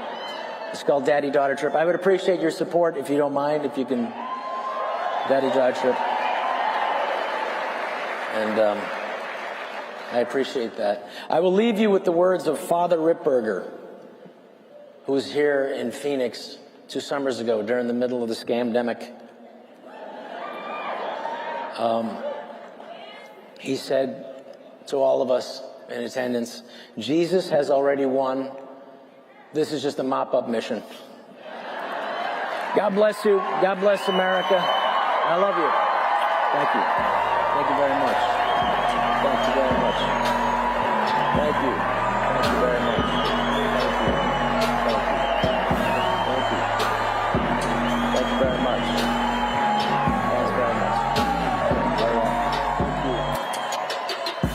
Thanks very much. Are you ready to be a part of something transformative? Are you ready to make a difference in the lives of thousands of people? Well, look no further than Yrefy. Yrefy is a unique take on student loan refinancing, and we are on a mission to help borrowers get out of debt with dignity and respect. Imagine a world where distressed borrowers can refinance their loans, giving them access to low fixed interest rates, reducing their monthly payments, and accelerating their journey to financial freedom. Our custom technology allows us to tailor each and every loan for each and every borrower. Our goal is to get borrowers into a payment that fits their budget and allows them to honorably repay their loan. The excitement when I called my mom and told her, guess who doesn't have any more loans and defaults anymore, you know? Well, I appreciate it more than you know, because your hard work probably saved my life. I was just meeting with our friends at Yrefy. We were having lunch together, and they were teaching me something about the private student loan side. Yes. And the private student loans, I did not realize this, are almost all variable interest rates. Yes. So guess what? You got a problem too. We understand that endorsements don't come easily, and we don't take our relationship with our partners and endorsers lightly. They are a constant reminder and inspiration to us that we are on the right path, providing a valuable service that they can truly believe in. Folks, I personally invest my own money with YRefi. YRefi isn't just providing a valuable resource to borrowers. Investors in YRefi earn a strong fixed return up to 10.25% in a secured and collateralized portfolio. At YRefi, we believe in doing well while doing good. As a matter of fact, that is our motto. Your returns will not only benefit your family, but will help others get out of the student loan debt trap. YRefi also takes an active role in promoting financial literacy, ensuring that borrowers and families have the knowledge and tools they need to make informed financial decisions. Hi, my name is Lane Schoenberger.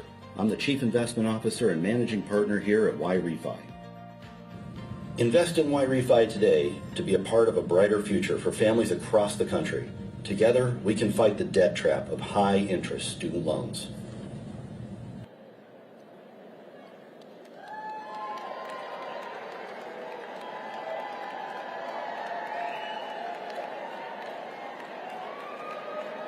Do you have a mic on?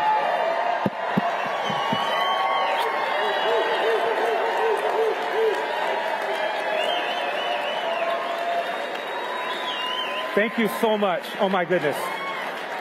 Say hello to the black face of white supremacy. I'm only going to be up here for a few minutes, and I want to turn it over to a close friend of mine, an associate. I hope you'll give him some of your time. I ran for president because even though I ran as a mega guy, we got a mega guy, 45 running, there's some things that even he has not been talking about. Most notably, the number one domestic problem facing America is the epidemic of fatherlessness. By far. 70% of black kids today enter the world without a father in the home, married to the mother, up from 25% back in 1965. In fact, 25% of white kids now enter the world without a father in the home, married to the mother. 40% of all American kids do. And the numbers are clear.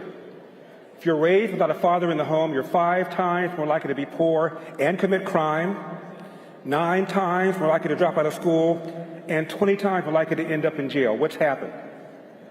In the mid-60s, a Democrat named Lyndon Johnson launched what he called the War on Poverty. And since then, we have incentivized women to marry the government and incentivized men to abandon their financial and moral responsibility, and nobody's talking about it.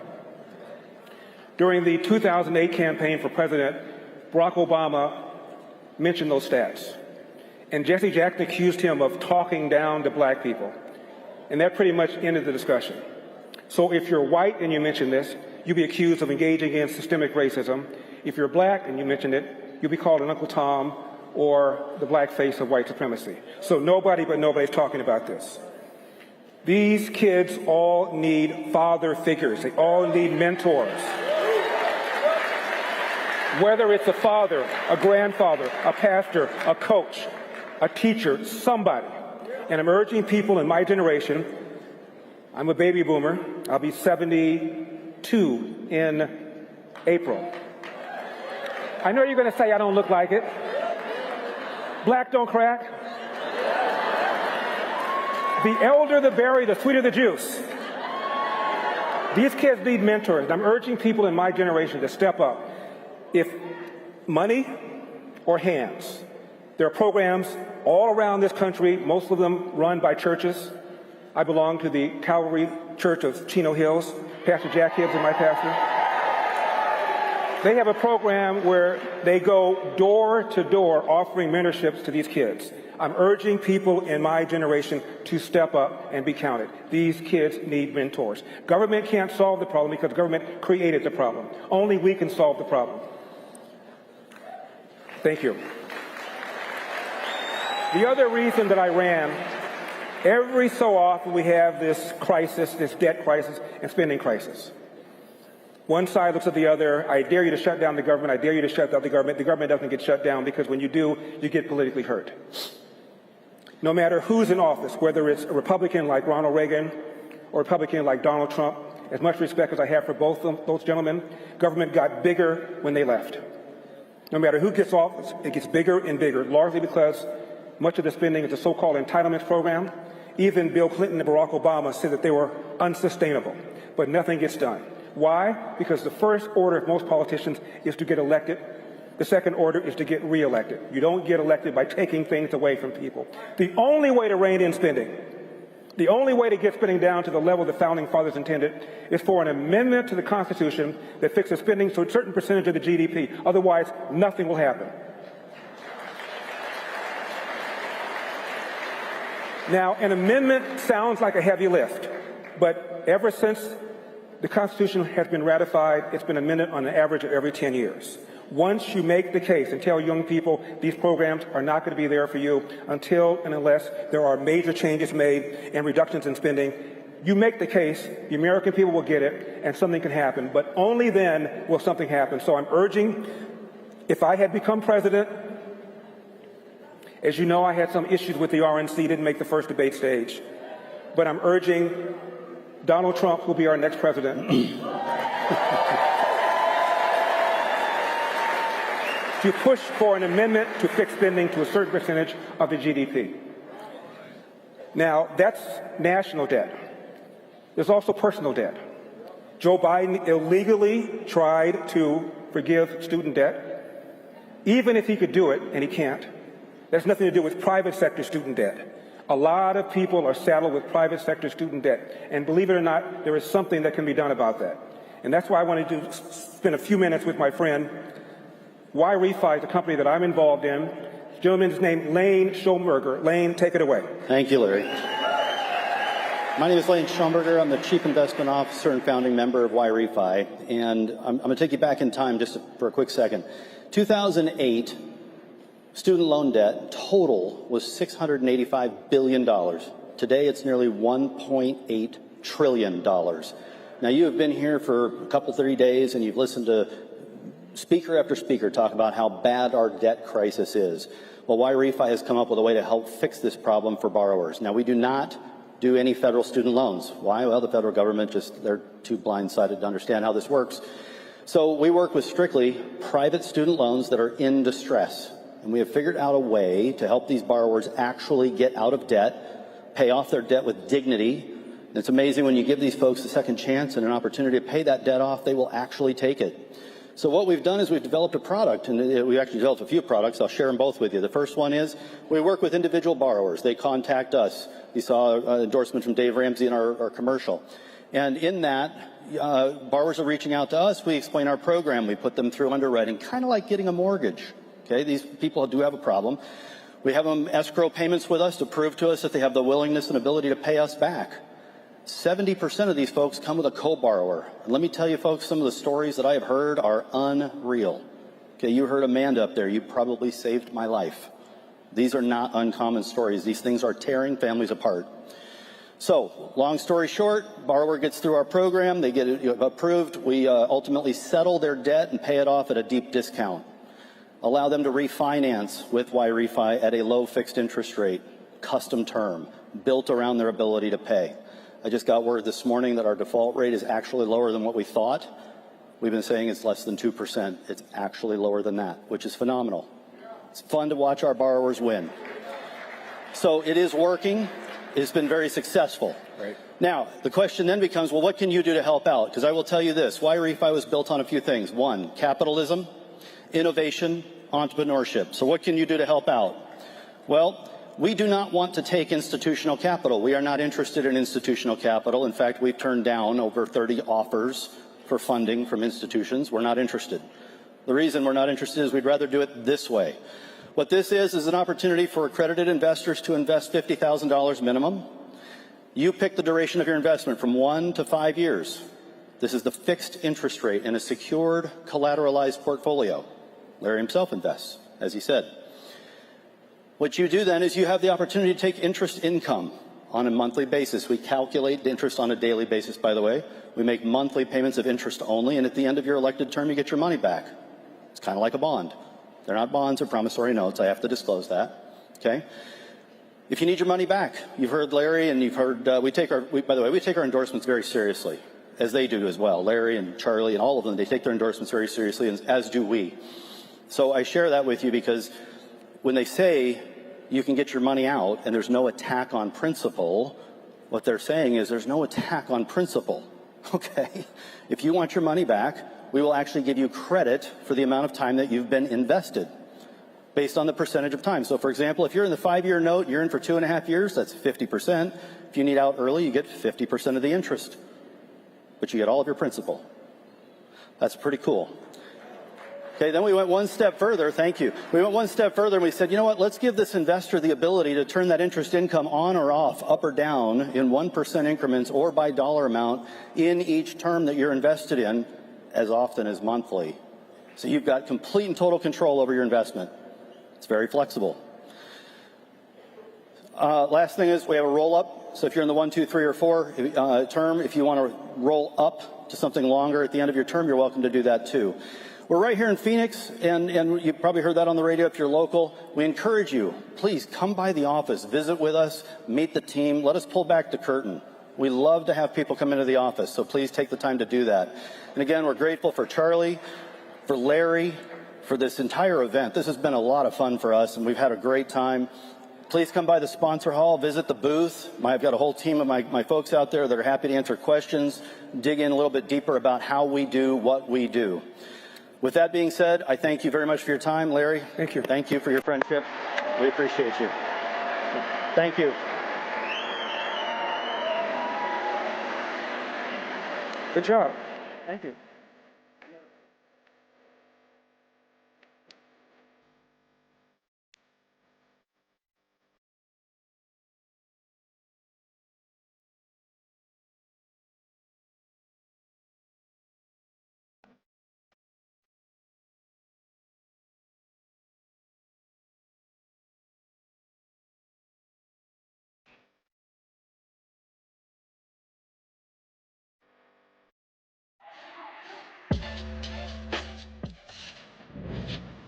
If you don't believe that we are in a fight today, you're sleeping under a rock. If you get hit and you lay down and you cry and you fold up in the corner, definitely you will not win the fight. We show up to win. Our culture needs a lot of you young people in here to step up and stand out. There is nothing or no principality, power, division, devil can stop us when we're united. They can only get you when you're divided. When I see the American flag, I see us progressing to something that can be awesome and great. And if you don't plan on winning then, you might as well go home today.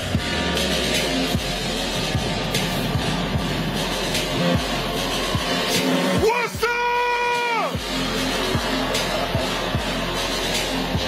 Hey! Look at y'all tonight.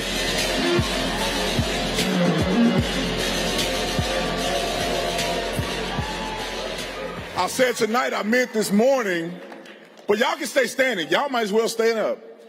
If you listen to my speeches, every year, I got to come with some energy. Y'all already know. But I want to make this a little more intimate, right? I want to take y'all to church real quick. Are y'all good with that? I'm going to go over here. I want to take y'all to church. Are y'all good with that? I want you to do something real simple. I want you to pat your neighbor on the shoulder and say, this is my season. All right. I want you to say it like you mean it, all right? I want to say it like you're ready to take back the country. Tap your neighbor on the shoulder and say, this is my season. All right, y'all take a seat. Every year I have to do that because I'm a firm believer in the things that you say and the power that it invokes.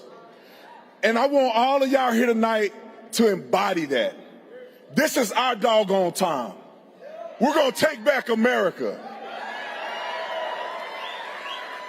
We're not going to let these lunatics frame the narrative, make up their own words, try to tell us how many genders there are. They must be crazy because this is our season. I'm going to start with one thing that made me mad. I almost went crazy the other day, and that is LeBron James. I wish he was here tonight. I'll tell him to his face. What a coward. What a coward. I don't care what you feel about the history of this country. I don't care how you feel about yourself as an individual. You better stand up and show some respect for the men and women that died for our freedom.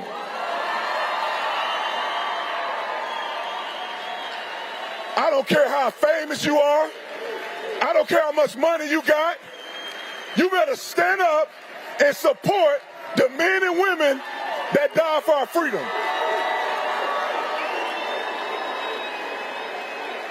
See, now I feel like I'm in America tonight, all right? All right, y'all can be seated.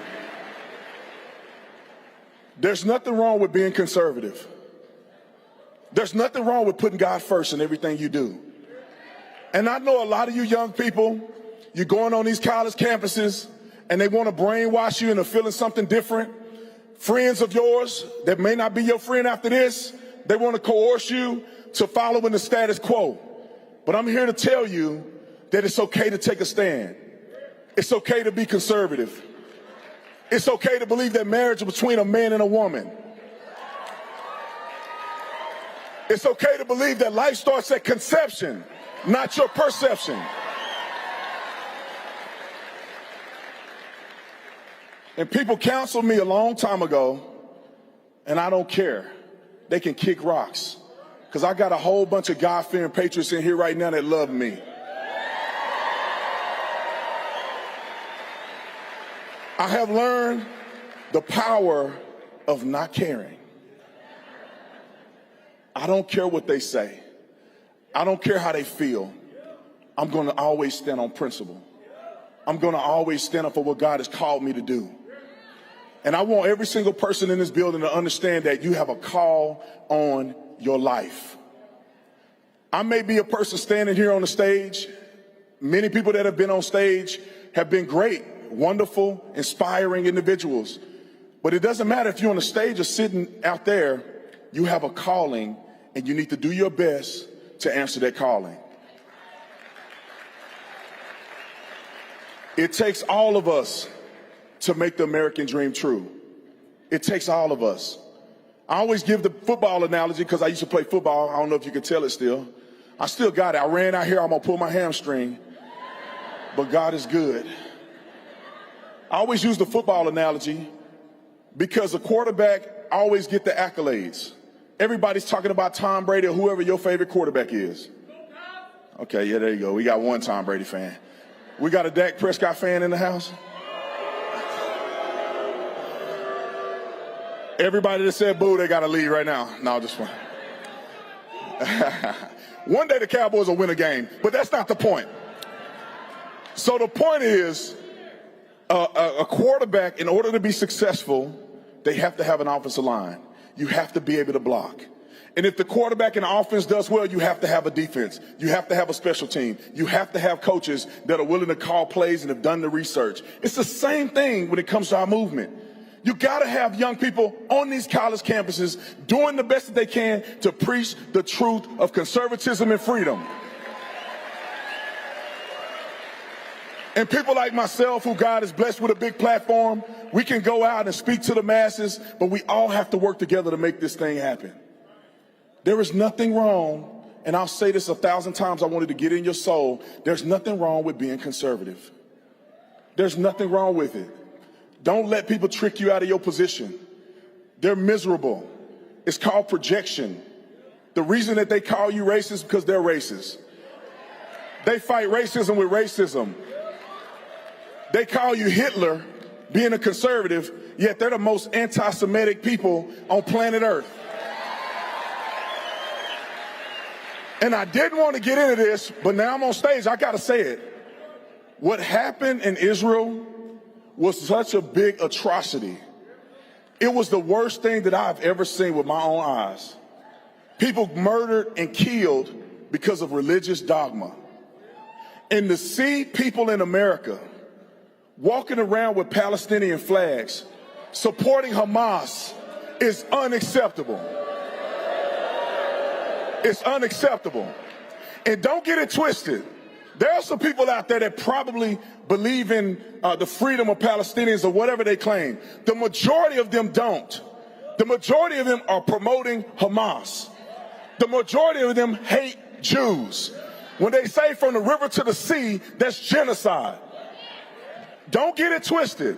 A lot of people are too afraid to say something. I don't care. I say it on my platform every single day. I stand with Israel.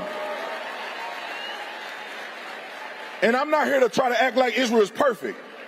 Any kind of atrocities, or not going to say atrocities, but the things you see that are done wrong in America, I'm sure they do it wrong over there. You think everybody that have their, the Torah in their hand, they living right, every one of them? No. They have issues like anybody else. But they have a right to defend their homeland. And I think as Americans, we should support that.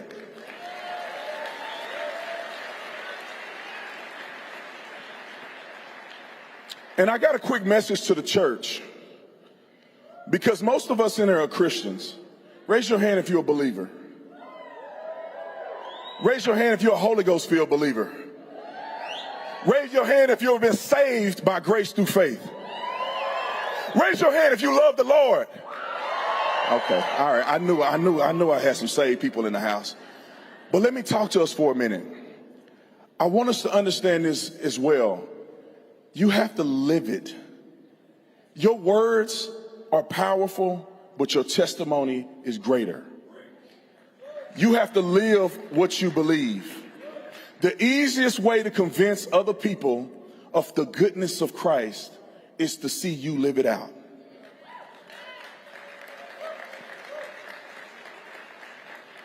And you have that opportunity every single day you wake up in the morning. Every single day you're on campus. What's the best way? People ask me all the time when I go to universities, what is the best way for me to share my faith? Live it. Nobody want to see a miserable person that's always complaining and gossiping and sinning all day, and you're trying to convince them to become a Christian. Why would they ever become a Christian when you're doing no different than they're doing? We are to be separated because we're called. And I know it's not a great feel-good message because it's difficult to live the life, especially when y'all here. Look, I see some of y'all. I see some of y'all that you can repent later. I'll pray for some of y'all. I'm going to keep it real. Y'all young people, this is the only place where you're going to see beautiful conservative women, because on campus there's nothing but blue-haired monsters.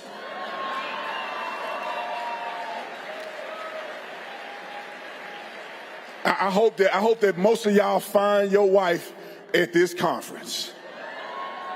Find a good husband at this conference. Build relationships and friendships to last at this conference. This is the place to do it. And I want you to take advantage of that, but also live saved in the process. Y'all feel me? Live saved. Be bold in Christ. I say this all the time when I'm speaking about churches. We have fallen off the wagon in some of these churches. We got a bunch of great pastors here tonight that lead wonderful ministries. But as a whole, generally speaking, Christianity, we need to step up. We need to be bold. We need to tell the truth and stop worrying about people's feelings. Do you think Jesus was concerned about your feelings? He was concerned about your soul. And I'm not here to be the preacher on the side of the road telling everybody going to hell. That's counterproductive. But I'm here to encourage us to be bold in our faith. This country can change if we just stand up and be bold in our faith. If we stand up and live as an example to our friends and our family, we can change America. Every aspect of your life should be influenced by your faith. The concept of separation of church and state, people, they trying to lie to you. Look at the money. In God we trust. Look at the Pledge of Allegiance, one nation under God. Don't let them fool you. This nation was founded by Judeo-Christian values. Capitalism, freedom, liberty, the freedom to speak. It's all on godly principles. And don't let the atheists who have a whole bunch of faith in nothing convince you that God ain't real. It's crazy to me how much faith atheists have. To see how much beauty there is in this world, understand the anatomy of the human body, it proves to me every single time I think about it that God is real. This didn't just happen because something exploded at some point in time when we didn't know nothing, that came from nothing to something. That's foolery.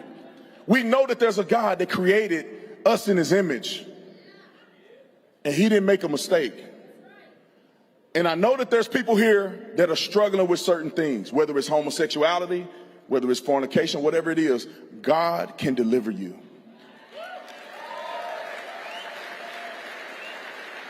I know that there's people here, and it's a tough subject, that may have questioned or may have been a part of an abortion. God can forgive you. You don't have to live in shame. You don't have to live that way. The devil wants you to be so shamed that you never stand up and say anything. He wants you to feel so guilty in your sin that you never get out and reach your full potential. But I know a God that can bless you in the midst of your mess, that can change your mess to success. Let me say it like that, because I don't want to encourage people to be out here sinning and grinning. But God can turn your mess into success. So let God heal you, forgive you from the things that you've done, and go out and be a champion. Go out and be a champion.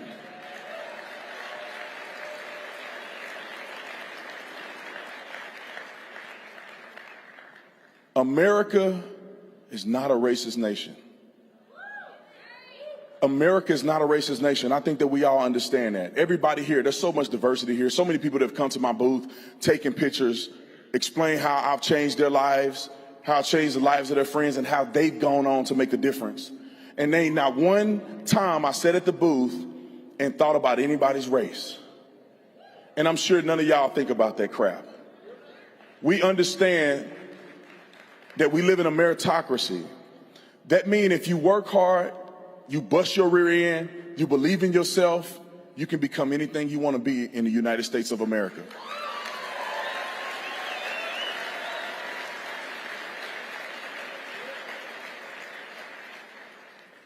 But one of the things that is important is that you believe in yourself.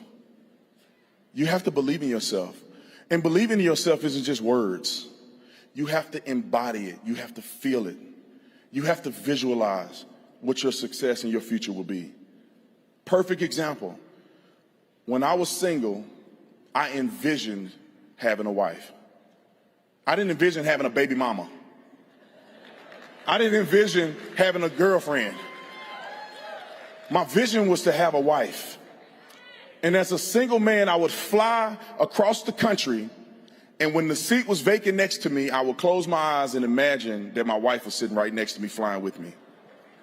I imagined that. I saw it. I believed it. I wasn't just running my mouth. I believed that God was going to do that for me. And I am very proud to point out somebody in the crowd that is such an inspiration to me. She got my back in everything that I do. She support me. She stays at home with the baby up all night. I be mad at her. Baby, you let him go to bed. She up all night because she love our baby, and she's my rock. Corinne Tatum right here. Give my wife a round of applause. And my baby Bo.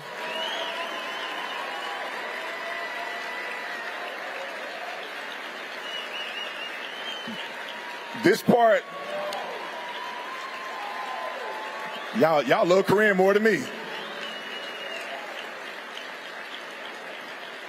This part is for the young men out here. It's for the young men, real quick. I didn't do that introduction just to pat myself on the back. But I really want to encourage young men in this. The greatest decision that I've ever made was marrying my wife. The greatest investment you will ever make as a man, it's not your career. It's not how much money you make. It's investing in your family. And we shouldn't have a debate of who should pay on the first date. Young men, listen, if you ain't got the money, don't go on a date.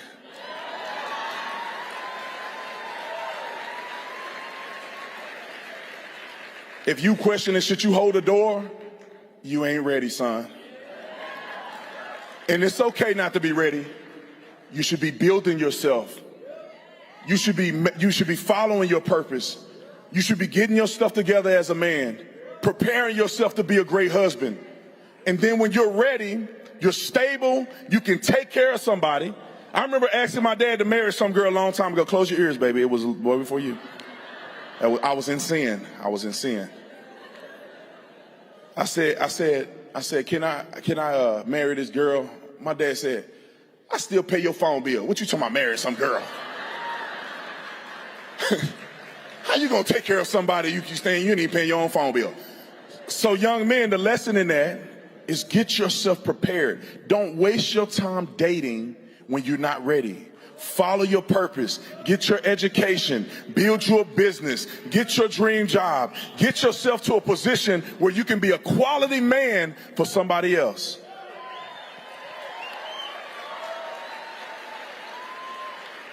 Nowadays, you have these gurus out here telling a man that he needs to have all these women if he's a high-value man. That is a poor investment, young man. That is a poor investment, having all these women and having sex with them and doing all this. Don't be that guy. God called you to be so much greater. Now, I got a little bit of time left. They say, please wrap it up right there. Okay, I got you. Don't yell at me. But young women as well, don't be like these liberal blue-head monsters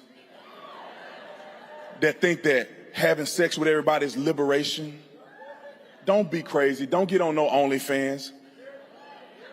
You're going to meet you a man that'll take you wherever you want to go. Don't waste your time exposing yourself and all that other stuff. Be the woman God called you to be, a woman of virtue. A woman who adds value. And it's going to make some of y'all mad a little bit, but you have to understand this very clearly. Some women get frustrated with men and they want to lead the family as the woman. And I'd say this, you just need to stop dating them wanksters. You need to date a real man that can lead. Therefore, you can exist in your feminine and allow a man to lead. You can still have your career. My wife can still go do whatever she want to do. But I got it to the point where I said, baby, you don't have to work. You can stay at home and raise our baby. Because all too often these days, they letting the babies go to these public schools, daycare. They out here abusing your kids, teaching them about transgenderism and all this stuff. Somebody got to stay at home in the family and bless our children and raise them. And it's nothing wrong with being a stay-at-home mom.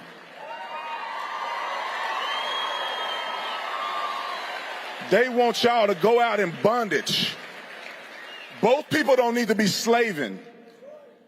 As a man, you can get up and get 2 jobs then. I'm finna speak. I'm finna preach, but they told my time is out. Maybe y'all catch me at the booth. It's nothing wrong with being a stay-at-home mom. And don't let nobody lie to you and act like it's easy. My wife didn't get no sleep last night so I could sleep. It ain't easy, but you can do it. So I'm out of time. God bless each and every one of you. I love you. Keep God first and enjoy the rest of your time.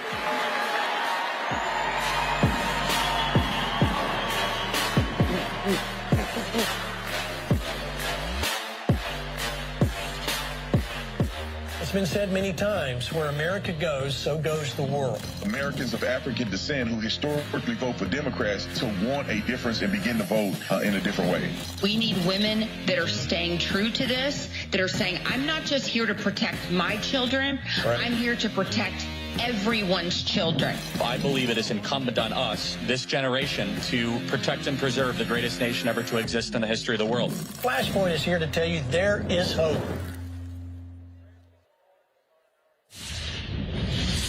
I'm on the side of the American people. They're doing all that they can to take our voice away from us. They are pushing things like censorship of any speech that they don't like. They're pushing open borders. The list of their insanity goes on and on and on. I've dedicated my entire adult life to serving our country. This freedom of speech is being threatened. We need to have the confidence in America that we can express ourselves, that we have the freedom to speak without the threat of punishment looming over us. Washington continues to underestimate the power of the people.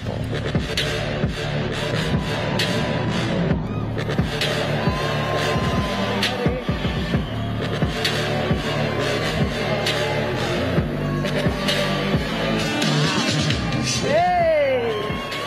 Aloha! Wow, it is so awesome to be here with all of you. I hear this is the first year that AmFest has had people here from all 50 states. So we got some Hawaii in the crowd here.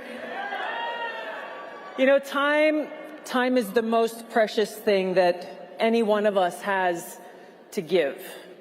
And so it means a lot that all of you have taken the time out of your lives to come and gather here today to address the very timely and urgent mission that we have before us.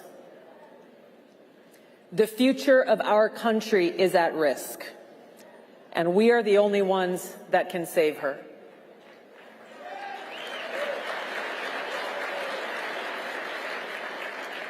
It's the Democrat elite and the permanent Washington establishment, the war machine made up of both Democrats and Republicans, who are abusing their power, undermining our God-given rights and freedoms enshrined in the Constitution, with one goal and objective in mind: protecting their power at any cost. Now, every member of Congress and the U.S. Senate, they all took an oath. Every time they are elected, they go back and take that oath again. It's the same oath that I took when I was elected to Congress in 2012. It's the same oath that I took when I enlisted in the Army back in 2003, that oath that says I will support and defend the Constitution of the United States against all enemies, foreign and domestic.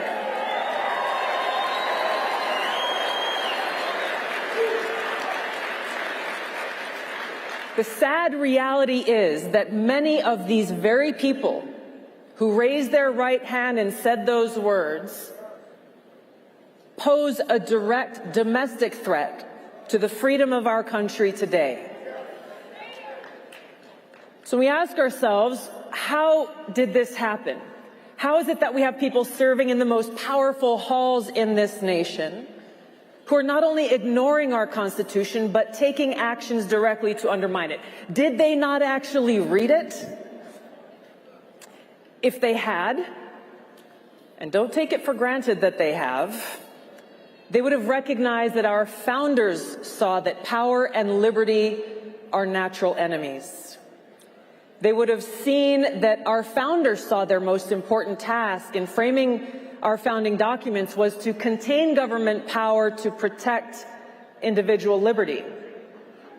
Our founders understood that our unalienable rights and freedoms are not given to us by any government or in the individual. They are freedoms bestowed upon us by our Creator and are intrinsic to every single one of us. Our government's responsibility is to protect them. My first year in Congress was 2013, and around the time of Constitution Day, I got an email saying, hey, you're invited to come to the House floor to be a part of reading the Constitution into the congressional record.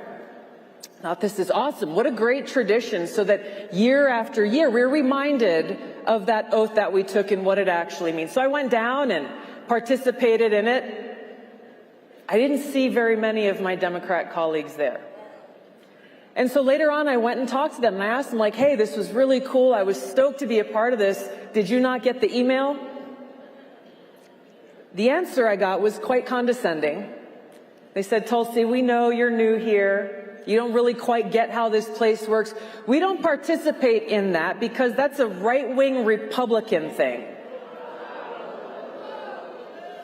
I was not only shocked, but pretty disheartened and saddened by that response.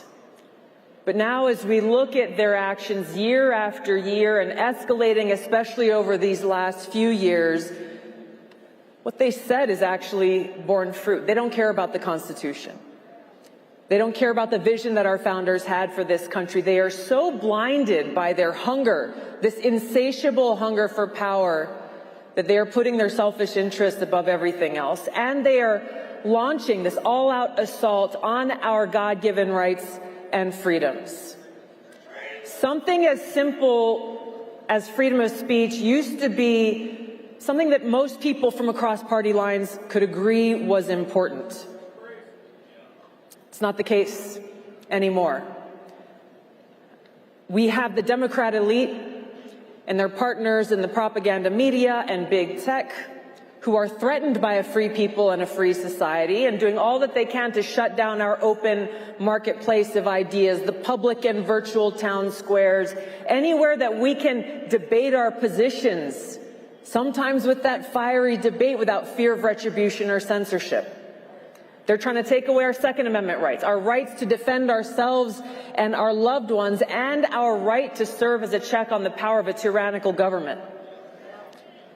They've made it very clear through the Biden-Harris administration that ATF is relentlessly trying to push rule after rule, circumventing the People's House in Congress, to turn law-abiding gun owners like ourselves into criminals.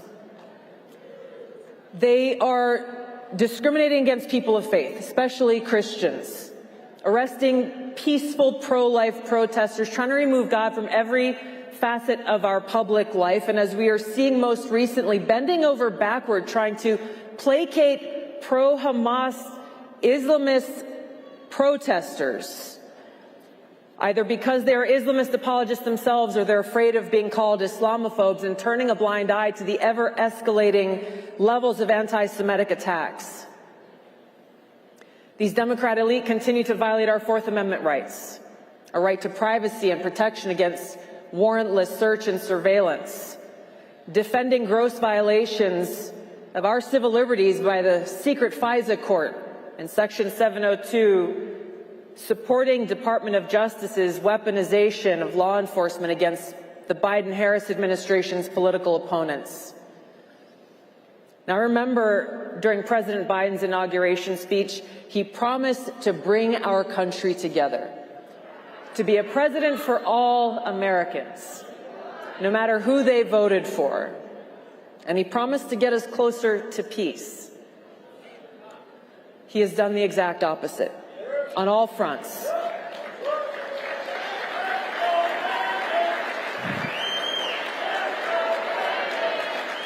He has torn our country apart, targeting anyone who didn't vote for him or dares to challenge his administration. He's racializing everything, turning Americans against each other, and putting us in a position where the world is on fire. We are on the brink of multiple wars and closer to nuclear catastrophe than ever before. These are just a few reasons why I left the Democratic Party.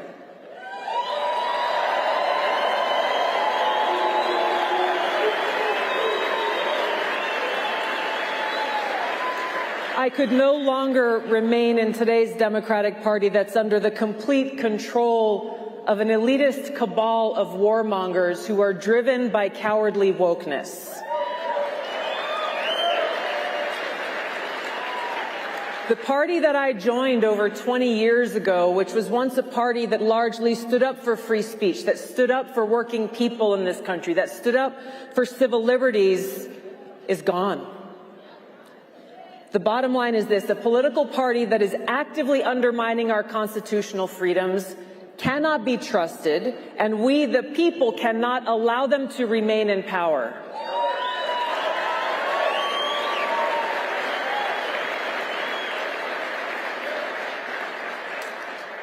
So as we head into this next election year, which is coming upon us very quickly, beware.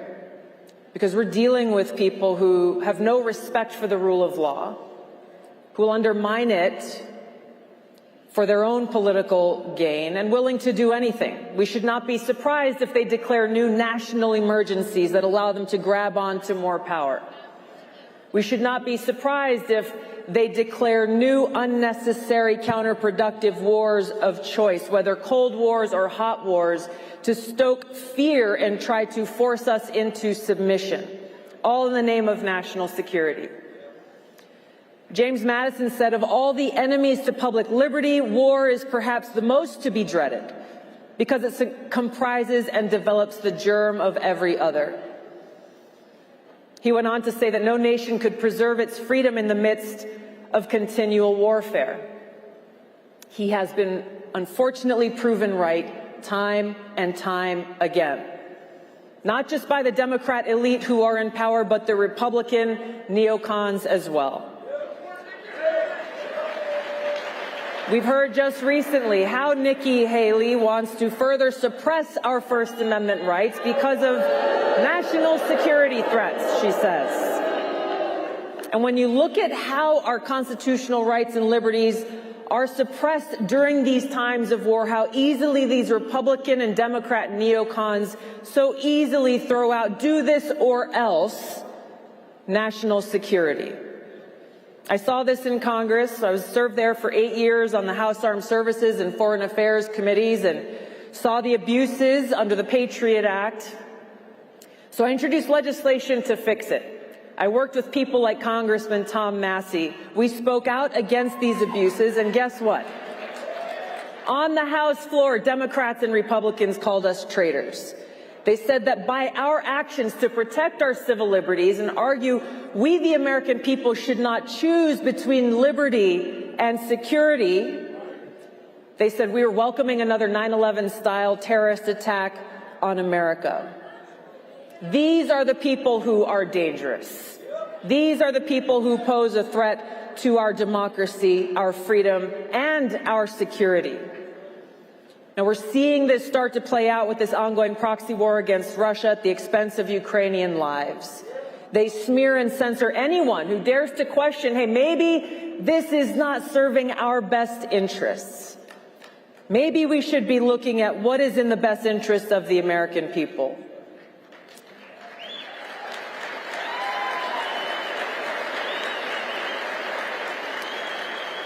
Now, we saw Matt Taibbi reveal a ton of evidence from Twitter about how our government, the FBI and Biden's White House, are directly pressuring Twitter to censor specific individuals because they didn't like what we had to say.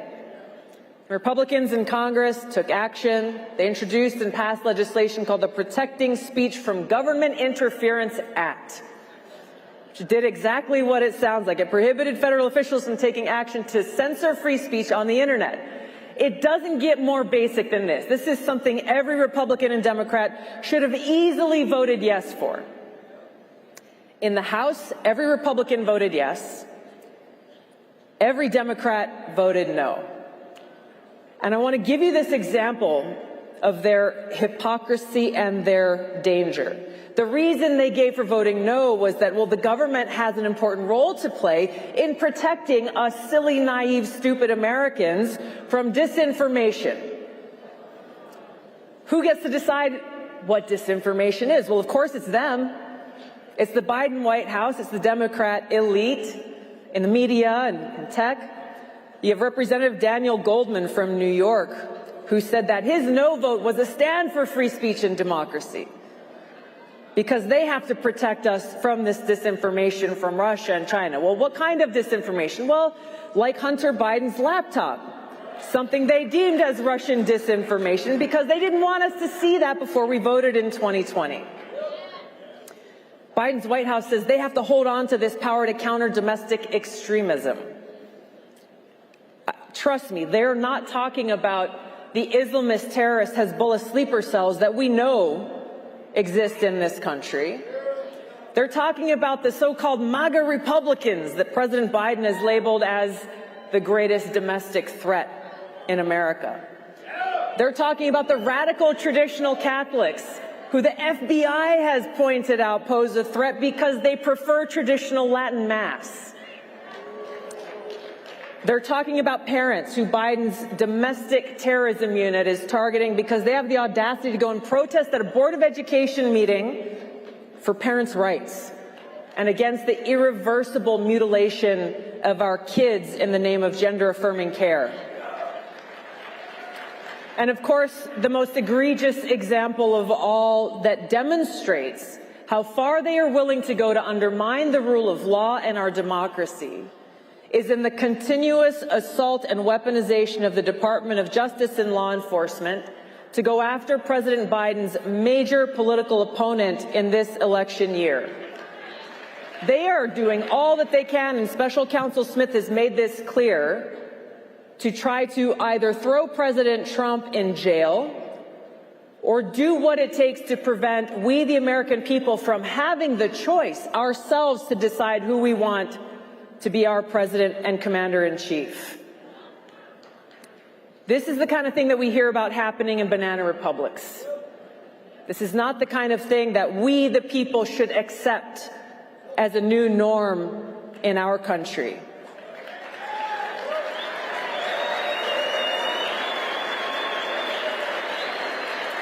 So as they're doing all of this, they are trying to create this culture of fear and hopelessness and self-censorship, that if they make an example out of a few people, they can get the rest of us to cower and fear in silence.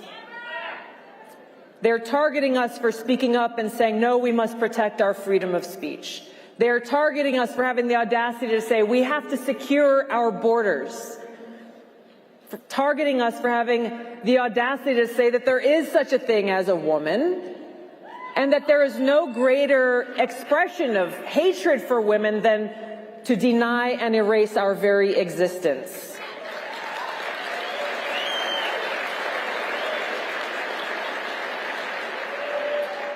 So, why are they doing this? They're worse than crazy. This is intentional. They are trying to make us afraid of them and their power, because deep in their heart of hearts, they know where the power lies. They're afraid of us.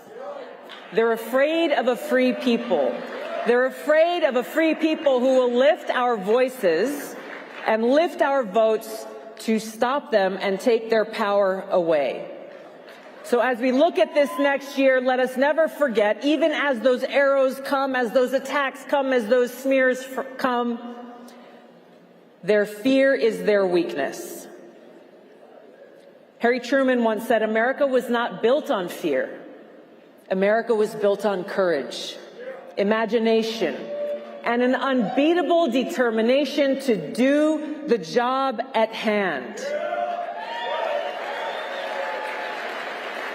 We've got a job to do, and it's a tough one.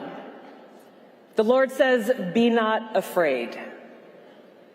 Our future is in our hands, and we've been given a no-fail mission by none other than the founders of this great country. They were talking to us when they said, we the people. They were talking to us when they reminded us that we are a self-governed nation, that those in government only have power with the consent of the governed. So there's a whole lot of people in Washington who need to be reminded who really has the power, but we only have power if we use it.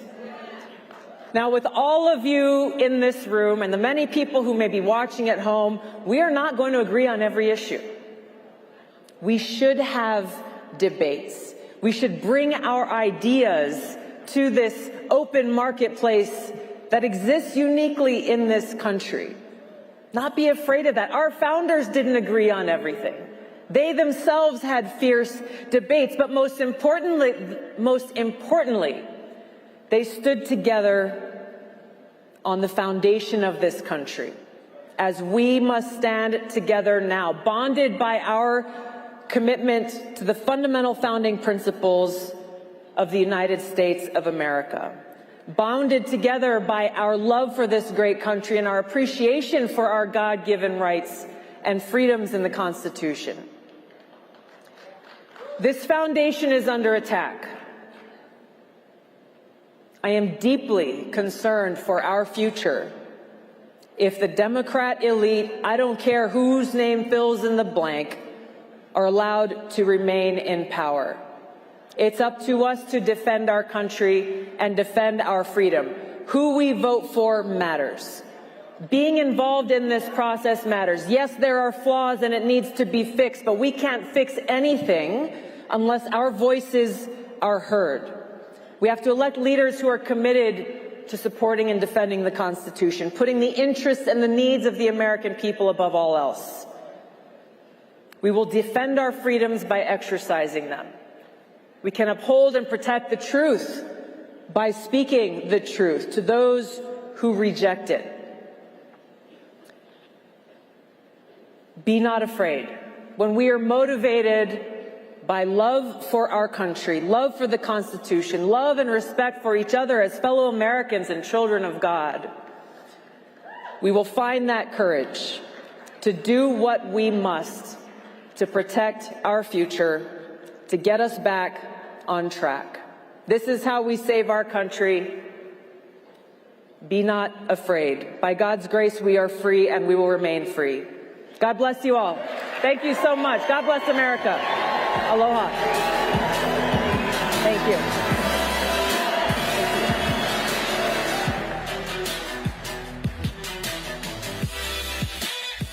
I lost everything in the Mueller witch hunt. You know, my home, my car, my ability to make a living, my insurance, my savings. Well, now that I'm making it back, that I'm making a return, I don't trust the system. That's why I choose gold and why I choose Fisher Capital. You see, I trust them. In these turbulent times, I think gold is a great way to guarantee that you have liquidity and safety. And who knows, you may need to hire a lawyer because the elites could come after you. See, they want to move us to a digital currency. That means that they'll give you a little plastic card, but if they don't like who you give your political contributions to or what church you attend or who you do business with, they can take your money. Not so if you have gold. This may seem extreme to you, but with record inflation, record instability, we never thought they'd steal the election. What are they going to steal next? Our money? Could our cash money become worthless? That's why I think you should invest in gold, and that's why I trust Fisher Capital. I have a deep fear that globalist bankers may target individual consumers just because they're conservatives. That's why I think you need the safety of gold. I think there's only one man who can save this country. That's Donald Trump. I believe in Donald Trump. I believe he can save America. And I believe right now investing in gold and silver is a way to protect yourself in these turbulent times. Don't let the deep state do to you what they did to me. If they can do it to me, they can do it to anyone. Protect yourself now with gold and get it from Fisher Capital.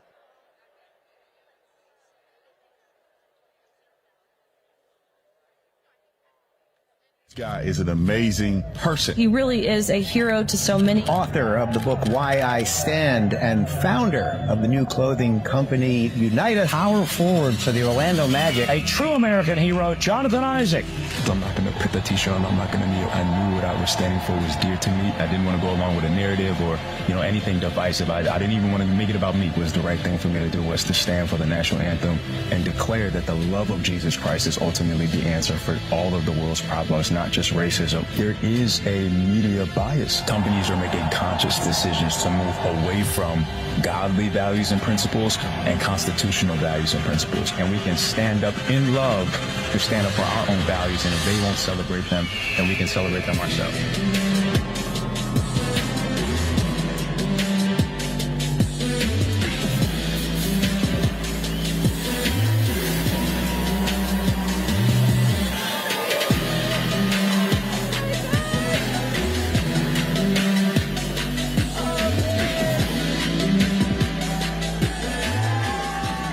Hello, hello, hello, hello, hello.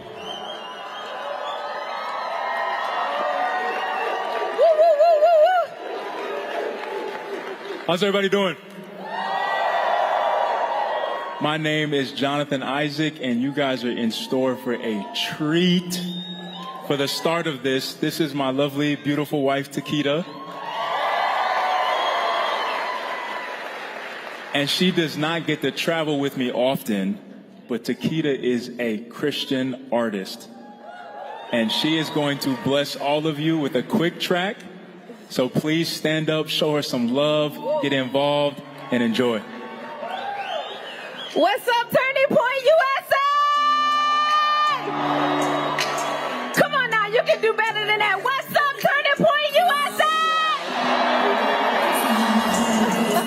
You can go ahead and stop it. You can stop it. I need a little crowd participation. I'm going to have you guys repeat after me. I'm going to say, when I say USA, I want y'all to say USA, okay? All right. USA! USA! USA! USA! Okay. Now that I have your attention, I have a message for you. God is faithful. With everything that is going on in our nation right now, this is what I want you to remember. That God has been with you through every storm that you have walked through in your life. Through the good, through the bad, through the highs, through the lows, through the hills, and through the valleys. God has been faithful to each and every one of you. Whether you see it or not, he's been there riding with you through everything. And this song that I ministered to you is called Ride With You. And it's saying that God will ride with you through everything. He'll grind with you. He'll cry with you. He'll lie with you. He's there. He's faithful. So I pray that this song will bless you guys, okay? All right. You can go ahead and run it.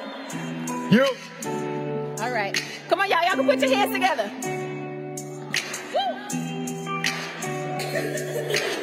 Wow, Eli. You're doing great. See, I'm a Holy Ghost gangster. I've been pushing on this road, though. Devil tried to stop me, but I peep and I say, yo, no. You can't never stop me. I ain't looking at that old show. I just caught the vision, saw a preview of the whole show. My friends be believing, yeah, they put me through that ceiling. Lower me to Jesus, saw belief and I got healing. Now I'm cooking lyrics for my people, call it grilling. Jesus paid it all so you can add them to the billing. I bought into the truth about his word, I call that Best Buy. Now I stand on stage, it's got you looking like I'm prime time. I don't take the glory, I just give it up to Jesus. Tell me what it takes for you to learn and just believe us.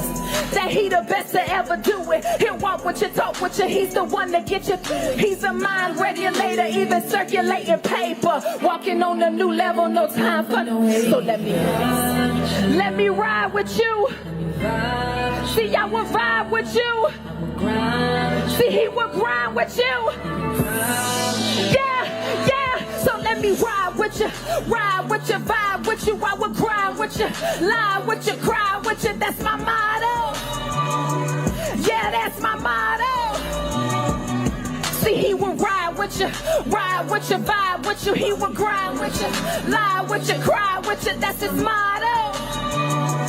Yeah, that's his motto. Get ready, cause Jesus coming, I'm telling you. Set the time for the party, cause I be throwing confetti. Got my mind on the truth, and got my head in the game.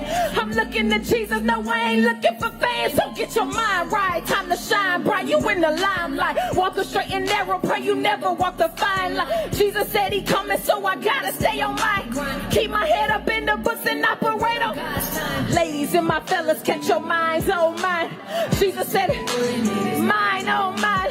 I know it gets hard, but when you, hey, even in the storm, just keep your head up, tell me brighter day. Ride with you, vibe with you, grind with you, lie with you, cry with you, that's my motto. Yeah, that's my motto. So let me ride with you, vibe with you, I will grind with you, lie with you, cry with you, that's my motto. Yeah, that's my motto. Come on, y'all, listen. Ladies and my fellas, catch your minds on mine. Jesus spoke the word and it is mine, oh mine. I know it gets hard, but if you grind, I'll grind. Even in the storm, just keep your, listen y'all. Ladies and my fellas, catch your mind, oh mine. Jesus said he's coming and it's mine, oh mine. I know it gets hard, but if you grind, I'll grind. Even in the storm, just keep your head up, there'll be brighter days. Ladies and my fellas, catch your mind, oh mine. Jesus spoke the word and it is mine, oh mine. I know it gets hard, but if you grind, he'll grind. Even in the storm, just keep your head up, there'll be brighter days. Ride with you, vibe with you. He will grind with you, lie with you, cry with you. That's his motto. Yeah, that's his motto. One more time. See, he will ride with you, vibe with you. He will grind with you, lie with you, cry with you. That's his motto. Yeah, that's Jesus' motto. You guys be blessed. Woo!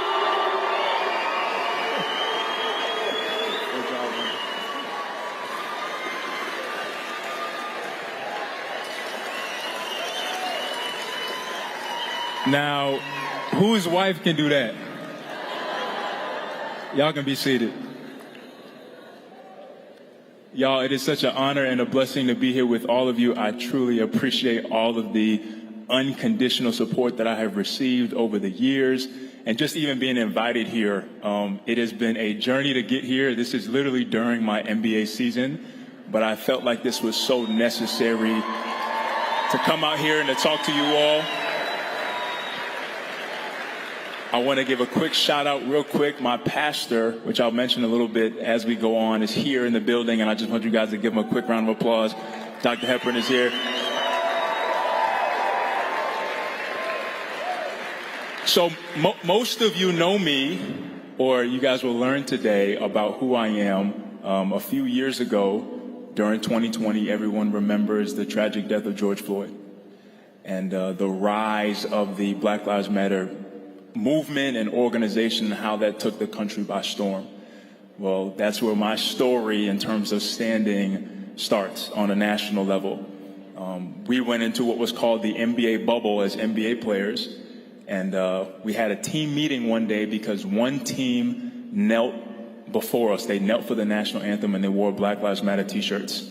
Black Lives Matter was on the basketball court. Black Lives Matter was everywhere. And a team had knelt before us. So we had a team-only meeting where our team officials came in and said, hey, guys, we're going to let you guys decide on what it is that you want to do. If you want to kneel, if you want to stand, if you want to wear the t-shirt or not, you guys come to a group decision. And they left the room, and it was just the players now. And everybody said, look, we don't have a choice. This is what we're going to do. Everybody's going to kneel. Everybody's going to wear the t-shirt, and we're going to get this over with. One of my teammates turned towards me and said, Jonathan, what are you going to do? And I said, fellas, I'm not kneeling. And I'm not wearing that t-shirt.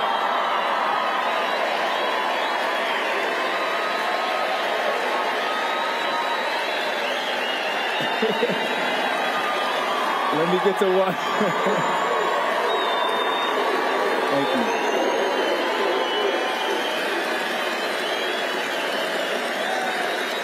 Appreciate it.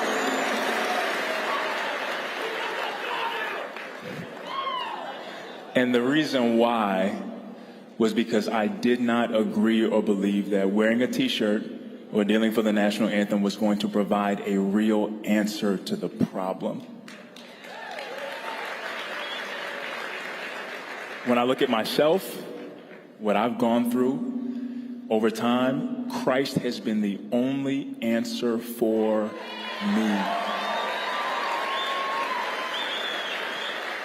I understand that racism is a heart issue and is also not the only issue that plagues our society. And if there's ever going to be real, meaningful change between white, black people, indifferent, it is going to come by the gospel of Jesus Christ and us choosing to love our neighbor as ourselves. So to make the story a little juicier, that night I was on the phone with my pastor. And I was telling him, listen, you do not understand how big this is going to be. I'm going to be a sellout. I'm going to be a coon. I'm going to be an Uncle Tom. I hadn't signed my contract extension yet. There was a chance for me not to get signed again. All of this was in my mind. I was terrified. All of this was going on. And my pastor said to me on that phone, he said, Jonathan, you cannot stand for God and God not stand for you.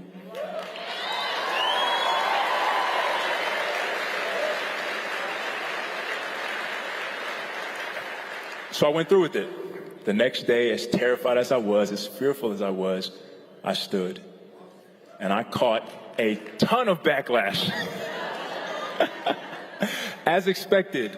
But the encouragement and the people who understood where I was coming from stood even more. My jersey sold second highest in the NBA bubble. Right behind LeBron. Right behind LeBron. I went on to write a book called Why I Stand, and it became a national bestseller. That's one of the reasons why I'm a bit known. A little bit later, I was the only player on my team to refuse the COVID-19 vaccine.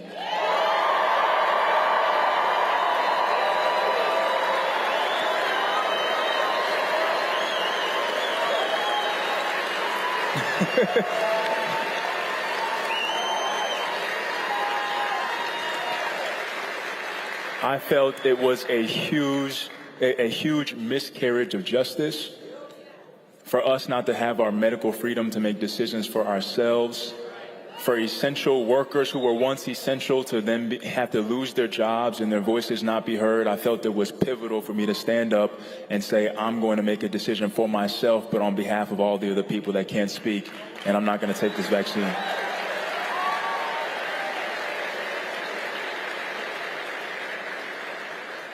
Following that, I went on to start a company called Unitas. How many people know anything about Unitas? Unitas is a values-based sports and apparel company aiming to create a community of people who do not look like each other to come together around values that we all agree with. We produced apparel and the Judah 1 sneaker. This is the first NBA signature shoe with a visible Bible verse on it.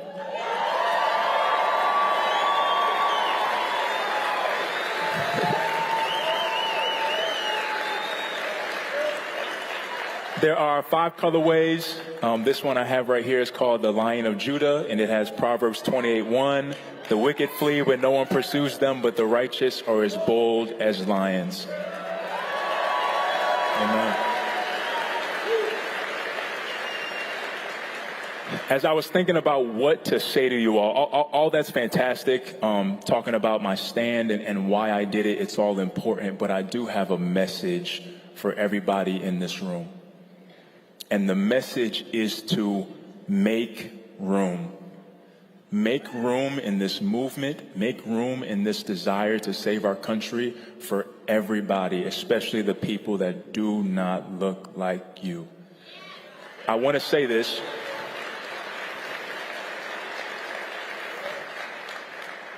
Me being here today in terms of being an NBA basketball player, being 26, being a part of the secular world in that sense, it's difficult to be here. I'm standing all over again just by coming to this event, but I know that it's important.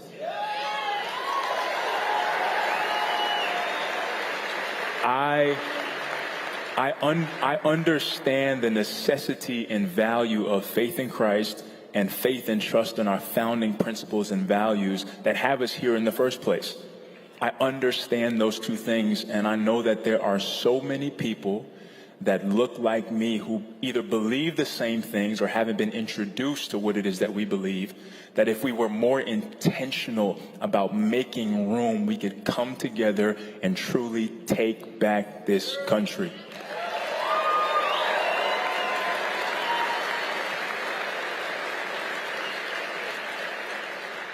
There is, I heard somebody say that sometimes you are the only Jesus that people get to see. In the same breath, I believe that each and every one of you are the only Christian or conservative that people are going to be able to see. And we all have an opportunity to rewrite the narrative that has plagued this movement for so long by the way we go about treating the people around us. Not that anybody's doing anything wrong, but we can purposefully do things right in order to reach the people that don't get to hear this message. And I hope that by being a representative to put a face to it, that I could also bring people along with me to be a part of what's happening today.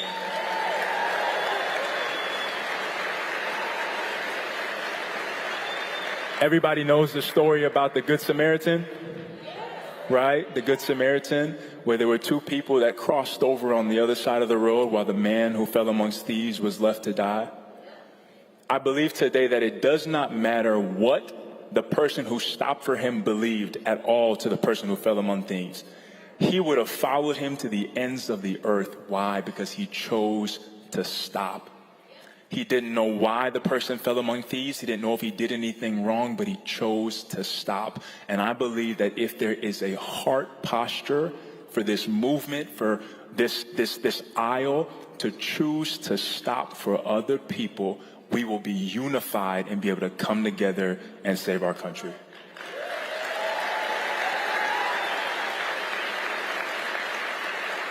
The last thing The last thing that Jesus asked for, the last thing that he charged us with before he left was that we may be one as him and the Father are one.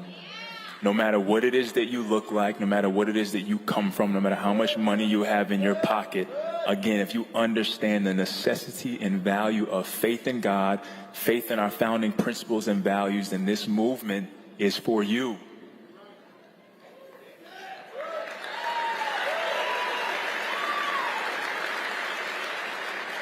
What I aim to do with Unitas is to create that ecosystem and community for more people that look like me and don't to come together around high quality, stylish sportswear, leisurewear, activewear, to say these are the values that I hold to. I'm not ashamed of them. I'm not afraid to stand up for what I believe in. And I will stand with my brother or sister from another mother, unified and together.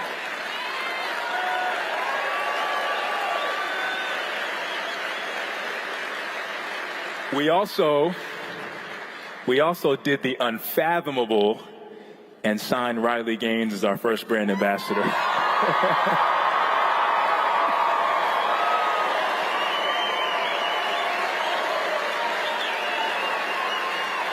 So I am a huge supporter of women's rights and protecting women's sports and spaces.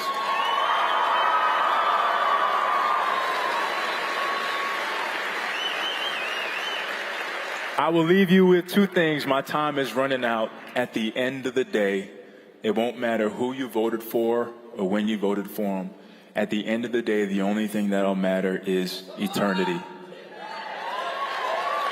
We can all have peace, God-given peace for these times. What's going to happen? Who knows? What's going to happen with the election? We can all have true found peace in no other person than Jesus Christ if we choose to put our faith there. The last thing I will say before I get out of your hair is your support truly does matter. And what I hope to do with Unitas, your early support matters even more. You can check us out at weareunitas.com. Get your Judah ones. They are selling out really, really fast. Again, I appreciate all the support. You can check out my book, Why I Stand, on Amazon.com. Thank you all so much. I love you. I appreciate you. I'm glad to be here. Thank you. Thank you.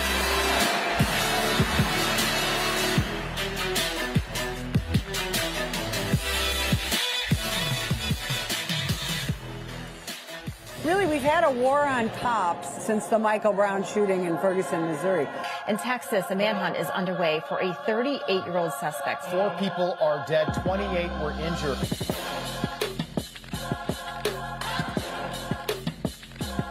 "228 law enforcement officers lost their lives in the line of duty last year. Over 60,000 were assaulted." So we end up with this chaos in American society, and it's very difficult to be able to fight that. Probably the most common question that I'm asked as a professor at Hillsdale is, what happened to my country? You know, when they poll Americans, they find that a vast majority don't think the world is going to be a better place for their own children. In this course, we're going to look at who the mid-century liberals were and the changes that they introduced into American society. We're also going to look at the radicals, the counterculturalists of the 1960s, and the changes that remain with us today. We're going to look at the group called the neoliberals and the formation of an oligarchy in the American regime in the 1980s and the 1990s. And finally, we'll see how those radicals in the 60s made peace with those neoliberal oligarchs in the Great Awakening in Barack Obama's second term, and the threat that it poses to Republican liberties for us today. These movements are promising to strip away all of the rights and the freedoms that give life happiness and meaning and purpose. I don't think people understand the source of most current ideologies, and what this course is going to show us is where they originated and how they took control of our society. You'll see the changes that have taken place in America, the ideas that are responsible for those changes, and how we as Americans can challenge those ideas and reclaim our American heritage. This is our course on the American left. Let's begin.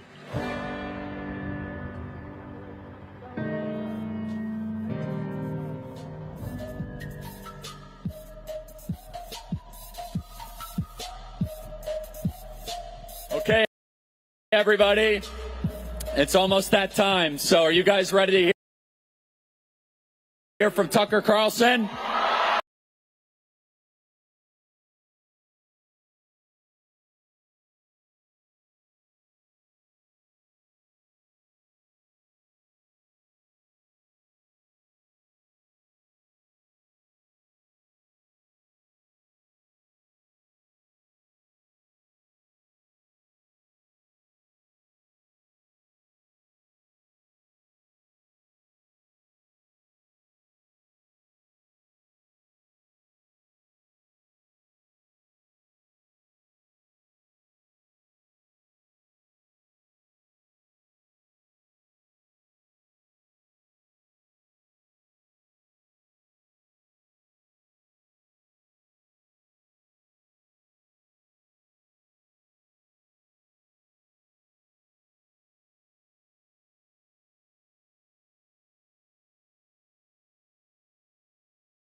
Holy smokes! Thank you! Well, this is a trip. Thank you. Thank you. I really feel like I should have a guitar. This is like the scene in Spinal Tap with Stonehenge, and they came out in the. It's like such a trip. Thank you all for having me. Thank you. Most of my life bears no resemblance to this at all. I can promise you. I don't know what you said, but I agree with you 100%. Lady in the front row with the loud voice, thank you. Thank you. I have to say, I knew I was in the right place because I've spoken. In fact, I speak here every year because I really enjoy it and I love Charlie. But so there's never a question of whether I was in the right place. But when I heard Tulsi Gabbard mention the phrase Nikki Haley, and people booed, I was like, oh yeah, we're in the right. But then it raised actually a philosophical question for me, which is, should you put air quotes around Nikki Haley? Because otherwise you're just assuming this is a real person and not just a hologram put out there by Ken Griffin in the billionaire class to torment you. And I do think that's like an open question. Is Nikki Haley real? And actually, now, I mean, I don't know. Look, do I look like a biologist or a theologian? I don't know. What is real? But exactly. It's funny, we were in the car coming here, we were doing like a thought experiment in the car, a couple of my producers, and we were like, wouldn't it be fun, and now I'm letting it out of the bag, so I probably shouldn't do this, and now we actually can't do it, because she'll possibly see it, but wouldn't it be fun to call Nikki Haley and pretend that we're representatives, secret representatives in Geneva of the government of Iran, and say, look, you've been pretty tough on the Islamic Republic of Iran, obviously, but we have some of the biggest oil reserves in the world, and we can cut you in on them. And, like, what would it cost for you to become our advocate? Like, what is the number at which Nikki Haley would be like, you know what? I'm not working for Boeing anymore. I'm working for Iran. And, like, there is a number, right? And so you could say, all right, we'll wire it to Switzerland. We'll hold it in an account for you. And the next time the Republican candidates get together, just get up there and take up the cause of the mullahs. And I don't have any doubt in my mind that she'd be like, okay.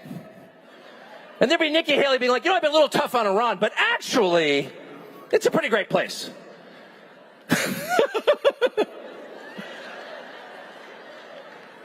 And I think of that every time the Hunter Biden story comes up. Of course, I love the Hunter Biden story. We were early on that.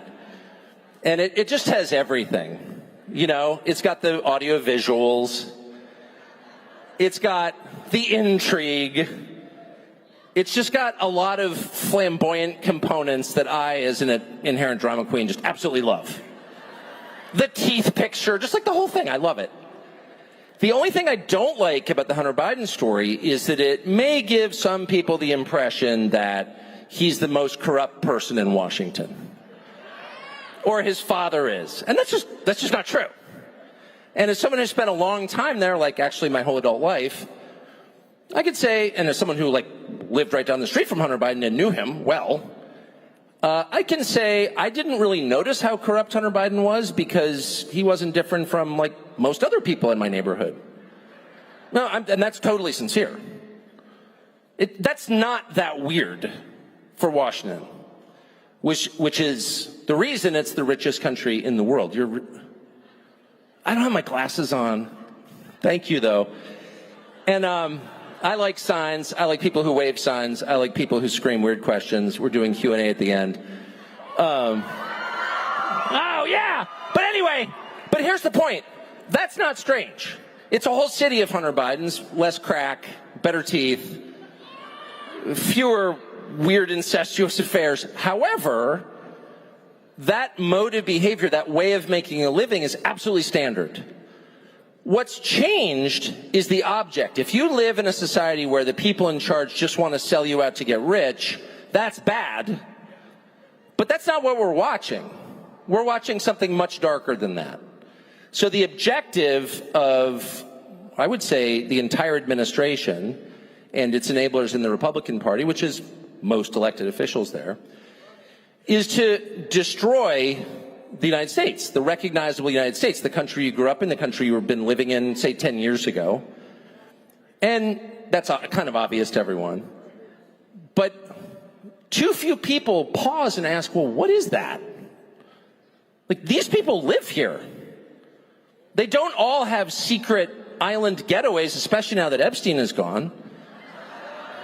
And so if they succeed in their project of destroying the United States, where are they going to go?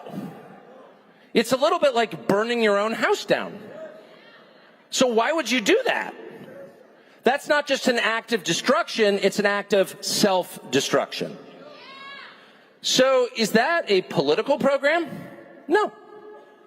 A political program is designed to help the people who institute it and their voters and donors. Their program helps nobody. If you successfully convince an entire generation of young people not to have children, what you're doing is denying yourself grandchildren, which I can tell you at 54 is kind of the only thing you want. And it's not only the only thing you want, it's the only thing that anyone has ever wanted, because having children and continuing the species, passing on your DNA to future generations you will never meet, is the whole point of life. There is no other point, and there's no other accurate measure of wealth than your descendants. So if you are creating a society where, and that's not like some kooky evangelical view. That's like a very obvious thing that was obvious to everybody in all human history until about 20 minutes ago. So if you're doing that to your own country and your own children, and they are, and I know because I lived among them, their children aren't doing great at all. They may be rich, but they're totally screwed up. And they're totally loaded up with benzos and SSRIs and addled by porn, and they're as stupid and aimless and doomed as anyone else's children. And probably a higher percentage of them are trans or non-binary or two-spirit or whatever, which is to say doomed to a life of barren unhappiness. So what is that? And what it is evil. That's what that is. And I think people misunderstand evil. They assume that evil is something that you inflict on other people. I do an evil thing to you because I am evil. And what they miss is that that's not exactly how it works. Evil preexists us. Evil's been around since the beginning of time, and certainly the beginning of recorded history, we know that. And it's not something that people simply do to one another, it's something that acts through people. People become conduits for evil. And in the process of doing that, what happens to them? Anyone? They're destroyed. The people doing evil do not win in the end. They are destroyed by the evil that flows through them. They are miserable people. And that's kind of the tell, right? I mean, I remember as a kid, reading books about the mafia. And they were bad, and they killed people, and they loan sharked and sold heroin, and they did stuff that was bad. I mean, undeniably bad. But the one thing about the people who ran the mafia, at least in New York, they looked kind of happy. Just being honest about it. They did. They kind of retire to some restaurant in Brooklyn and pat their bellies and smoke and laugh. And, it was kind of working out pretty well for them before the FBI got involved and they did the RICO. Right? It was. And by the way, there are people who do bad things who seem kind of happy with their lives. But if you're channeling actual evil, if you're trying to destroy people for the sake of destroying them, if you are lying for the sake of lying, for the thrill of telling a lie, and if you are hurting people for the sin of telling the truth, and you're offended simply because it is true, if the idea that somebody somewhere might be saying a true thing enrages you, that's not politics, that's theology. You are a conduit for evil. So the reason I'm going on about this is not to give you some, half-baked theology lecture. It's merely to let you know what the plan is. There is no plan. They don't have a plan. There's not a plan. Why would you, as the American economy sits on the cusp of collapse, when the U.S. dollar is worth less than it's ever been worth, when our debt service is more than our defense spending, and when robotics are eliminating entire classes of jobs for working class people, why would you admit illegally tens of millions of people from the poorest countries in the world with no skills? Why would you do that? Is there some crazy plan the Chamber of Commerce, which is for it, by the way, has, where this is going to, make labor cheaper? No. There's no plan. That will destroy the country, and that's why they're doing it. And I think a lot of people who are doing that have no conscious awareness of this. I don't think the staff of the Atlantic magazine, many of whom I know, wake up every morning thinking, how could I destroy America, the country where my kids live? I don't. But there is no mistaking the effects of what they're doing. It's destruction for its own sake. And so that lets us know that it's not even about the next election, which I think is pivotal. It's not about some political debate between, pick the buffoons. It's not about whatever the dumb cable channels are doing. It's about your existence here, actually. And so I'm not going to respond to that. So the question is, how do you respond? What do you do? Well, that's one thing you could do. No, what do you do in the face of something this profound? And, well, of course you fight back, but what are the tools you need to do that? And the first tool you need, it's not even money. In fact, you could look at successful resistance movements, I don't mean revolutionary movements, resistance movements that actually have made change in their own country, and some of them are unarmed and penniless. I mean, 100 years of the Raj ended pretty quickly under a nonviolent movement in India. And, how did they do that? And they did it because they sincerely believed they were right, and they were strong inside. They were strong inside. That's the key. So how do you become strong inside? Well, you're getting warmer, baby. You get strong inside, and this is a non-sectarian point, which is open to people of all backgrounds and faiths, because this is a truth of the universe. You get strong inside by telling the truth. And, but really telling the truth. Really telling the truth. Not just some truths, but being completely honest all the time, not just in your public-facing life, but in your personal life. Now, what does that mean? One of the huge misconceptions about telling the truth is that it applies to your descriptions of other people, and that's not the case. The hardest truth, and that's very easy. Oh, you've gained weight. Not a hard call. I personally have heard that before. It's not hard to point out other people's shortcomings. And honestly, you take a kind of perverse, cruel thrill in doing so sometimes. And telling the truth can be a cover for cruelty to other people. I'm just telling you the truth. Yeah, you suck. That's true. Okay, great. That's easy, and it's not what I'm talking about. Telling the truth means the hardest truth of all, which is telling the truth about yourself. Being honest about who you are. It's the commitment to stop playing a role. It's the commitment to living honestly, and that means revealing who you are without shame. Not posing at all. At all. About you. And you will find, if you attempt this, the first thing you'll find is how unbelievably dishonest you are. I tried this. It's sort of like a low-carb diet. It sounds easy, then you realize, actually, I really love Reese's. I just do. I'm sorry. And you didn't really know how much you loved Reese's until you went keto, and then you're like, all I care about is Reese's.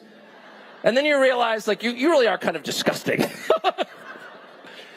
And telling the truth is the same project. If you wake up and you're like, I'm just going to, in every statement I make, in every word that my lips form, I'm going to be honest, particularly about myself. When I make a mistake, I'm going to admit it. When I describe something, I will not exaggerate, not even a little. I'm going to tell the full truth. And there are some things I don't express. Because telling the truth does not obligate you to unload the contents of your brain on anyone else. And there are some things that are ugly and probably best kept inside your own head. Because freedom is impossible without privacy. So you can maintain privacy within your skull. That's okay. But the words your lips form should be utterly true all the time. And if you do that, you will find swelling in your breast a power of unknown origin, but still unmistakably a power, a strength. You become stronger. More than if you ran the Iron Man. You will find yourself empowered in the truest sense. You will find that a force moves through you. And other people can feel it. It comes off you in waves like a jet engine on a hot day. You can see the weird distortions in the sky. And they will back off. It intimidates people. It scares people if they know that you're strong inside. It doesn't mean, you know, you have to be huge or ripped or whatever, drinking that weird protein powder that all the kids drink. Not that I'm against it. I don't know what it is, but anyway. Check the ingredients on that, by the way. It's the parts of animals you're not supposed to eat. That's just a guess. Anyway.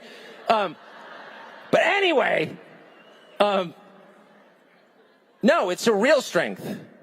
It's a moral strength. Not a self-righteousness, which is the opposite of moral strength. That's always a signifier of weakness. The guy who tells you how great he is weak inside, because why are you telling me that? I'll decide. I know how good you are because I can smell it like a dog can smell it. All of these perceptions and all of our deepest perceptions come to us at a level above words or maybe below them, but certainly outside of language. We know what people are about when we're in their presence, when we watch them. Your dogs can't speak English. I mean, mine can, but yours can't. No, but really, a dog knows who people are instantly because they can feel it, and so can you. The distance between a human being and an animal, the distance between our society and the animal kingdom is very small. And we lie about that. We've been lied to about that for whatever reason. But that's totally real. And you have those powers too, and so does everyone around you, whether he knows it or not. And so if you are strong inside, people will make way for you. And that's important because we are entering a period of real volatility. I mean, clearly, of real volatility. And I'm not a parent. I mean, I should just say at the outset, you know, as I noted, I'm 54. I grew up in Southern California back when that was literally the greatest place on earth. You felt deep sympathy and sadness for anyone who didn't live there, for the billions of people who didn't live in Southern California. And there were a lot of people who didn't live in Southern California, and we had a moment of silence for them because it was so great. So I am not a person who looks for apocalypse on the horizon. I always think it's going to be 74 and sunny, just my nature and my upbringing. Go 74 and sunny. You're from Newport Beach. Okay, I got it. Anyway, but the evidence unmistakably shows an acceleration in whatever this dark force is in this country, whose only impulse is to destroy, Not to improve or create, but to destroy. And it's all around us. And the only way to stop it is with that moral strength I described. Guns won't stop it. They have more than we do. That's just true. And they're happy to use them. They're happy to use them. And when I hear Senator Dick Durbin, who might be the most evil member of the Senate, and it's quite a tight race for that title, when I hear Senator Dick Durbin say, maybe we should take some of the tens of millions of foreigners who've arrived, all of whom seem to be about 23 and in great shape, and hand them automatic weapons in our military and give them badges and guns in our police departments, I'm wondering, what exactly is that? Oh, you're assembling an army against your own people. That's what you're doing. That's exactly what they're doing. And you know that that's what they're doing. So, whatever, there are hard times ahead. And you can't beat them with force of arms. You can only beat them with the truth, by showing up and standing immobile in the face of their lies and not fearing them. And there's far too little of this going on. And I felt it today as they announced they're going to tear down the monument commemorating the peace between North and South in the Civil War. What is that? And I thought, and this is at Arlington National Cemetery in Arlington, Virginia, right across the bridge from Washington, D.C. And I read that news and it was stayed by a judge, thank heaven. But no one showed up to protest it. And I thought, where are the veterans? Where are the descendants of Civil War veterans like me?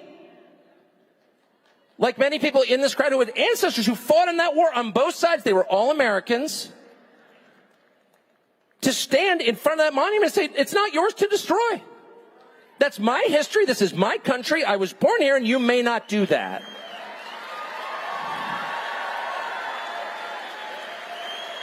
And their position will be, oh, we're going to throw you in jail. Okay, go ahead. Go ahead. It only takes 3 or 4 people with that crazy-eyed go-ahead look before they're like, whoa, wait a second. We're dealing with a force here. And I should say at the outset, I don't want to seem self-righteous, I did not do that. Okay, I'm here. And so I hate it being a case of like somebody should do that. But I guess what I'm really saying is everybody should do that. Everybody should do that. We know where this is going. There's no happy end game here. They're not trying to build a better society. If there is, where's the evidence of their efforts? It doesn't exist. They're purely trying to destroy. We live here. Our children live here. Our ancestors lived here. How about no? And that literally will change the whole story. And I have to say, as you look at Europe, because I was unemployed all summer, I took a bunch of trips around the world. Are you really cheering unemployment?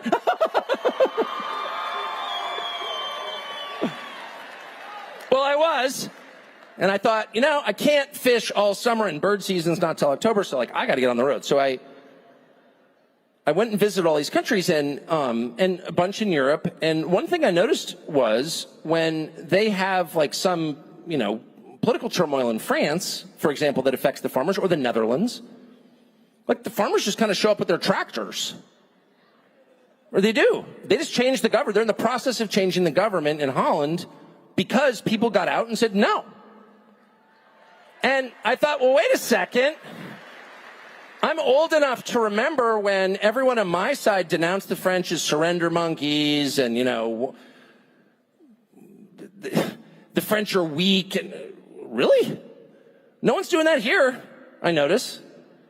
And is it a question of our ability to do it? Is the police state in the United States so powerful that people don't dare to do it? Possibly. It is powerful, that's for sure. We live in a police state, obviously. But it's probably more than that. And I think what it really is that most Americans don't understand the terms. We've never had political volatility here at this scale, ever. Things have been absolutely fine since, Appomattox in 1865. We've had ups and downs, the Vietnam War and Occupy Wall Street and all this stuff, but there hasn't been a moment where 100 million people felt like, wow, they could put me in jail. And we're in that moment now. So it's time to recalibrate what we're looking at. Or else the humiliation rituals will continue, and if they continue unabated, how does that end? Ask yourself, honestly, how does that end? If they're treating you like you're subhuman, what are their plans for you? If they won't let you say what you think, they don't consider you human. Period. Free speech is not some abstract concept. Free speech is what delineates a free man from a slave. The slave has to shut up and do what he's told. His opinion is not welcome. A free man, a citizen, can by definition express what he thinks. And there's nothing anyone in authority can do about it ever.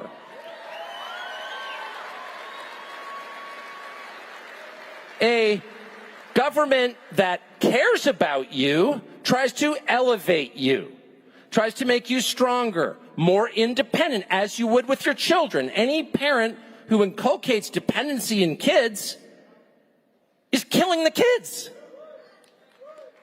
If you're 15 years old, your parents are like, oh, did you have a bad dream? Come sleep in bed with us. If you're 25 and your parents are like, you don't need a job, just live with us. Mom will make you Captain Crunch for breakfast. They're trying to hurt you whether they know it or not. Anyone who tries to make you dependent is trying to hurt you. Anyone who tries to make you weaker does not have your best interests in mind. And anyone who bombards you with ugliness hates you. And we are being bombarded with ugliness, and we don't even notice. And what do I mean by that? I mean the physical landscape around us. This is the most beautiful country in the face of the earth, and I can say that with some, I think, certainty, having been to many, many countries. We have the best-looking country. And the way things look really matters. If you raise a child in an isolation room, what happens to the child? He becomes completely disabled. If you love your children, you raise them with lots of visual stimuli and beautiful things, so they will be inquisitive and bright-eyed and cheerful. The uglier you make an environment, the more you oppress the people who live in the environment. And it can't be accidental, because what is beauty? Beauty is truth. The truer something is, the more beautiful it is. The most beautiful things were made by God. Period. The most beautiful things are in no museum. They're nature. They're trees and leaves and grass.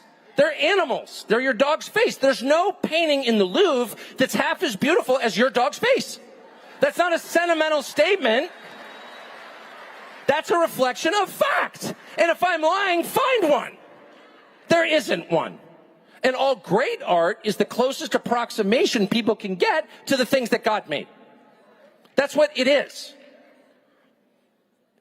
And the most beautiful thing of all, of course, is people. A person's face. I'd say a woman's face, but opinions may differ. But the human face is the most beautiful thing. So to the extent they deface that, literally deface that, to the extent they make our environment uglier, they're trying to hurt us, and they are serving evil. And we don't take it seriously. I was driving here today. I was driving through Phoenix, which I like. I like Phoenix, actually.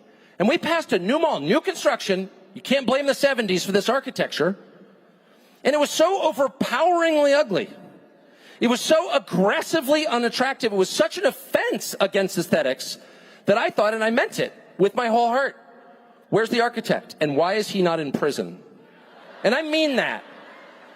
And if you think that's radical, if you think that's crazy that someone would be allowed to deface the public view, the landscape we all live in along a highway, and get away with it, and we're like, actually, the real criminals were January 6th. No, the real criminals are the ones building dollar stores in your town. I'm sorry. And they can tell you, well, it's really important that poor people have cheap goods from China, and they come in lots of bright colors. Really? That's nothing but degrading. And I also say, just as an ancillary matter, that any economic system that produces that, I'm opposed to. I don't care what you call it. If it increases the amount of ugliness and human degradation, I'm against it. I'm against it. And you can call it whatever you want. And you can call your new economic system whatever you want. As long as it produces a prettier, more pro-human world, I am for it. Period. So why are they doing this? Because they don't consider you human, that's why. It's that simple. You would never treat a fellow human being the way they are treating you. And the last thing I'll say, which I've been thinking about a lot, and this is kind of inchoate, so pardon me if I don't explain it correctly, but I do think we're looking at a very different worldview from the one that we assumed we were looking at. This is not a Western worldview. The goal is to overthrow Western civilization. What is Western civilization? Anyone Wikipedia that recently? It's Christian civilization. That's what it is. And by the way, if I can just say, as a nod to my fairly ecumenical beliefs, you don't have to be a Christian to live in that civilization, to love it, to uphold it, to benefit from it. But we should not lie about where the civilization comes from, because it's based on the precepts of a very specific religion. That's called Christianity. And it's very different from the Eastern view. And that's not an indictment of people who live in the East, many of whom I love, the East of the globe, I mean, at all. And a lot of them want to live in a Western civilization. So again, I'm not kind of attacking anybody. I'm just noting that the Western worldview, the Christian worldview, upon which Europe and the United States and the Anglosphere, meaning Canada, above us, and New Zealand and Australia, were founded on these ideas. What are those ideas? Well, the core idea is that the individual matters. The individual has a soul. And that's one of the reasons that in Western wars, even in the First and Second World Wars, which were atrocities, killed more people than anywhere ever, the amount of intentional war crimes was actually, on most sides, certainly on the American side, pretty low for a war. And the way that those civilizations were organized was always around the individual. Maybe you had a king and he was in charge, but it didn't mean he could treat you as a subhuman. He had to have a reason to do that. But above all, it meant that we punished the individual for the things that the individual did, and not for things other people did. Collective punishment is a foreign concept in Western civilization because it's a foreign concept of Christianity. Christianity and the West are open to everybody. They're non-sectarian. And it's not passed on by your blood. It's a choice that you make. And that's the best thing about America. And it's why, as much as I think our current immigration disaster will destroy our country, I will never stop feeling a lot of warmth for immigrants who love America more than a lot of Americans do. I love those people, and I mean it. Wherever they're from, and that's a sincere feeling. It's amazing. In fact, you've had a lot of people out here, and some of them weren't born in this country, and they're the most articulate defenders of our system. But the core of our system is that it revolves around the individual, because the individual has a soul. He is not just part of a group. He's not a faceless head in the crowd. He's a human being because God created him. Our leaders don't feel that way. Our leaders group us into large groupings. You're black, you're white, the dreaded white, you're Hispanic, Asian, trans, gay, straight, whatever. These aren't individuals. These communities.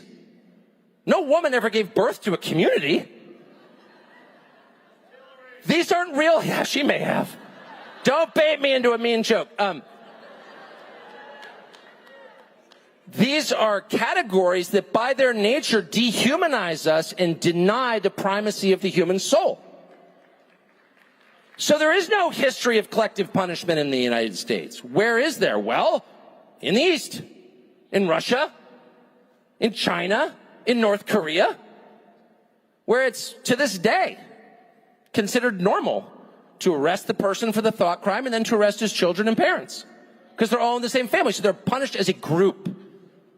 That concept cannot exist here, and if it does, we are not America. You are responsible for what you did, not for what your parents did, no matter what they look like, no matter what class they belong to. We don't have kulaks here.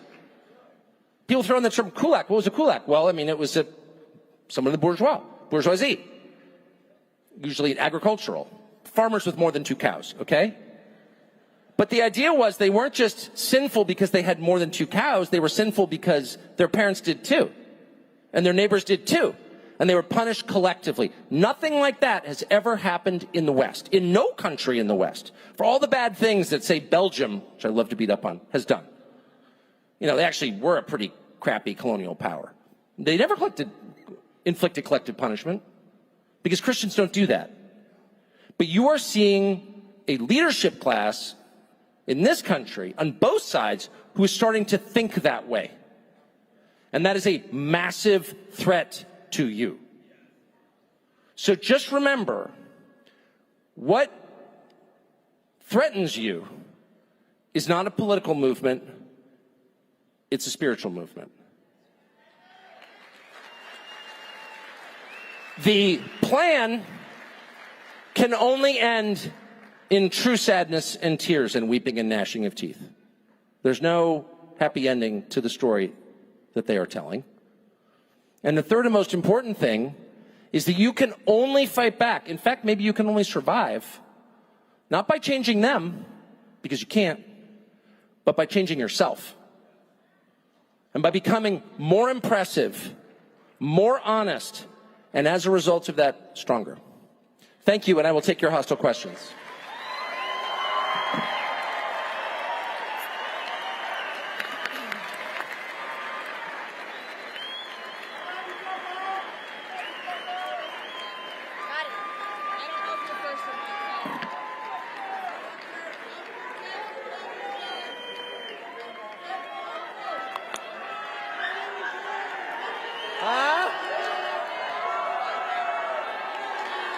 All right, does someone have a question?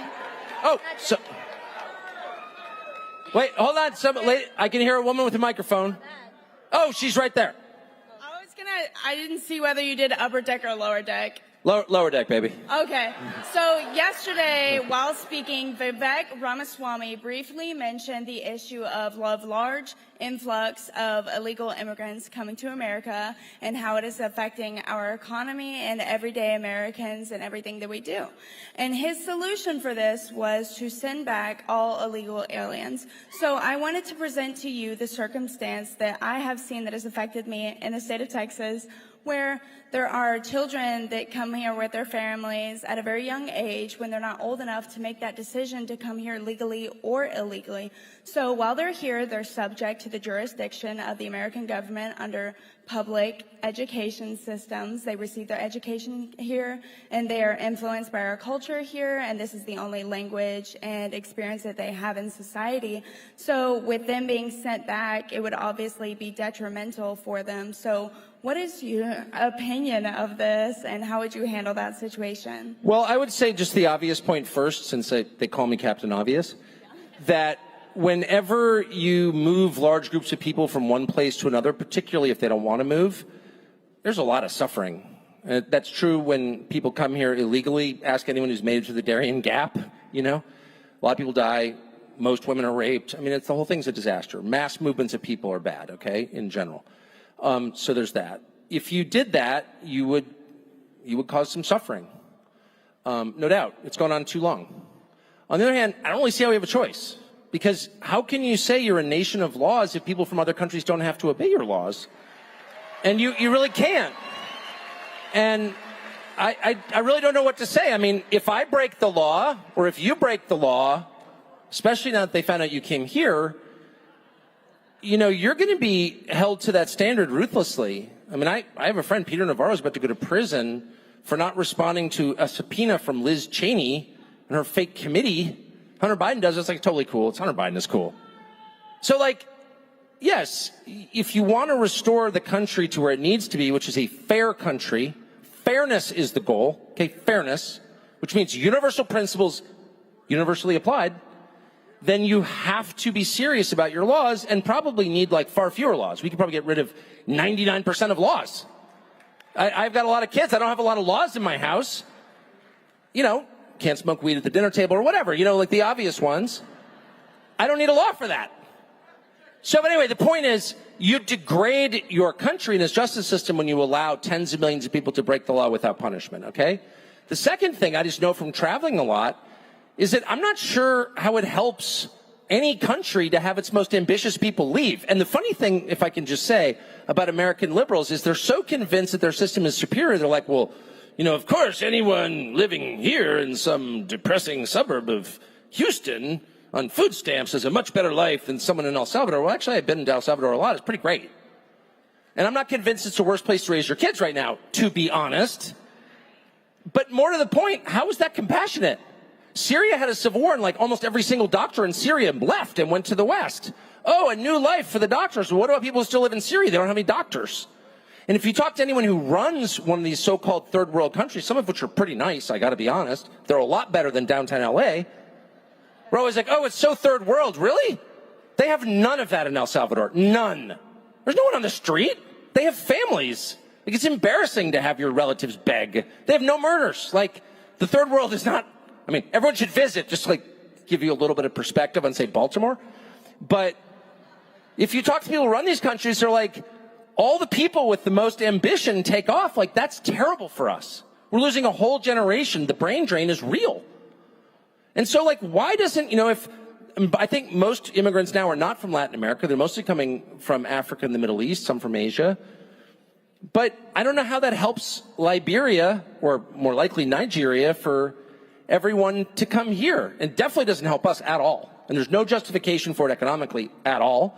And by the way, this country is so big and so spread out that most people have no idea what's going on in it. But I would just, I honestly, if you have a free day, drive 500 miles in one direction, stay in a motel, and drive back. And tell me what you see. Is that the country you remember? There's garbage on the side of the road. There are people living in the bathroom at the hotel? Really? It's scary? Like, how did that happen? And how did we know it was, why didn't we know it was happening? So I just think we're in an actual crisis. I think if we deported a single person, it would be sad for that person, probably. But we don't have a choice. Yeah, Nikki Haley. No, Nikki Haley isn't real, as I told you at the outset. She literally isn't real. You've never seen her walk by a mirror. The whole thing's a hologram designed by Republican donors. By the way, the marvelous thing about Nikki Haley is she gets so much attention on television. I don't have one, but apparently she's on television like every commercial break. When we come back, Nikki Haley. And like, there's not like 27 Republican primary voters who aren't billionaires who support her program. It's insane. She's running on things that are completely irrelevant to Republican primary voters. Just look at the polling. And yet she persists. You don't want to live in a society where every politician has to have a personal billionaire backing his campaign. Where every cultural movement has to have, because what is that? That's an oligarchy. And do you want to live in one? That's Russia, right? Russia, it's an oligarchy. Okay. They don't have freedom of the press. Yes, sir. Hi, I'm Jaden Rodriguez, more commonly known as the Gadsden Flat Kid. And I wanted to ask you again some few questions. Hit me, baby. Ever consider doing like kids programming? And if so, would you hire me? Absolutely, but you'd have to be our CFO. Okay. And also, would you consider being vice president for Trump? It's funny you ask.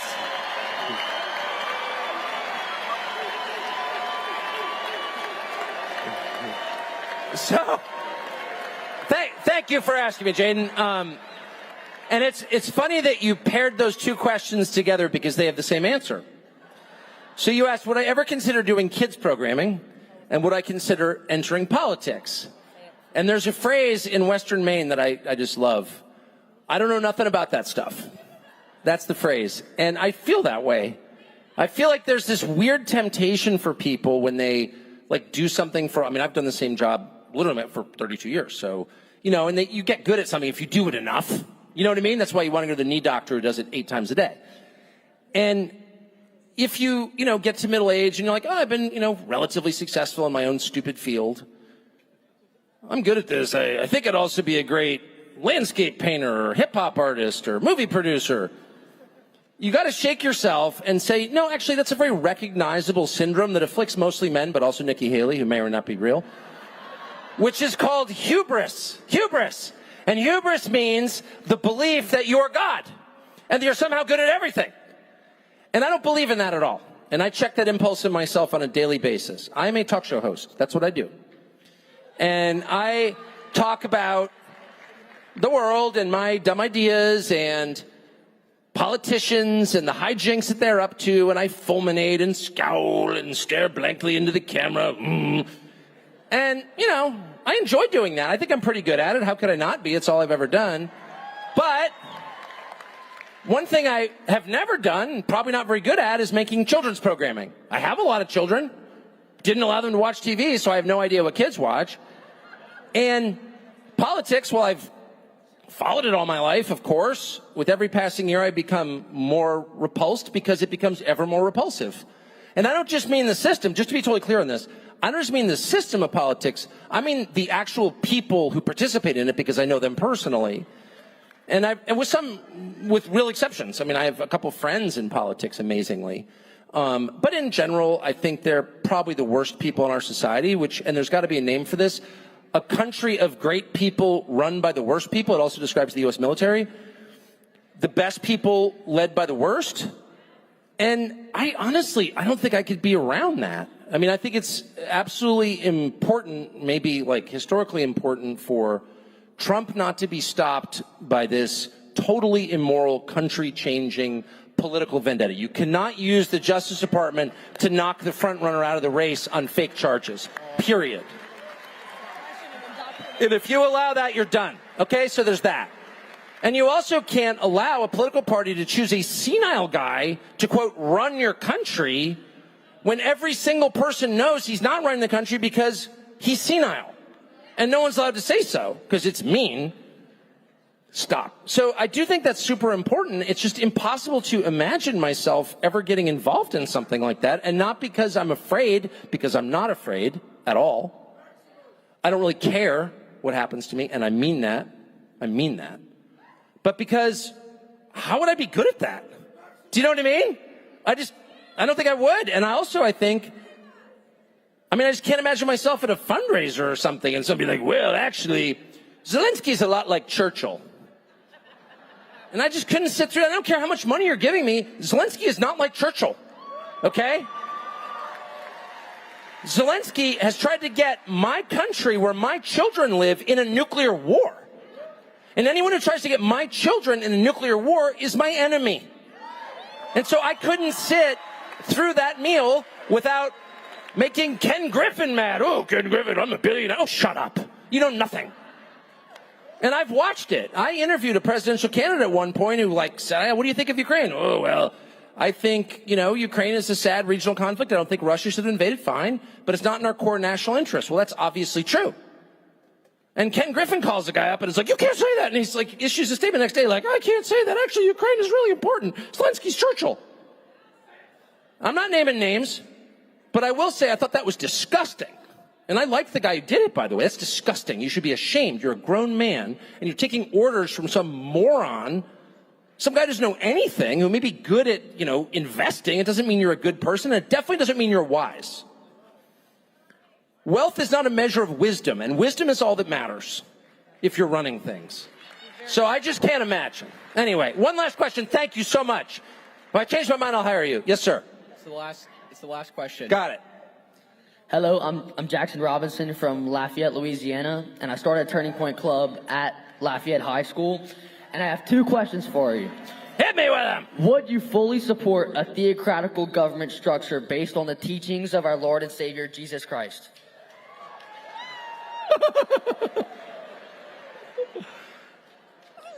Of course I have no idea what that means. So I don't know. I would say that, don't even get me going. I left the church that I grew up in over this question. Christianity has to stand distinct from politics. Because when Christianity mingles with politics, Christianity dies. And I've seen it. And watching these churches, many of which I support because, spoiler alert, I'm a Christian, start pushing the vax at the demand of the CDC and others, and the propaganda campaigns that individual churches, conservative evangelical churches, inflicted on their parishioners, telling them that Jesus would want them to take this vax, which was not tested longitudinally. I was so offended that I left. And I'm not attacking those churches. I'm sure they're nice people, and I think they're sincere believers. But the point is, when you mingle with people who are corrupt, unless you overwhelm them with the truth, if you're even a little bit impressed by their earthly power, even a little bit impressed, you'll be corrupted. And I've seen that happen. It happened to Russell Moore. Runs Christianity, totally corrupted by politics, completely corrupted. And his impulses are political impulses. They're not Christian impulses. And he's constantly thinking, well, will I offend this or that person in power? And if you think, even for a second, about what your witness, who will be offended by it, you're way off track. You're serving the wrong leader. And so I'm very concerned with any intersection. And I will say, finally, just having traveled a lot, that the death of Christianity in Europe, which is one of the biggest things ever to happen, it was a Christian continent, and that's only true in Eastern Europe now. In Western Europe, it's totally atheist, or full pagan. That happened in part because the church was an organ of the state, and people really came to hate the church as a result of that. And that makes me sad, because I like the church. I like churches. I like religious people. I also, to be totally honest, even though I don't share their faith, I kind of like religious people of a lot of different faiths.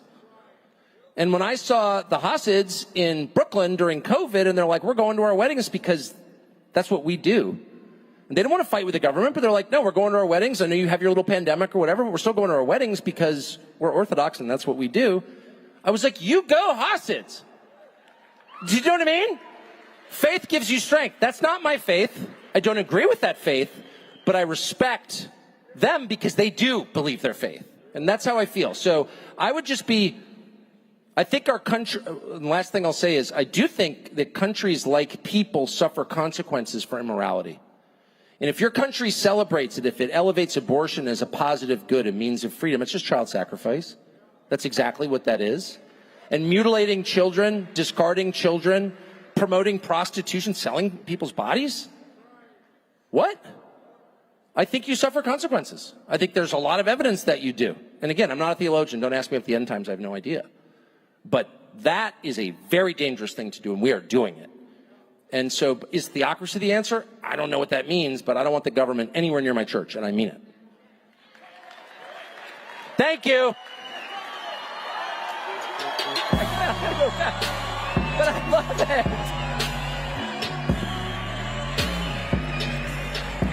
Thank you, Charles. That was great. That was great. Thank you. All right, everybody, stay there. In about 20 minutes, Tim Pool, Tucker Carlson, we're going to have a great conversation, so stay right there. We'll be right back, everybody. In about 20 minutes, we got to flip the stage, so stay right there.